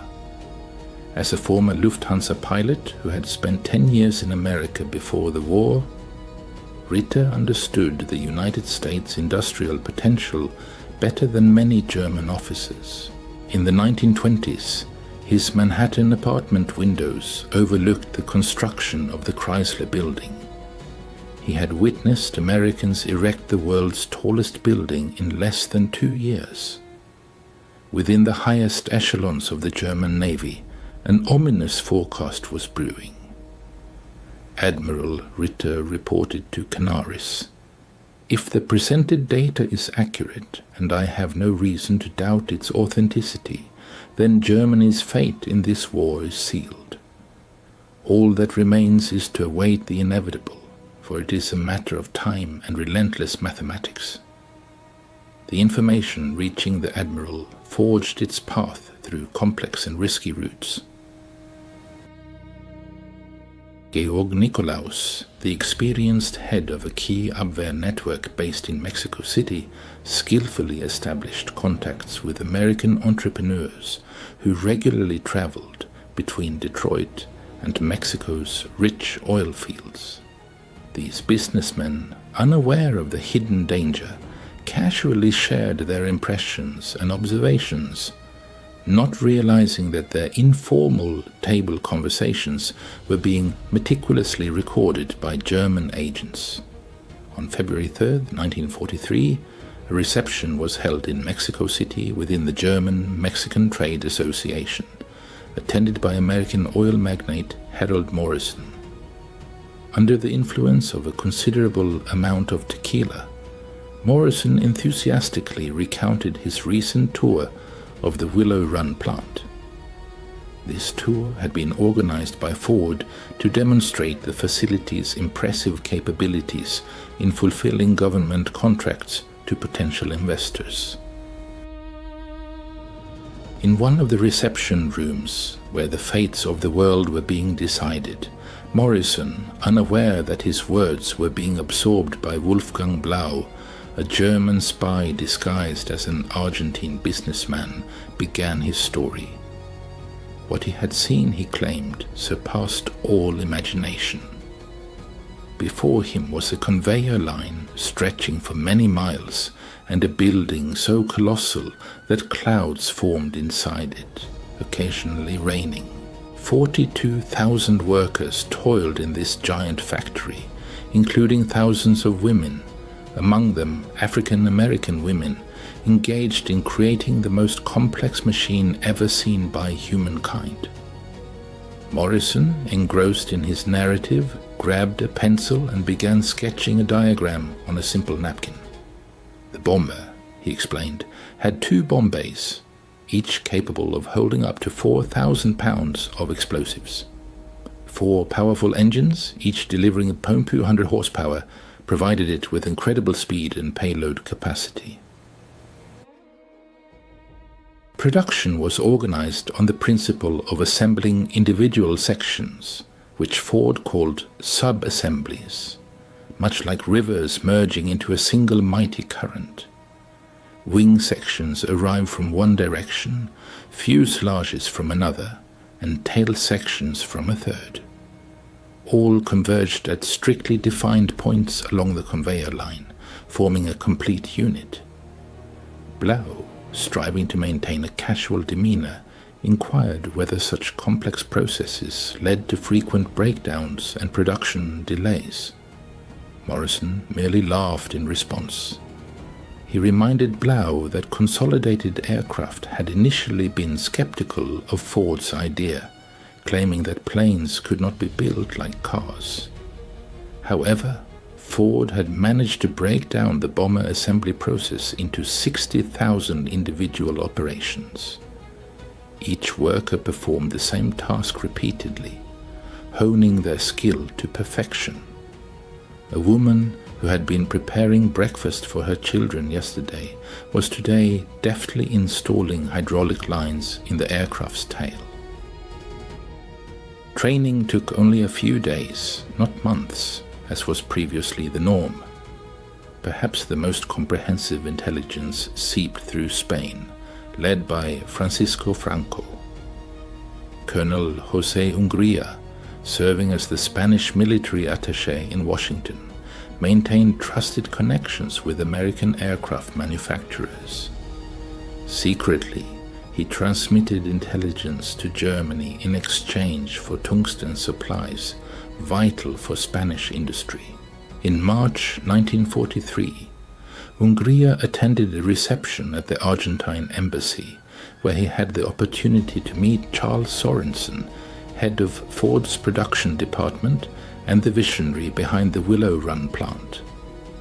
Sorensen, confident he was conversing with a representative of a neutral power, a potential buyer of aircraft after the war, freely shared the information about the plant's capabilities. "Colonel," Sorensen stated, unaware that his every word would reach Berlin within 2 weeks. "When I first visited Consolidated's San Diego plant in 1940, they were assembling B-24s outdoors, under the blazing sun, and each one was different from the last, taking 180,000 man-hours to build. I knew we could do better." The Hungarian engineer Ungria persisted, demanding details and explaining it as his professional interest as a military specialist. Sorensen, brimming with pride over his achievement, readily agreed. One night in a hotel room in San Diego, I sketched out the entire production process. We would build bombers on the automobile production principle. Instead of workers gathering around a stationary aircraft, we would move the aircraft along a line of stationary workers. Each worker would perform a specific set of tasks repeatedly, perfecting their skill through repetition. The Spaniard inquired if there would be labor force issues with such production complexity. "We've established a training center where 8,000 workers are trained weekly," Sorensen replied. "Women make up 40% of our workforce. They excel over men in intricate work thanks to their smaller hands, which allow them to reach difficult places and greater patience for monotonous tasks. We have African American workers operating complex equipment. We also have 16-year-old youths responsible for logistics. Democracy, Colonel, means utilizing all available human resources. Through Swedish, Argentine, Japanese and Turkish channels, German intelligence relentlessly received confirmation of Willow Run's impressive production rates. In March 1943, Swedish engineer Erik Lundberg, who visited the plant, reported, "The plant operates with an efficiency that surpasses European understanding. It has 1,600 specialized machines, many designed for a single operation. Capital investment is colossal, possibly reaching $200 million just for tooling." Independent confirmation also came from Japanese commander Toshikazu Omi in an encrypted message to Tokyo, intercepted by German intelligence. "This single plant produces more aircraft per month than the entire Japanese aviation industry." By April 1943, German intelligence had accumulated exhaustive data from 17 independent sources confirming the scale of production. The figures were astounding. Willow Run alone at its peak produced 650 B-24 bombers per month, and overall American production of these aircraft exceeded 1,400 units monthly. June saw Admiral Canaris's desperate attempts to obtain direct confirmation from the United States, leading to the launch of Operation Pastorius. This operation involved the clandestine deployment of a group of saboteurs to American soil using a submarine. One of the two four-man teams was led by George John Dash, a man who had spent 2 decades in America before returning to Germany just before 1939. His secret instructions, received personally from Canaris, mandated gathering intelligence on the scale of American aircraft production before undertaking any acts of sabotage. Early in the morning of June 13, 1942, Dash's group landed on the coast of Amagansett, Long Island. They secretly infiltrated the shore from the U-202 submarine shortly after midnight. However, just a few days later, tormented by the moral dilemmas of his mission and the realization of America's enormous industrial potential, Dash decided to surrender to the Federal Bureau of Investigation, FBI. During interrogations, Dash revealed information that astonished his American captors. He stated, "Canaris himself admitted to me that the High Command in Berlin distrusted your production capacity figures. They believed the information about the Willow Run plant was merely propaganda. He needed photographs, precise personnel data, supply reports, irrefutable evidence that would force Goering to acknowledge the reality." A tense silence hung in the room as FBI Special Agent Charles Landman, with doubt in his voice, uttered, "Do they really refuse to believe we can produce a bomber every hour?" In response, Dash merely gave a bitter chuckle. "Agent Landman, believe me, I know American industry firsthand. I've seen your car factories churn out vehicles. I tried to convey a simple idea to them. If Ford could produce a car every minute before the war, then producing a bomber every hour during wartime is well within their capabilities." But my words were dismissed as defeatist sentiment. On April 20th, 1943, Adolf Hitler's 54th birthday, Admiral Canaris personally presented the compiled intelligence to Hermann Goering at his luxurious hunting estate, Karinhall, north of Berlin. This meeting subsequently became legendary among German intelligence officers, who were astonished by Goering's complete rejection of obvious facts. Canaris presented Goering with irrefutable evidence, photographs, intercepted documents, and reports from numerous independent sources. He laid them out on the Reichsmarschall's massive oak table, like a croupier dealing cards foretelling an inevitable loss. "Herr Reichsmarschall," Canaris began cautiously, "we have confirmation from 17 independent sources indicating that the Ford Willow Run plant at peak production is producing one B-24 Liberator bomber every hour. This rate has been consistent since January." The corpulent Goering, whose body mass by then exceeded 280 pounds, appeared in the room.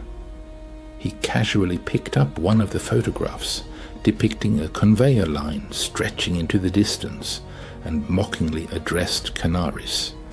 "Do you really think I'm that stupid, Canaris? These are obviously wooden mock-ups created for propaganda. The Americans are trying to convince us of their ability to mass-produce aircraft like sausages. This Willow Run plant apparently produces no more than 50 bombers a month."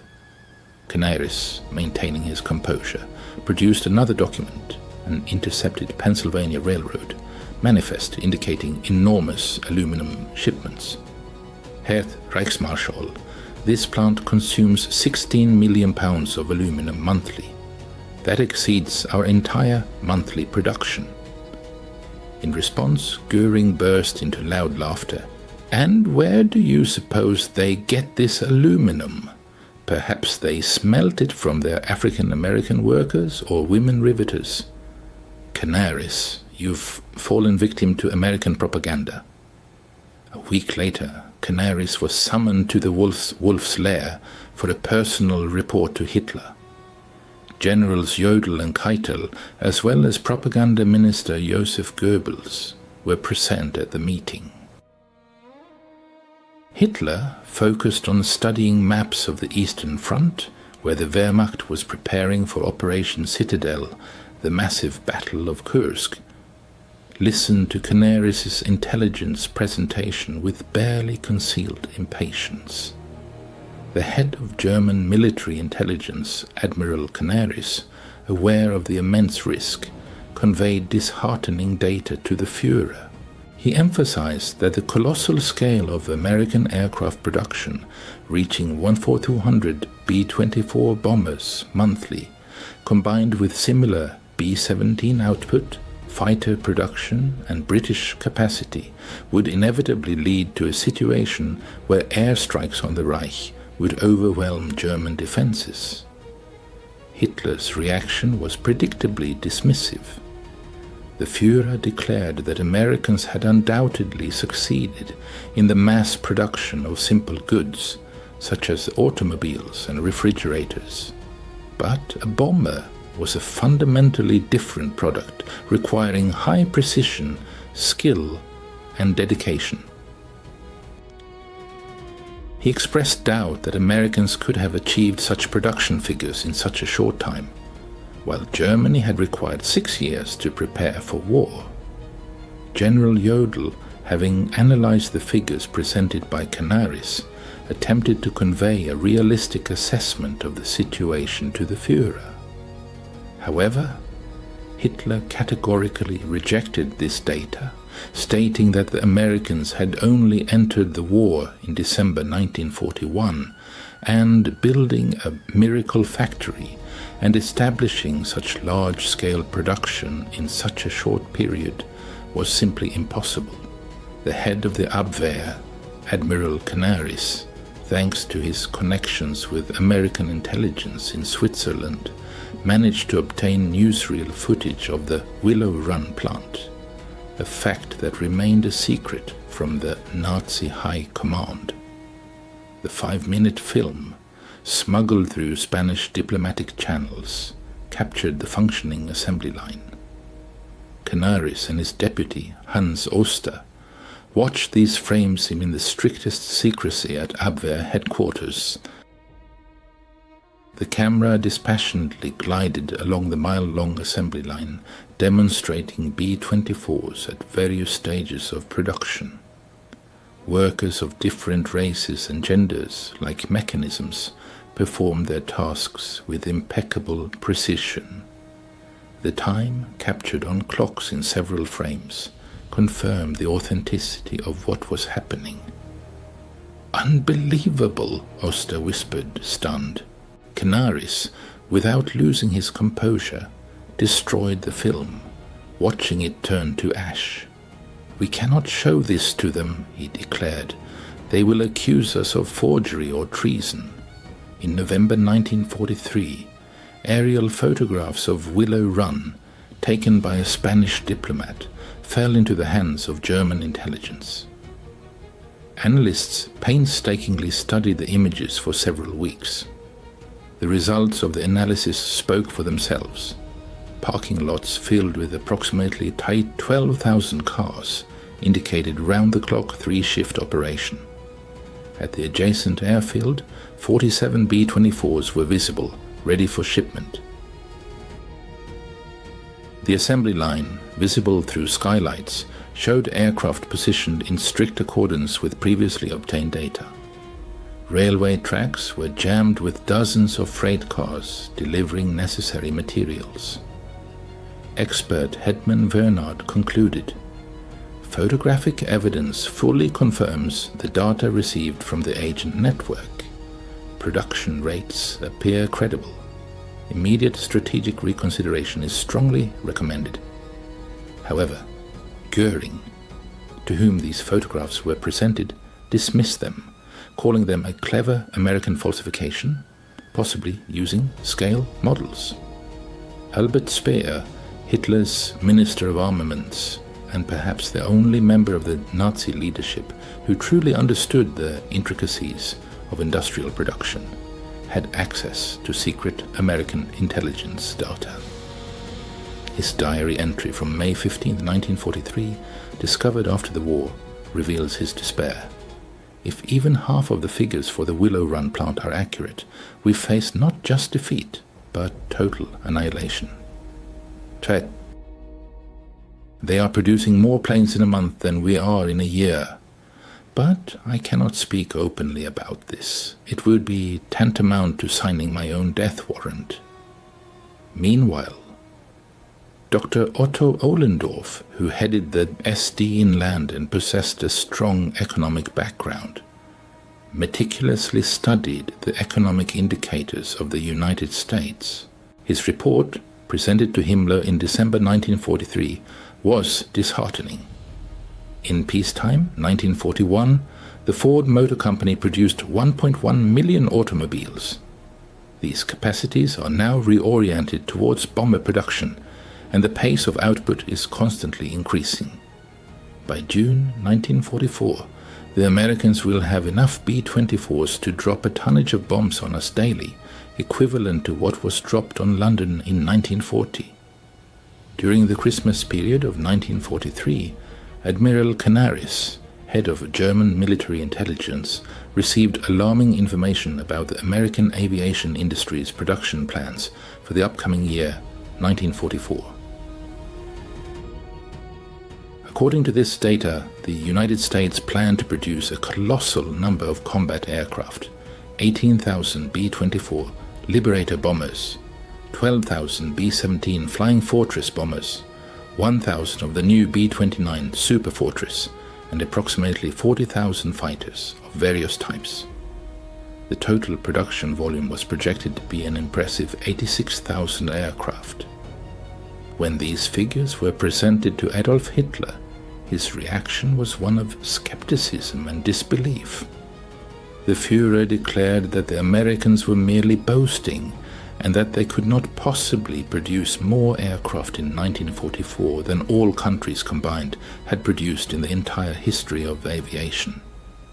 He dismissed these claims as absurd, refusing to believe in the reality of the aerial threat looming over Germany. However, reality was becoming increasingly apparent. By February 1944, Canaris had been dismissed from his post on suspicion of defeatism and even treason. His place was taken by Walter Schellenberg, a convinced Nazi who would not dare to contradict Hitler or Göring. But even loyalty could not conceal the truth. On February 20th, 1944, Operation Argument, also known as Big Week, began, during which the US 8th Air Force unleashed its full might on German aircraft factories. More than 1,000 heavy bombers launched massive attacks, dropping more tons of bombs in 6 days than the Luftwaffe had dropped on Great Britain during the entire Blitz. It became clear that Germany was facing an air war of unprecedented scale, and denying it was no longer possible. In the history of World War II, there are episodes that vividly demonstrate a turning point in the course of events. Luftwaffe fighter pilot Adolf Galland reported in despair to Göring about the unprecedented power of the Allied air forces.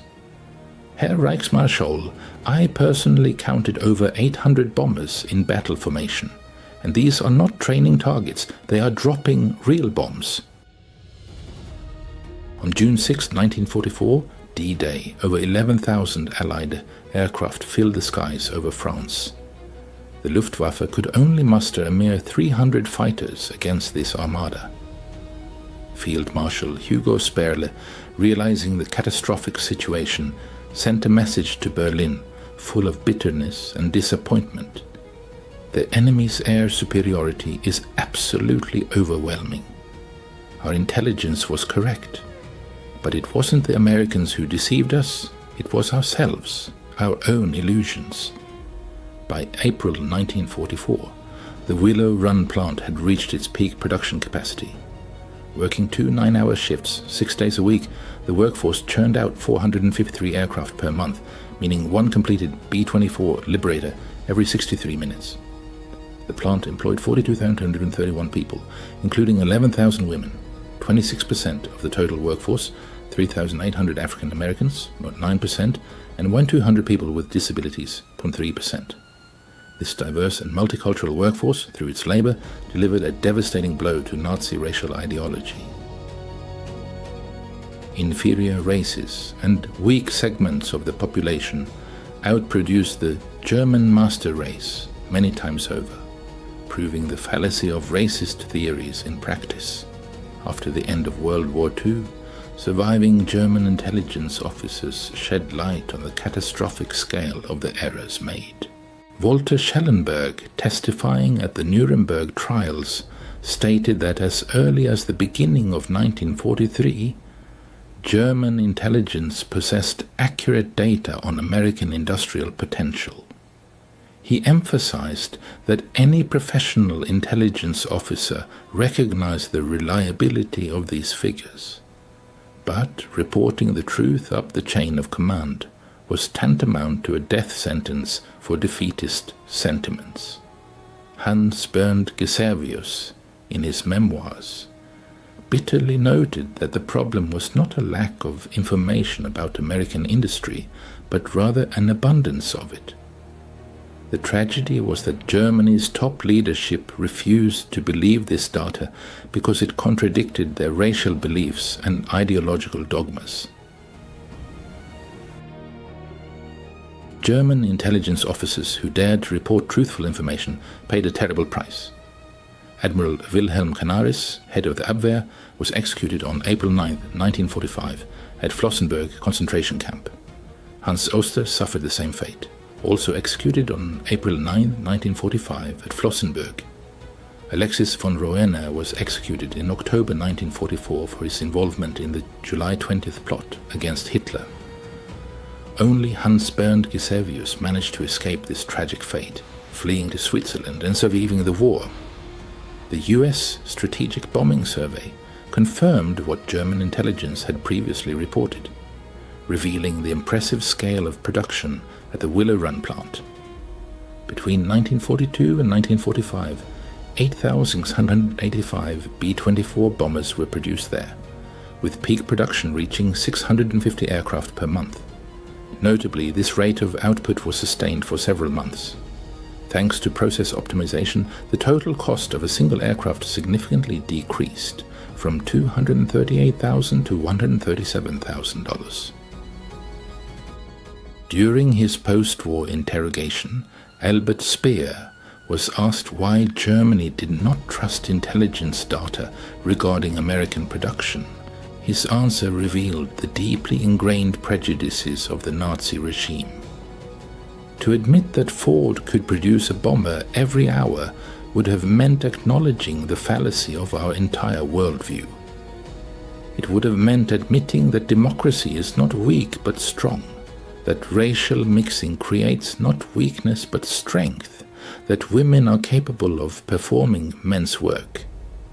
Ultimately, it would have meant admitting that we started a war we were destined to lose. But who would have dared to tell that to Hitler?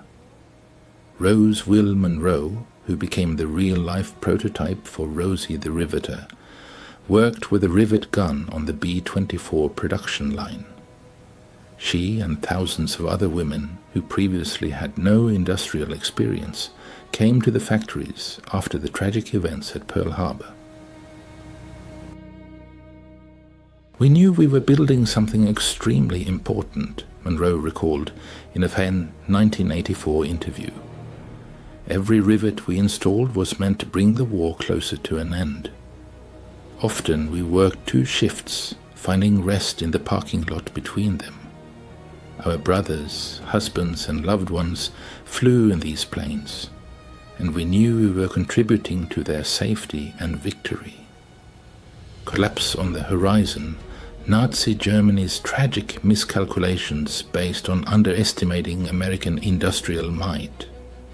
The refusal to acknowledge the veracity of intelligence information about the Willow Run aircraft plant, a giant symbol of American industrial might, led to a series of catastrophic consequences for Nazi Germany. This short-sightedness, like a veil, blinded the German leadership, pushing the country towards inevitable collapse. First, Germany continued to increase bomber production until late 1944, ignoring the fact that their efforts paled in comparison to the American aircraft torrent. Second, resources that could have been directed towards strengthening defenses were recklessly squandered on developing wonder weapons. that ultimately failed to live up to expectations. Third, strategic planning was based on the illusory notion of confronting hundreds of bombers, while thousands of American aircraft already dominated the skies. Finally, diplomatic initiatives aimed at seeking peace were constantly postponed due to a misunderstanding of the impending catastrophe, which only worsened Germany's position on the international stage.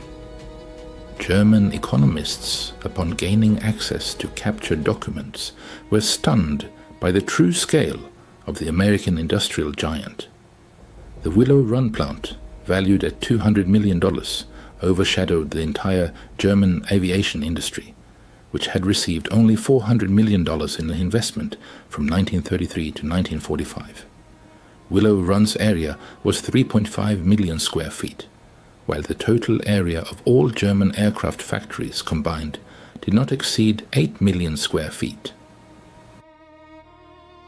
Willow Run's electricity consumption reached 2.5 million kWh per month, demonstrating its colossal production capacity. These figures became a bitter revelation, vividly illustrating the chasm between the industrial capabilities of Germany and the United States, and foreshadowed the inevitable collapse of the Third Reich.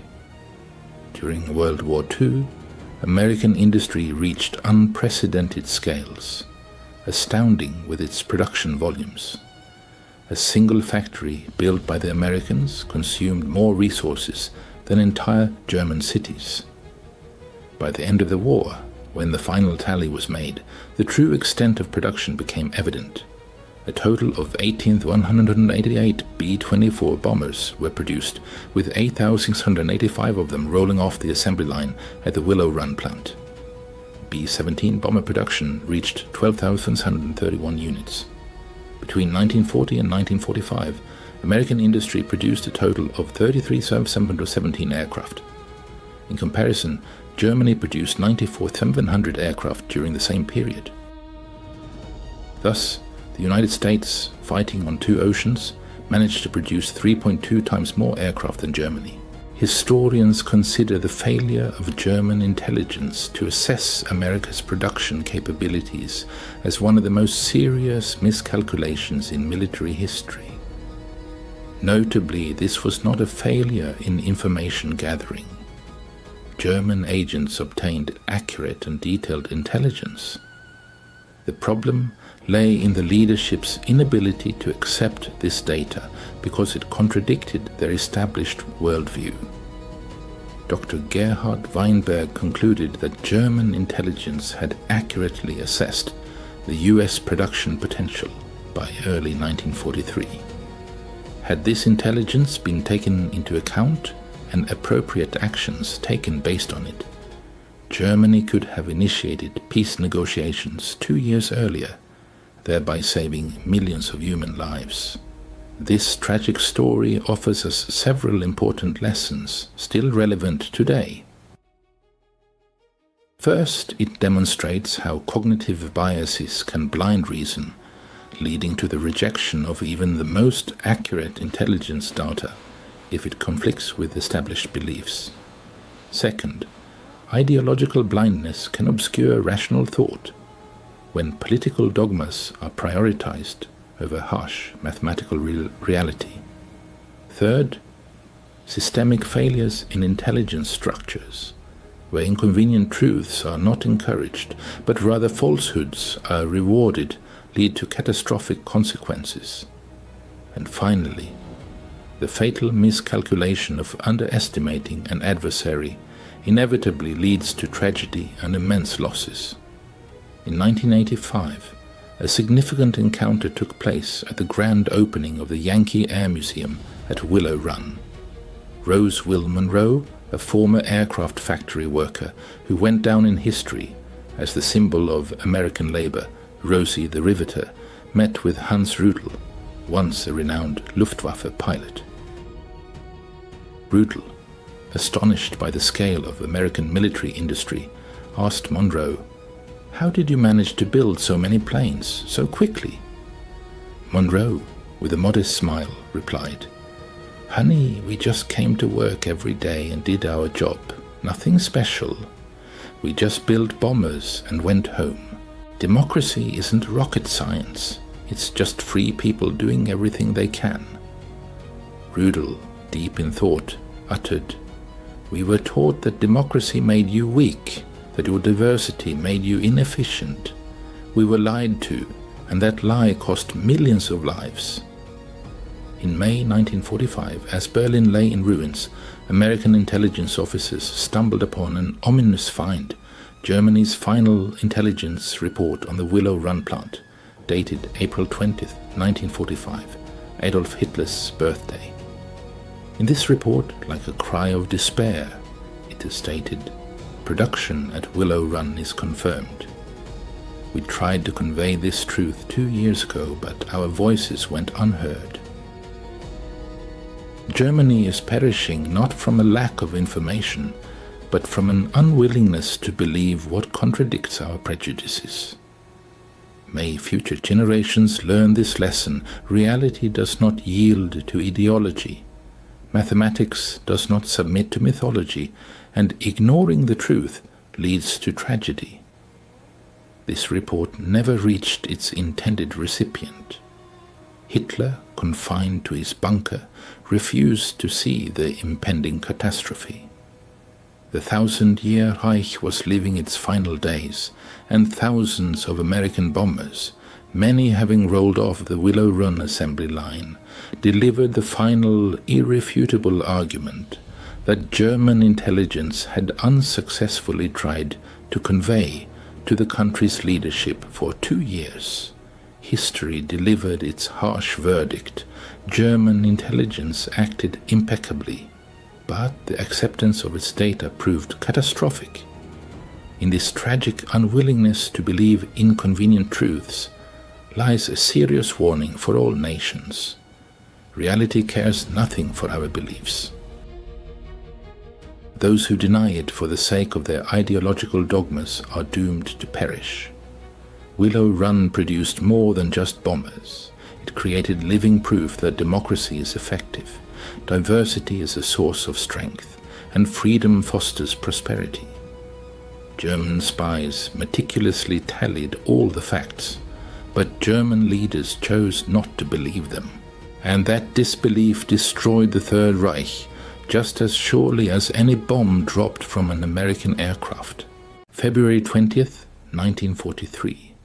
Northern outskirts of Kasserine Pass, Tunisia. A military report could scarcely capture the astonishing scene that unfolded before the eyes of German tank crews that morning. American Sherman tanks executed maneuvers that seemed impossible according to Wehrmacht military doctrine without the use of visual signals. Amidst the swirling dust and smoke of the North African terrain, 5 Sherman tanks, separated by folds in the ground and lacking direct line of sight, attacked German positions with incredible cohesion. There were no flags, signal flares, or messengers moving between the vehicles. Yet they moved as a single unit, each tank covering the dead zones, inaccessible to the other's view. Every crew knew the precise location of their comrades with astonishing accuracy. Inside German Panzerdivision tanks, equipped with FUG-5 radios, commanders struggled to decipher company commanders' orders due to interference overloading their amplitude modulation systems.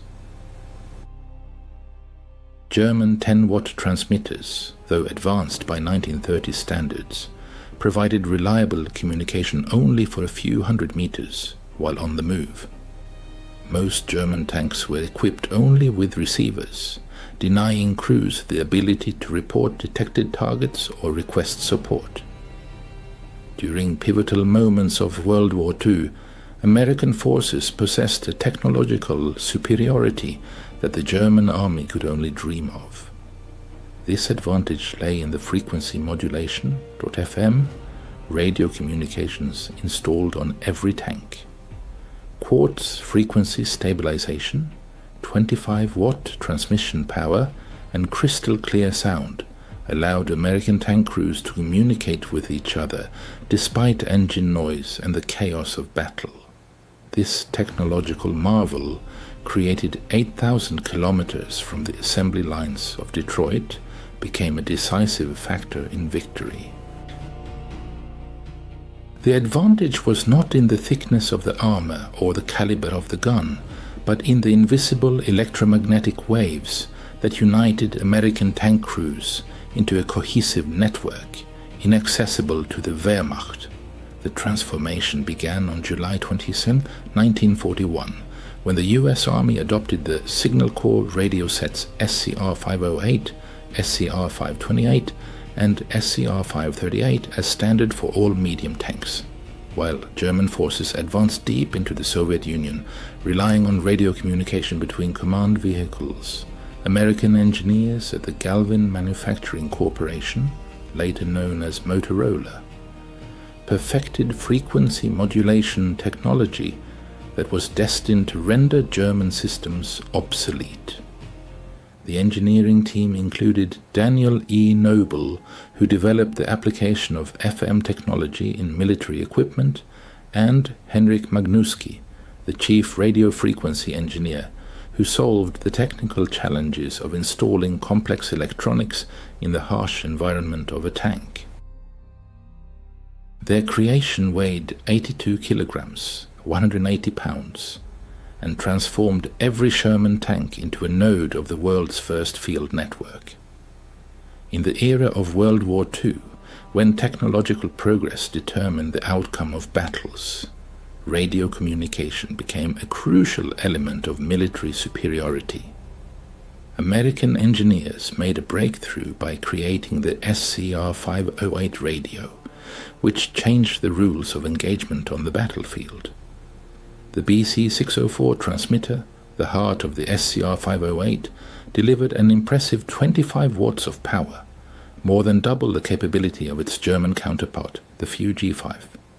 Operating in the 20.0 to 27.9 MHz range, it offered 10 preset quad-stabilized channels, ensuring reliable and accurate communication. Dual BC-603 receivers allowed commanders to monitor multiple frequencies simultaneously, giving them a tactical advantage in dynamic combat situations. But the true breakthrough was the frequency modulation, FM, technology developed by Edwin Armstrong. Unlike amplitude modulation, EM systems, which were susceptible to interference, FM radios provided crystal clear communication even in the most challenging conditions. While German tank crews suffered from crackling and static, American soldiers could hear each other clearly, despite the roar of artillery fire. Operation Torch, which began on November 8, 1942, became the moment of truth for the SCR-508. American armored vehicles landing in North Africa were equipped with these radios, and it soon became evident that German communication systems could not match their capabilities. The Afrika Korps, battle-hardened and representing the elite of the Wehrmacht's armored forces, faced serious communication challenges.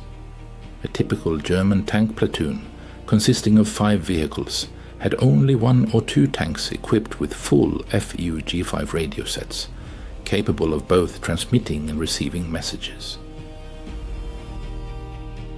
The remaining tanks were fitted only with Few G2 receivers, allowing them to hear orders but not to reply or report enemy actions. A strict hierarchy prevailed within the German tank platoon. The platoon leader issued orders, which subordinate tanks confirmed through their actions rather than voice messages. The destruction of commander tanks, identifiable by their numerous antennas, led to the disorganization of the entire platoon. This vulnerability could prove fatal in engagements with American forces, where every tank had the capability to function as a command vehicle. The Battle of Kasserine Pass, fought from February 14 to 24, 1943, provided the first convincing evidence of American superiority in radio communications. Despite a German tactical victory, the battle showcased capabilities that astonished Wehrmacht observers. During intense fighting, isolated units of the U.S. 1st Armored Division maintained coordination across a 50-mile front. Tankers who had never met before coordinated attacks, warned each other of dangers, and called in artillery fire using clear and reliable FM communication. During World War II, German signals intelligence units encountered a surprising fact. American radio transmissions were remarkably clear and well coordinated. Analysts from the Wehrmacht's 10th Panzer Division Intelligence Department noted that American units confidently maintained radio contact over distances where German radio sets could only produce unintelligible noise. Of particular concern was the fact that every American tank, and not just command vehicles, possessed a full transmitter.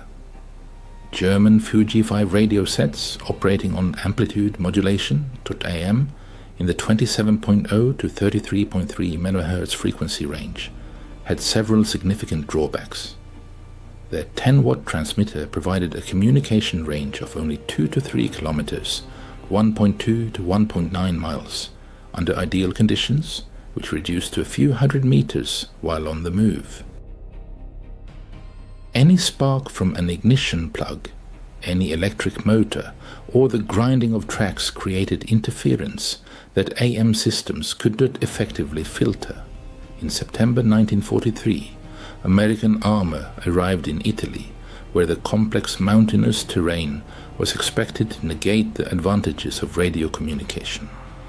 However, to the German surprise, frequency modulation (FM) technology proved even more effective in conditions that rendered German AM radios practically useless.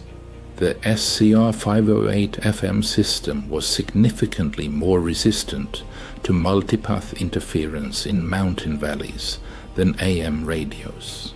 American tankers coordinated their actions in terrain where visual communication was impossible, while German radios completely failed as they advanced towards Cassino. American armored units demonstrated capabilities that seemed incredible to the Germans. Tank platoons, separated by mountain ridges, coordinated attacks with a precision that, according to German military doctrine, required mandatory visual contact between units. Reports from the U.S. 1st Armored Division after battles noted that coordinating actions over distances where German radios could only produce static was commonplace. A triumph of technology and regrettable oversights. On June 6, 1944, D-Day, American Sherman tanks triumphantly left their landing craft, maintaining communication with naval gunfire support ships. The SCR 508 radios provided coordination unattainable by German technology of the time. However, the fierce fighting in the dense hedgerow country under Bocage exposed a serious problem. Tank radios were unable to communicate with infantry radios, which operated on different frequencies. The infantry's SCR 300 radios functioned in the 40.0 to 48.0 MHz range, incompatible with the tank's 20.0 to 27.9 MHz range. This communication gap became deadly in the Bocage, where German infantry armed with Panzerfausts could stealthily approach American tanks, while nearby American infantry had no means to warn them of the danger. American ingenuity found a solution in just a few weeks. Tank crews began installing EE-8 field telephones in ammunition boxes welded to the outside of the tanks and connecting them directly to the internal intercom. By the start of Operation Cobra in late July, this simple but effective change dramatically improved tank infantry cooperation on the battlefield.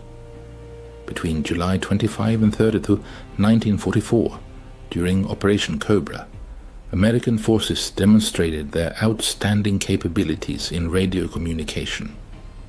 The 2nd Armored Division, commanded by Major General Edward H. Brooks, used radio networks to coordinate the actions of over 200 Sherman tanks, ensuring an unprecedented level of battlefield control. German soldiers from the Panzer-Lehr Division felt the advantage of an enemy who seemed to possess extraordinary situational awareness. American tanks quickly responded to emerging threats reported by other units located at significant distances.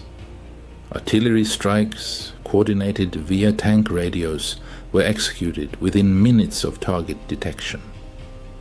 The contrast with the German army's capabilities was striking.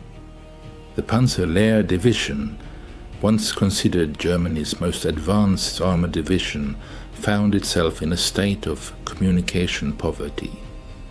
Most tanks operated without radios, relying on visual signals in terrain where visibility rarely exceeded 100 meters, 330 feet.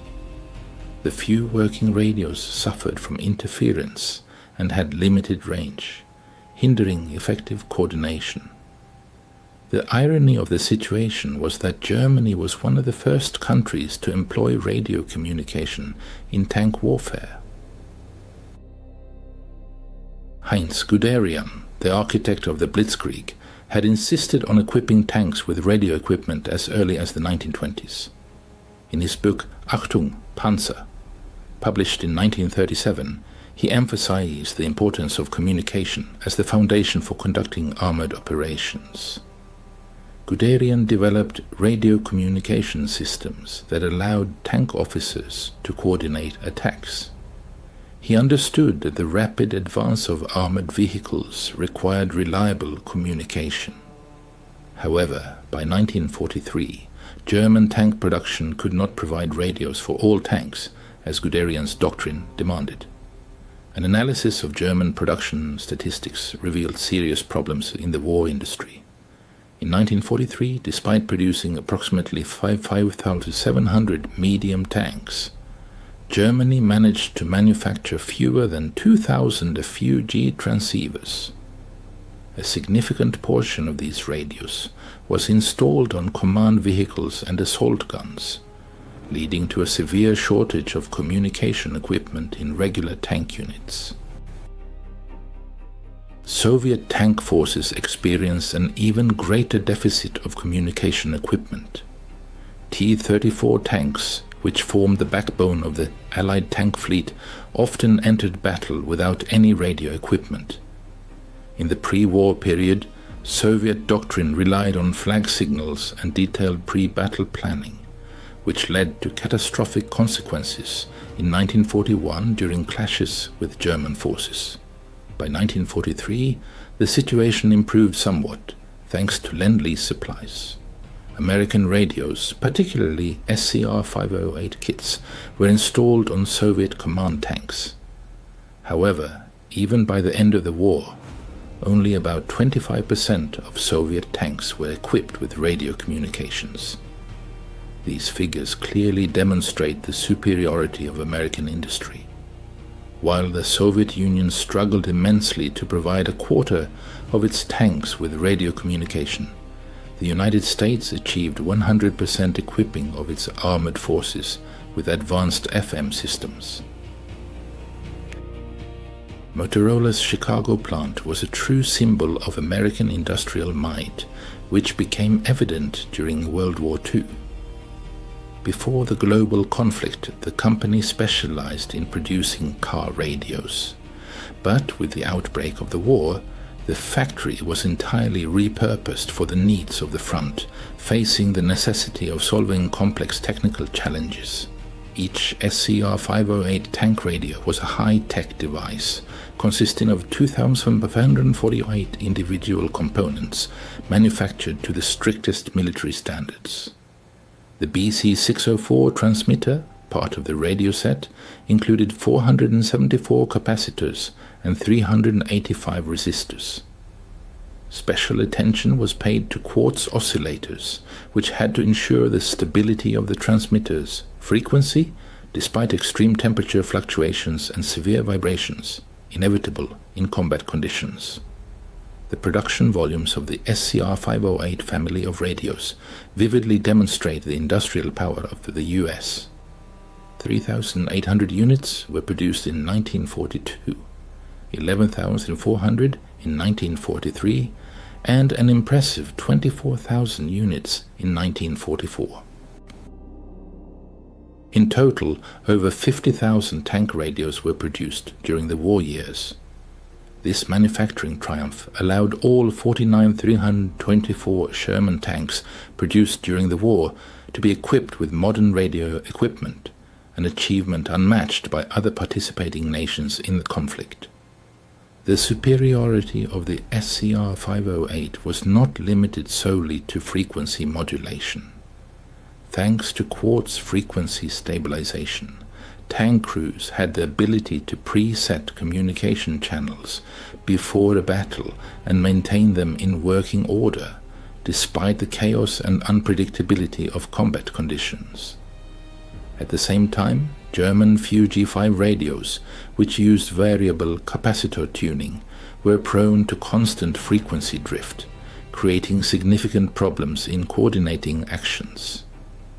The dual receiver configuration allowed tank commanders to simultaneously monitor both their platoon's network and the company command network. Orders spread instantly throughout the chain of command, while commanders were always aware of the current situation, receiving real-time information from their subordinates. The BC-606 internal communication system was seamlessly integrated with the radio, allowing every crew member to instantly warn the commander of detected threats. Throat microphones and noise-cancelling headphones ensured clear and intelligible communication even in the most intense moments of the battle. It is worth noting that many German tanks were not equipped with internal communication systems, forcing crews to communicate by touch or shouting, which undoubtedly reduced their effectiveness. Power management was also a significant advantage of American technology. The SCR-508 could operate on 12 or 24 volts, automatically adapting to the available voltage. The motor-generator power system provided stable and filtered power, which helped eliminate electrical interference. German radios, which received power directly from the vehicle's electrical system, perceived every spark as a source of static noise, negatively impacting communication quality. Echoes of war, the triumph of communications in American armor doctrine. The widespread implementation of radio communication became a turning point, radically altering the tactics of American armored forces. The flexible command structure and ad hoc task forces, created to address specific challenges, relied entirely on seamless communication. American commanders gained the ability to form combat groups from various units, confidently coordinating their actions thanks to compatible radios. This tactical flexibility baffled German commanders, who were accustomed to a strict hierarchy dictated by limited communication capabilities. In September 1944, during the Battle of Arracourt, the 4th Armored Division engaged several German panzer brigades equipped with formidable Panther tanks. Despite the German superiority in armor and firepower, American radio coordination played a decisive role. Each Sherman tank could instantly transmit information about enemy positions. Tank destroyers received target coordinates from tanks that were out of visual range. Artillery spotters, positioned in Sherman command tanks, called in devastating artillery fire within minutes. The 3-week battle resulted in the destruction of 281 German armored vehicles, while the Americans lost only 41 German tanks. The 7:1 loss ratio defied expectations based on the technical specifications of the equipment and served as clear evidence of the effectiveness of American tactics, which were built upon superior communications. Throughout World War II, German intelligence never fully grasped the decisive significance of American technological superiority in communications. Although battle reports repeatedly noted the high degree of coordination in American units' actions, this phenomenon was mistakenly attributed solely to the quality of personnel training rather than advanced technology. One intelligence report, dated September 1944, indicated that American tank units demonstrated exemplary radio discipline and cohesion, which, according to analysts, was a direct result of intensive training and strict adherence to established communication procedures. This report completely ignored the technological advantage that provided the Americans with an unprecedented level of coordination on the battlefield. As a result of this misconception, German tactics were never adapted to the true capabilities of the American army.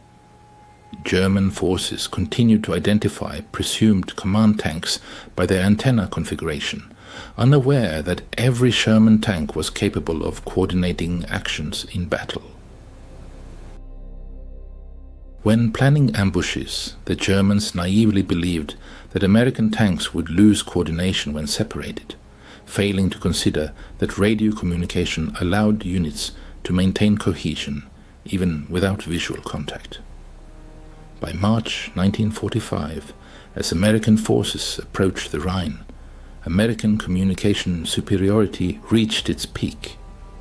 The capture of the Remagen Bridge was a vivid demonstration of the speed and efficiency of the American command and control system.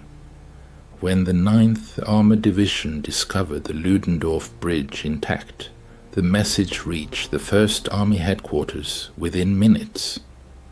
Within an hour, divisions across the front began redeploying to exploit the opportunity. German forces, whose communication critically depended on telephone lines systematically destroyed by American air power, couldn't react with comparable speed. American radio coordination enabled the creation of an impenetrable defense around the bridgehead. Tank platoons from different battalions seamlessly integrated, coordinating fire through radio networks. German counterattacks, poorly coordinated due to communication disruptions, arrived disjointedly and were destroyed piecemeal. A triumph of communications, the defeat of German forces in the Ruhr. Pocket in April 1945 stands as a stark testament to American dominance in communications. The armored formations of the US 1st and 9th Armies skillfully executed a complex encirclement operation against German troops relying exclusively on radio communication. This maneuver trapped 325,000 Wehrmacht soldiers in a massive pocket, their communication system completely paralyzed. American fighter bombers, guided by forward air controllers equipped with radios, methodically destroyed German communication nodes, depriving Wehrmacht units of the ability to coordinate their actions and receive orders from higher command. Field Marshal Walter Model's last words, transmitted before communication ceased entirely, vividly describe the desperate situation of the German forces. No contact with neighboring units, no contact with higher command. Fighting continues, but coordination is impossible. Superiority in radio communication had a profound psychological impact on the course of tank battles. American tankers fought with the confidence that they would never be alone. maintaining constant contact with each other and with command. German crews, in contrast, experienced a pervasive sense of isolation. Deprived of the ability to communicate, they fought separate, disjointed engagements, with no understanding of the overall battle situation. Otto Carius, one of Germany's most successful tank commanders, noted the problems associated with limited communication in his memoirs, Tigers in the Mud, though he focused more on tactical aspects than on the breakdown of communications itself. During World War II, radio communication proved to be a decisive factor, shaping not only the tactics of individual engagements, but also the strategic blueprint of the entire campaign. The successful offensive operations of American forces between 1944 and 1945 largely depended on radio coordination, which put the German army at a distinct disadvantage. The rapid advance of the US Third Army through France was made possible by extensive radio networks that ensured command and control over vast distances. German command systematically underestimated the potential of the American army, failing to grasp the extent of American superiority in communications. Even a prominent military leader like Heinz Guderian, Inspector General of Armored Troops, acknowledged the problem but could not offer an effective solution. In an analytical memo from December 1944, he stated that American coordination nullified Germany's advantage in tank quality. After Germany's unconditional surrender, American specialists from technical intelligence groups conducted a comprehensive evaluation of captured equipment. Their findings confirm the patterns observed during combat operations. Although German tanks often surpassed their American counterparts in armor protection and firepower, they were significantly inferior in communication equipment.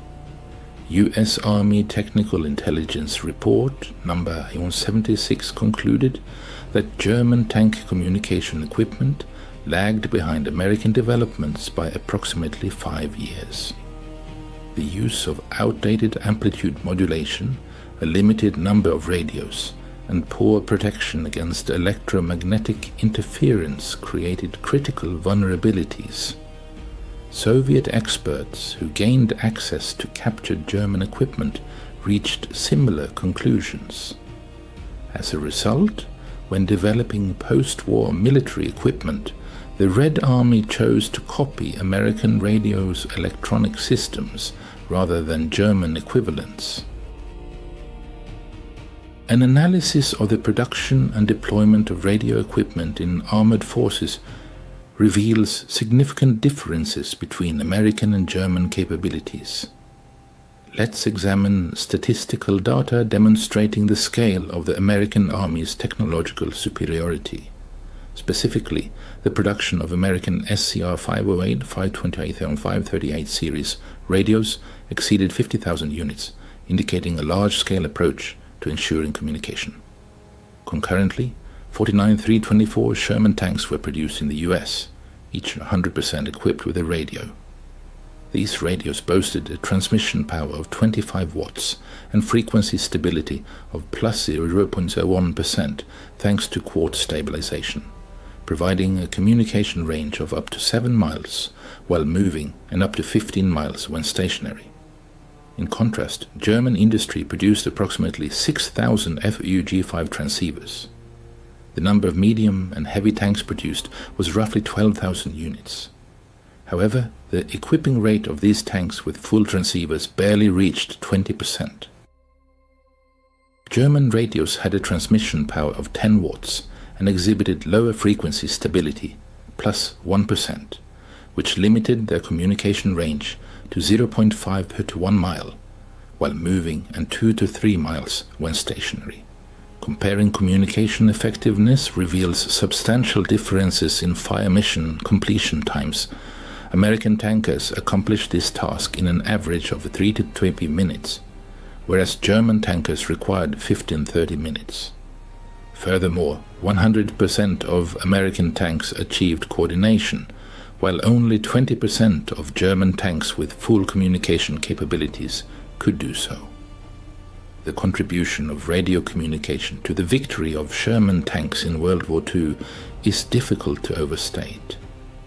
By various estimates, Sherman tanks surpassed German tanks in radio equipment by as much as 20%. This radio superiority of the Shermans laid the foundation for modern armored warfare. Contemporary main battle tanks equipped with advanced communication systems are direct descendants of the SCR 508, inheriting the principles of ubiquitous deployment and reliable coordination, albeit transitioning to digital technologies. In the 1950s, when the German Bundeswehr was re-established, priority was given specifically to communications, based on the bitter experience of World War II. Every Leopard tank rolling off the assembly line was equipped with sophisticated radio systems. Bundeswehr training manuals emphasize that the defeat of technically superior German tanks by American vehicles with more advanced radio communication demonstrated that information superiority carries more weight than platform superiority. Modern military conflicts only confirm this lesson. In the 1991 Persian Gulf War, coalition forces possessing a significant advantage in communications defeated Iraqi troops equipped with Soviet-designed tanks that were superior in characteristics but had outdated radios. In 2003, American forces again proved that network-centric warfare triumphs over platform-centric warfare.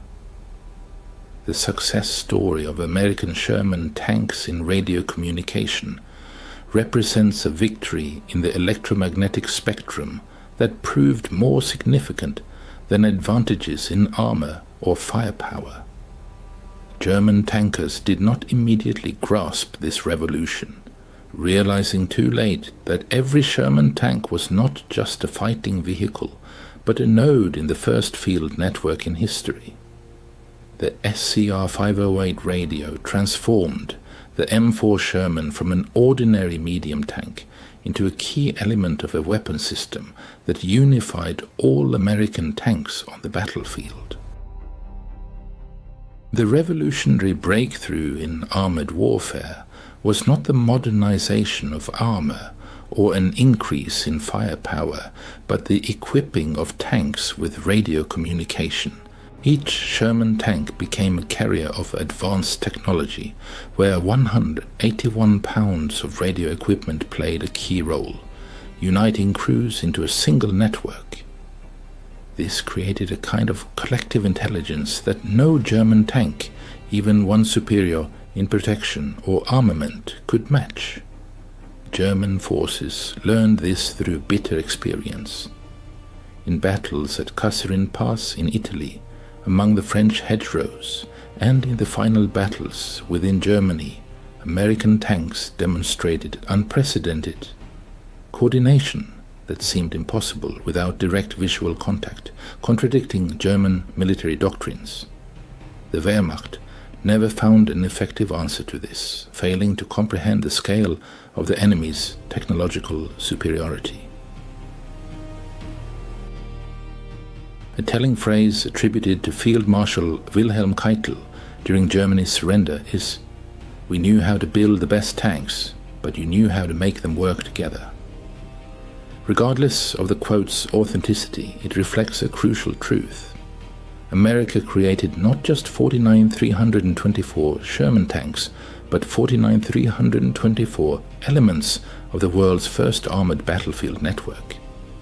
The revolution in military affairs, which historians associate with modern network-centric warfare, began in 1942 when the first Sherman tank with an SCR 508 radio entered combat.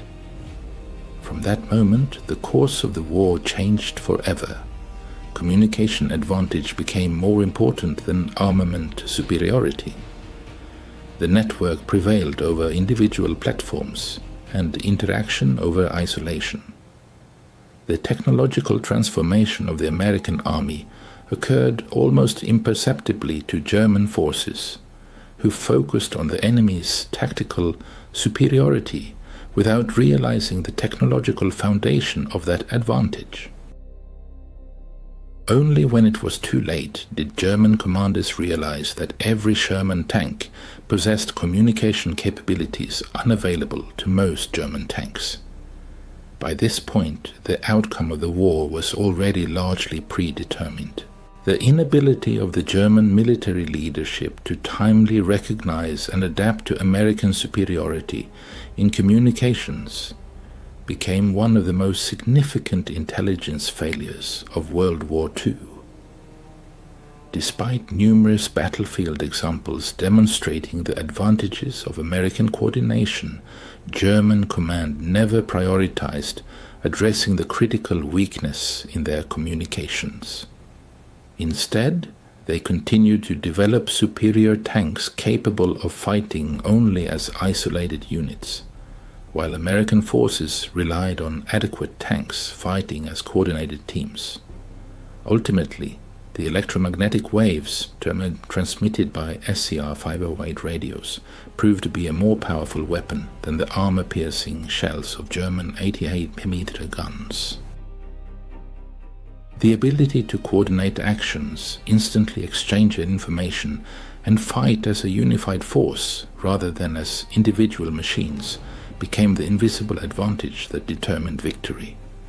The radio superiority of Sherman tanks forever changed the nature of warfare, establishing the principle that in modern combat, communication means survival, and isolation is tantamount to defeat.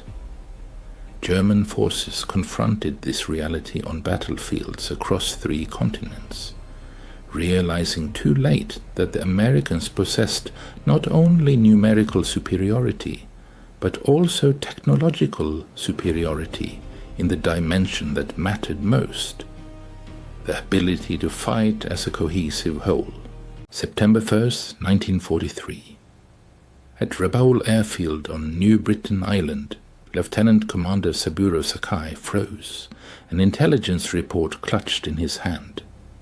His one good eye, the other lost a year prior in a skirmish with American gunners, carefully scanned the text, which elicited a loud laugh from him in the sweltering operations tent. The Americans have developed a new fighter, so heavy it resembles a bomber, and so wide it looks like a transport plane. They've named it the Hellcat. Our intelligence suggests it weighs twice as much as our Zero. Clearly, this is another failure of American engineering. Through the tent's openings, he could see squadrons of his A6MUs lined up on perforated steel plates. These sleek, agile, and deadly machines had reigned supreme in the Pacific skies for 2 years. British Hurricanes, American P-40s, Dutch Brewster Buffaloes, all had fallen victim to the Zero's guns. And the Americans' latest attempt, this clumsy Hellcat, would be no exception. On that memorable morning, as Japanese naval aviators gathered for their routine briefing, none of them, including Saburo Sakai, had any inkling that in precisely 1 month the systematic destruction of their air force would begin. They were unaware that the arrival of the F-6F Hellcat would turn the tide of the war in the Pacific.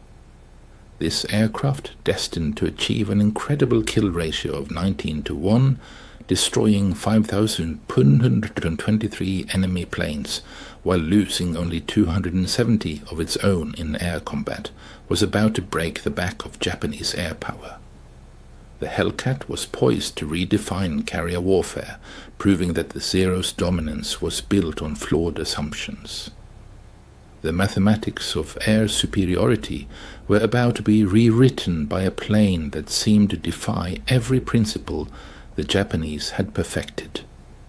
It looked wrong and flew heavy, yet it was destined to herald the sunset of the rising sun. Within 6 months, the very pilots who now dismissed intelligence reports with irony would begin writing farewell letters home, realizing that an encounter with a Hellcat was statistically equivalent to death. The Japanese fleet's confidence in September 1943 was not based on empty arrogance, but on cold mathematics that they believed were on their side. From December 7, 1941 onward, the Imperial Japanese Naval Air Force demonstrated astonishing results that astounded military experts. During the attack on Pearl Harbor, the Japanese lost only 29 aircraft while destroying 347 enemy planes. In the Philippines, the loss ratio was 7 to 103 in Japan's favor. Over Darwin, they lost just 2 aircraft, destroying 30. The British Far East Fleet lost all its aircraft, and the air forces of the Dutch East Indies were decimated in a matter of days. At the heart of this superiority was the Mitsubishi A6M Nero, known as the Zero, an aircraft that revolutionized fighter design. When American engineers acquired captured models and conducted tests in 1942, they refused to believe the data. A fighter with the range of a bomber, the maneuverability of a biplane, and the firepower capable of destroying virtually any target seemed to embody the impossible. Warrant Officer Hiroyoshi Nishizawa, who would later become one of Japan's most successful aces with 87 confirmed victories, left a vivid description of the Zero in his diary. Flying the Zero is like gaining wings. The aircraft responds to the slightest thought, not just mechanical input from the controls. American planes fly like trucks, powerful but clumsy. They build fighters on the same principle as cars, heavy, overly strong and inefficient. The Japanese Zero fighter achieved outstanding performance through an innovative design approach. Its construction extensively used super-strong duralumin, a special aluminum alloy, which reduced its weight by 30% compared to American counterparts. In pursuit of maximum performance, designers sacrificed pilot protection, foregoing armor plates. To further lighten the aircraft, self-sealing fuel tanks were not installed, and sometimes even radio equipment was removed. Every gram of weight was sacrificed for flight characteristics.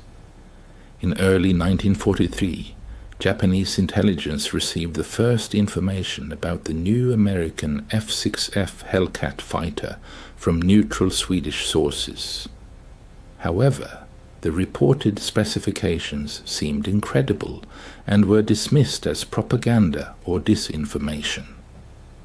According to these figures, the Hellcat's loaded weight was 5,527 kg, while the Zero weighed only 2,631 kg. The American fighter's wing area was 31 squnj m. It was equipped with a bulky radial engine, had armor protection, bulletproof glass, self-sealing fuel tanks with a capacity of 946 liters, and an ammunition load of 2,400 rounds. Captain Minoru Genda, the brilliant strategist who devised the Pearl Harbor attack plan, studied the Hellcat's specifications at the Combined Fleet headquarters. In his analysis, preserved in Japanese military archives, he dismissively noted that the Americans had learned nothing from the past, and the Hellcat was a continuation of their failed strategy, an attempt to compensate for a lack of pilot skill through technical characteristics. Genda was confident that the Zero would easily outmaneuver it in aerial combat. Mathematical calculations seemed to confirm his belief. The Zero's wing loading was 107 kg/m, providing a turn radius of 186 meters. Meanwhile, the Hellcat's wing loading of 178 kg/m indicated a turn radius of over 274 meters. Thus, in a dogfight, which was the cornerstone of Japanese aerial combat tactics, the Hellcat was expected to be at a disadvantage. Battle in the skies. First encounter with the Hellcat. On September 30th, 1943, near Marcus Island, an aerial battle unfolded, marking the first confrontation between Japanese pilots and the new American fighter. Senior Warrant Officer Yoshio Fukui, escorting a reconnaissance mission, suddenly spotted 6 dark blue silhouettes rapidly approaching from the southeast. A thought flashed through his mind, later recorded in his report: B-25 bombers flying an odd course. However, the formation of aircraft soon turned, and Fukui unmistakably recognized the characteristic outlines: a single engine, a massive fuselage, and wings disproportionately short for such a large machine. First engagement with an F-6F type fighter, he concisely noted in his report. His initial impression was misleading. The Americans have mounted fighter guns on a torpedo bomber. Without losing time, Fukui engaged, intending to use the standard tactics that had brought him many victories in the past. The Japanese ace's favorite maneuver involved using the Zero's superior maneuverability to get on an enemy's tail. Fukui confidently executed a diving turn, expecting the clumsy American fighter to continue flying straight, presenting an ideal position for a 6 o'clock attack. But instead of the anticipated outcome, something extraordinary happened. The Hellcat didn't evade or attempt to replicate the Zero's maneuver. Instead, it sharply climbed vertically. Its powerful Pratt & Whitney R2800 double Wasp engine, developing an impressive 2,000 horsepower, 700 more than the 130 horsepower Nakajima Sakai, propelled the Hellcat skyward with unstoppable force, climbing at 1,067 meters per minute. Fukui, desperately trying to keep up, felt his Zero speed inexorably drop as the lightweight fighter struggled against gravity. At 4,072 meters, the Hellcat performed an incredible maneuver, seemingly impossible for an aircraft of its weight.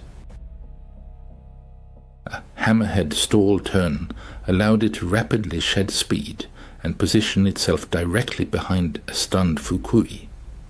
Fukui, the Japanese pilot, shared his recollections of the encounter with American fighters, describing the intensity of their fire. The American opened fire from 400 meters. There were 6 machine guns firing, not 4 as we had assumed. The density of fire was simply incredible. My plane took 17 hits in just 3 seconds. I only managed to escape by going into a spin. Fukui miraculously made it back to Marcus Island in his Zero, which was riddled with bullets like a sieve. Unfortunately, his wingman, Junior Warrant Officer Masao, and the reconnaissance plane they were escorting did not return from the mission. This engagement marked the Hellcat's first combat baptism, a paradoxical outcome given its weight. The paradox of its weight became evident on October 5, 1943, when Task Force 14 struck Wake Island. Lieutenant Shiga scrambled 12 Zeros from the 252nd Air Group to intercept what seemed like another routine raid. For months, American carriers had employed hit-and-run tactics, launching raids and retreating before Japanese fighters could engage in serious combat. This time, however, things were different. We gained an altitude of 6,100 meters, Shiga wrote in his diary. Directly below us were 12 F-6F fighters, divided into 3 divisions. We had complete superiority, altitude, a favorable position, and the element of surprise. Victory seemed inevitable. Following that famous engagement, Japanese aerial tactics suffered a crushing collapse. While the nimble Zeros dove on the American Hellcats, US pilots abandoned their usual evasion and turning maneuvers. Instead, they maintained a tight formation, skillfully using gentle dives to preserve high speed and energy. Japanese pilots, relying on luck, opened fire from extreme distances, but the Hellcats steadfastly withstood the barrage. The American fighters' protection was impressive. 96 kilos of armor plates shielded the pilot. 50 kilos of armor protected the oil system, and self-sealing fuel tanks absorbed numerous hits. When the Zeros exhausted their ammunition in their swift attacks, the Hellcats counter-attacked. Eschewing close-range dogfighting, American pilots capitalized on the superiority in weight and power. Rapidly gaining altitude, they brought their machines into the thinner atmosphere, where the Zero's engines began to suffer from oxygen starvation. At 7,120 meters, the Hellcat still delivered a formidable 1,750 horsepower, while the Zero's power dropped to 900. Japanese pilot Shiga bitterly recalled, "They swooped down on us like hawks on defenseless sparrows. Their weight gave them an undeniable speed advantage." They dove, opened fire with their 6 terrifying guns, and then climbed steeply, leaving us no chance to counter. The battle's outcome was staggering. 8 Zeros were shot down, while the Hellcats suffered no losses. Tanemisu, Prophecy of the Mariana Turkey Shoot, November 11th, 1943, Rabaul. The pilots of the 204th Air Group watched intently as Lieutenant Commander Toshio Tanemisu explained the intricacies of American air combat tactics. Tanemisu, a celebrated ace with 32 enemy aircraft shot down, was one of the few who had survived countless encounters with Hellcats. His words sounded like a death knell for old methods. Forget everything you were taught before. The Americans have rewritten the rules of air warfare. They no longer seek a fair fight. They act like cold-blooded executioners, not noble warriors. Tanemisu revealed the bitter truth that Japanese pilots were gradually realizing at the cost of their lives. The Hellcat was not designed to outmaneuver the Zero. Its designers aimed to eliminate the need for such a capability altogether. The core of the American pilot tactics was energy fighting, where speed and altitude played a crucial role. Hellcat pilots expertly converted potential energy into kinetic energy, unleashing swift, devastating attacks on the enemy, leaving Zero pilots no chance to leverage their strengths. They operate in coordinated pairs, Tanemisu emphasized. One takes altitude, the other covers from below. While you try to evade one, the other is already on your tail. The radios, which we once mocked for being cumbersome, ensure perfect coordination. We fight like solitary samurai, each for himself. They, however, fight as a single, ruthless machine. The Technological Chasm, December 1943. The serene waters of Truk Lagoon. Commander Mitsuo Fuchida, once the triumphant leader of the Pearl Harbor attack, now served as the Combined Fleet's Air Operations Officer. Inspecting the damaged Zeros returning from aerial battles, twisted in encounters with American Hellcats, he noted with alarm the growing technological chasm between Japanese and American aviation. The difference in firepower was stark, reflected in dry but undeniable figures. 6 heavy Browning M2 machine guns, mounted on the Hellcats, unleashed a torrent of fire on the enemy, each firing 750 rounds per minute, totaling an impressive 4,500 shots per minute. Each 12.7mm round, weighing 46 grams, flew towards its target and at 884 millimeters, carrying a destructive energy of 4,145 joules. Meanwhile, the Zero's 7.7mm machine guns fired projectiles weighing only 11 grams, reaching a speed of 701 milliliters and possessing an energy of just 1017 joules. Even more alarming were reports of Americans using radar guidance for their fighters. While Japanese pilots, relying on outdated methods, depended on sight to detect the enemy, Hellcat pilots received precise target coordinates from shipboard radar operators, capable of detecting Japanese aircraft up to 80 kilometers away. Lieutenant Sadamitsu Kumachi, who survived his first radar-controlled interception, bitterly recalled, "We were climbing through thick clouds when we were suddenly attacked. No warning, no visual contact with the enemy. The Hellcats swooped down on us from nowhere, precisely on our course, perfectly positioned. They knew everything about our location, altitude, and course. We were blind kittens fighting those who could see in absolute darkness." Formula for failure: the tragedy of Japanese aviation. During the war, January 1944 marked a turning point, exposing a critical issue within the ranks of Japanese pilots. Even before the war, the Imperial Japanese Navy was renowned for its rigorous and lengthy pilot training program.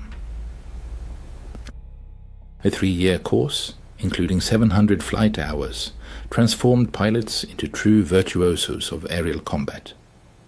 Army pilots also kept pace, accumulating no less than 500 flight hours.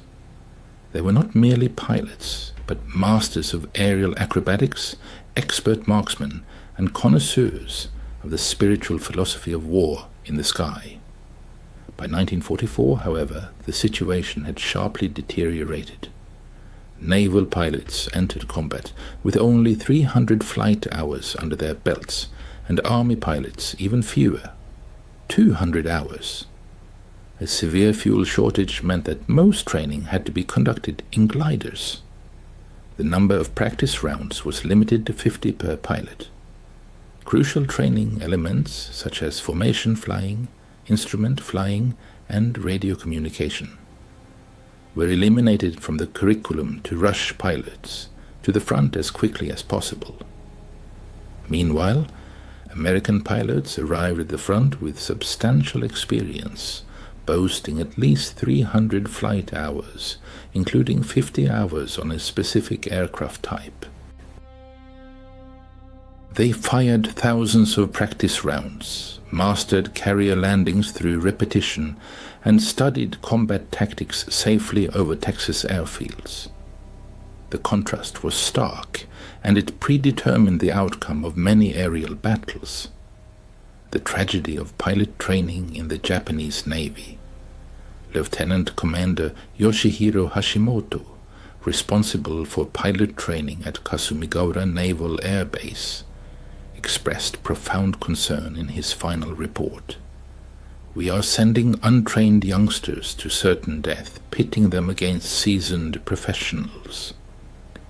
He cited the example of Ensign Yamamoto, who, upon arriving at the front, had no experience firing airborne weapons because there was no ammunition for training. Furthermore, he had never flown at night due to severe fuel shortages. As a result, in his first and last battle, he lasted only 7 minutes. The Battle of Formosa, a bitter disappointment. From October 12 to 16, 1944, a fierce battle unfolded over Formosa. Vice Admiral Shigeru Fukudomi, commander of the 2nd Air Fleet, desperately tried to halt the massive American air raids on the island. All available forces were committed to the fight, including the last newly trained pilots from training squadrons based in Japan itself. Japanese command reported a grand victory, claiming the sinking of 26 enemy aircraft carriers and battleships and the destruction of 300 enemy aircraft.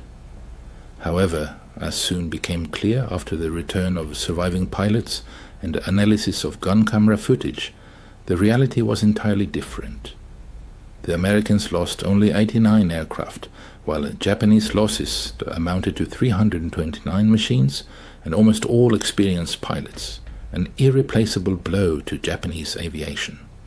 In the skies of war, a pilot's perspective. Lieutenant Sadaki Akamatsu, a celebrated veteran of Japanese aviation who endured the crucible of battle, left a chilling testament in his memoirs about a tragedy that once unfolded. He wrote of how American Hellcats dominated the air, ambushing Japanese planes at any altitude. According to Akamatsu, American fighters divided the airspace into sectors, with an entire division patrolling each. It was not a battle, but a methodical extermination, the pilot recalled.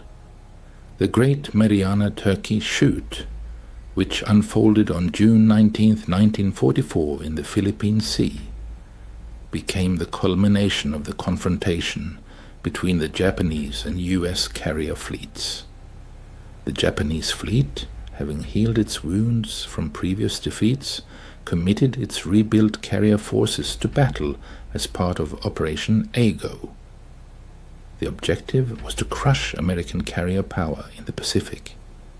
This desperate attempt involved 9 aircraft carriers, carrying 450 aircraft piloted by the best of Japan's remaining aviators. Opposing them was Task Force 58, comprising 15 aircraft carriers and 956 aircraft, among which 415 formidable F-6F Hellcats stood out. Admiral Jisaburo Ozawa, commander of the Japanese fleet, launched an offensive by sending 4 waves of aircraft into attack. He hoped that the superior skill of his pilots and the greater range of the Zero would allow them to gain the upper hand over the Americans. The first wave, consisting of 69 aircraft, took to the air at 08:30. American radar detected the approaching enemy at a distance of 240 kilometers.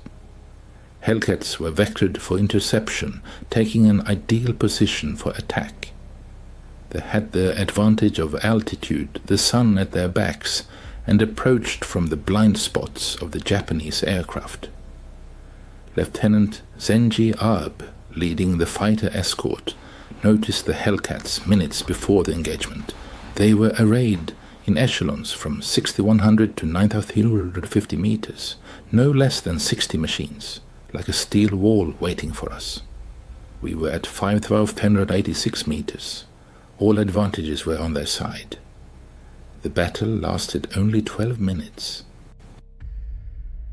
In that short time, 42 Japanese aircraft were shot down, a harbinger of the coming rout. A true slaughter unfolded in the sky, where American pilots demonstrated their overwhelming superiority. Commander David McCampbell, an experienced commander of Air Group 15, managed to send 7 enemy aircraft to their demise in a single day. His loyal wingman, Lieutenant Roy Rushing, kept pace, destroying 6 enemy machines.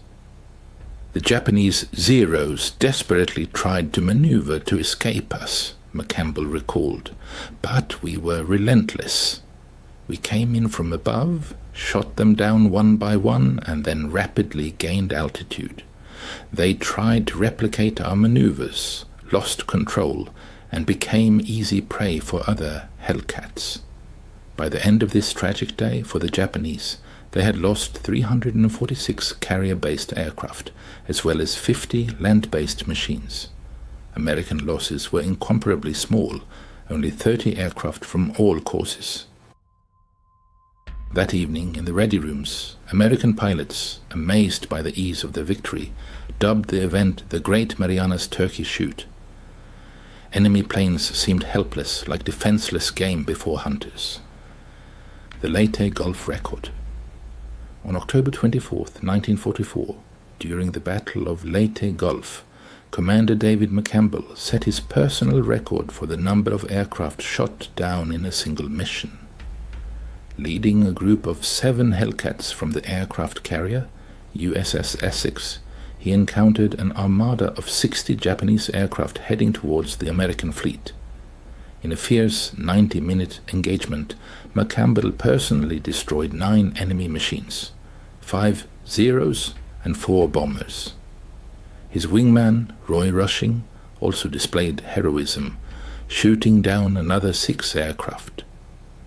After destroying the 9th enemy, I ran out of ammunition, McCampbell remembered.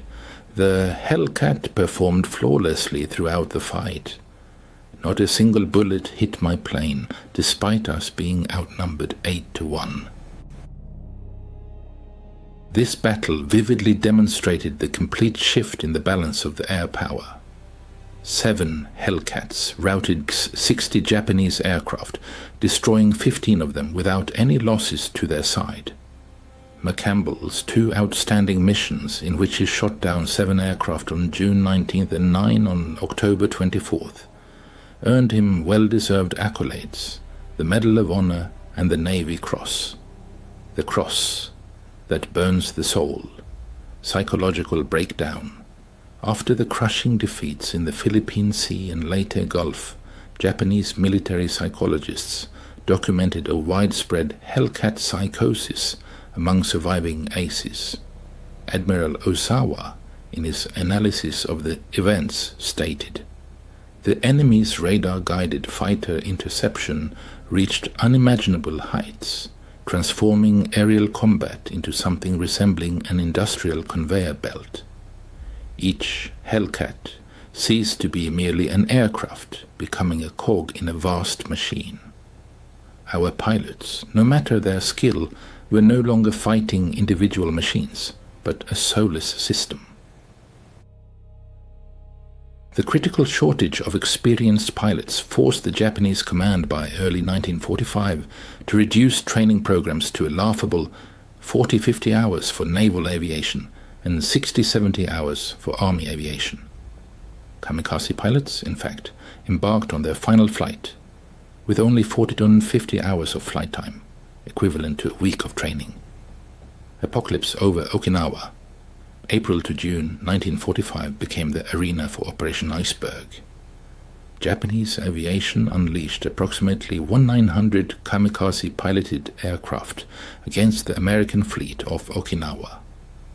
In these hellish conditions, the Hellcat transformed from a fighter into a shield, defending against desperate suicide attacks. Lieutenant Eugene Valencia, commander of a flying circus squadron of Hellcats, became a true terror in the Japanese skies, shooting down 23 enemy aircraft during the campaign. His innovative tactics, based on using 4 plane sections in coordinated attacks, negated traditional Japanese suicidal attack tactics. "We developed what we called the mower," Valencia recalled. 4 Hellcats, flying in combat formation with 90-meter intervals, would sweep through formations of Japanese aircraft at enormous speed. Each pilot was responsible for his firing sector. We made one pass, gained altitude, and repeated the maneuver. The ruthless arithmetic of the Okinawa campaign spoke for itself. Hellcats flew 38,038 sorties, claiming 2,351 victories for 249 losses, an impressive ratio of 9.5:1. Most importantly, they thwarted the plans of approximately 80% of kamikaze pilots, preventing them from reaching their targets. The technological chasm.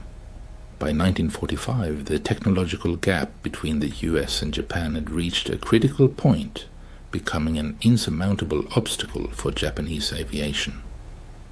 The American F-6F-5 Hellcat fighter was equipped with a series of advanced improvements that significantly enhanced its combat effectiveness. These included a water injection system, which could boost engine power to 2,200 horsepower, and the presence of unguided rockets for attacking ground and air targets. Improved armor protection ensured greater aircraft survivability in combat, and the K-14 computing gunsight automatically calculated the necessary lead for firing, significantly increasing accuracy. The legendary Japanese ace, a Lieutenant Commander Saburo Sakai, credited with 28 official victories. Modern historians estimate closer to 15 first encountered Hellcats in June 1944. Despite his extensive experience and outstanding skill, he barely survived his first aerial engagement. In his autobiography, Sakai recalled, "I performed the most complex acrobatic maneuvers I was capable of, loops, rolls, split S's, all the techniques honed in over 200 aerial dogfights. But the Hellcat effortlessly replicated all my moves, as if playing carelessly. I only survived thanks to a mistake made by the American pilot. He forgot to jettison his external fuel tank before the battle began, accounting for human losses. By the end of World War II, F-6F Hellcat fighters demonstrated impressive results, destroying 5,223 enemy aircraft in aerial combat. American losses, meanwhile, totaled only 270 machines shot down by Japanese fighters. Thus, the victory-to-loss ratio stood at an astounding 19.3 to 1.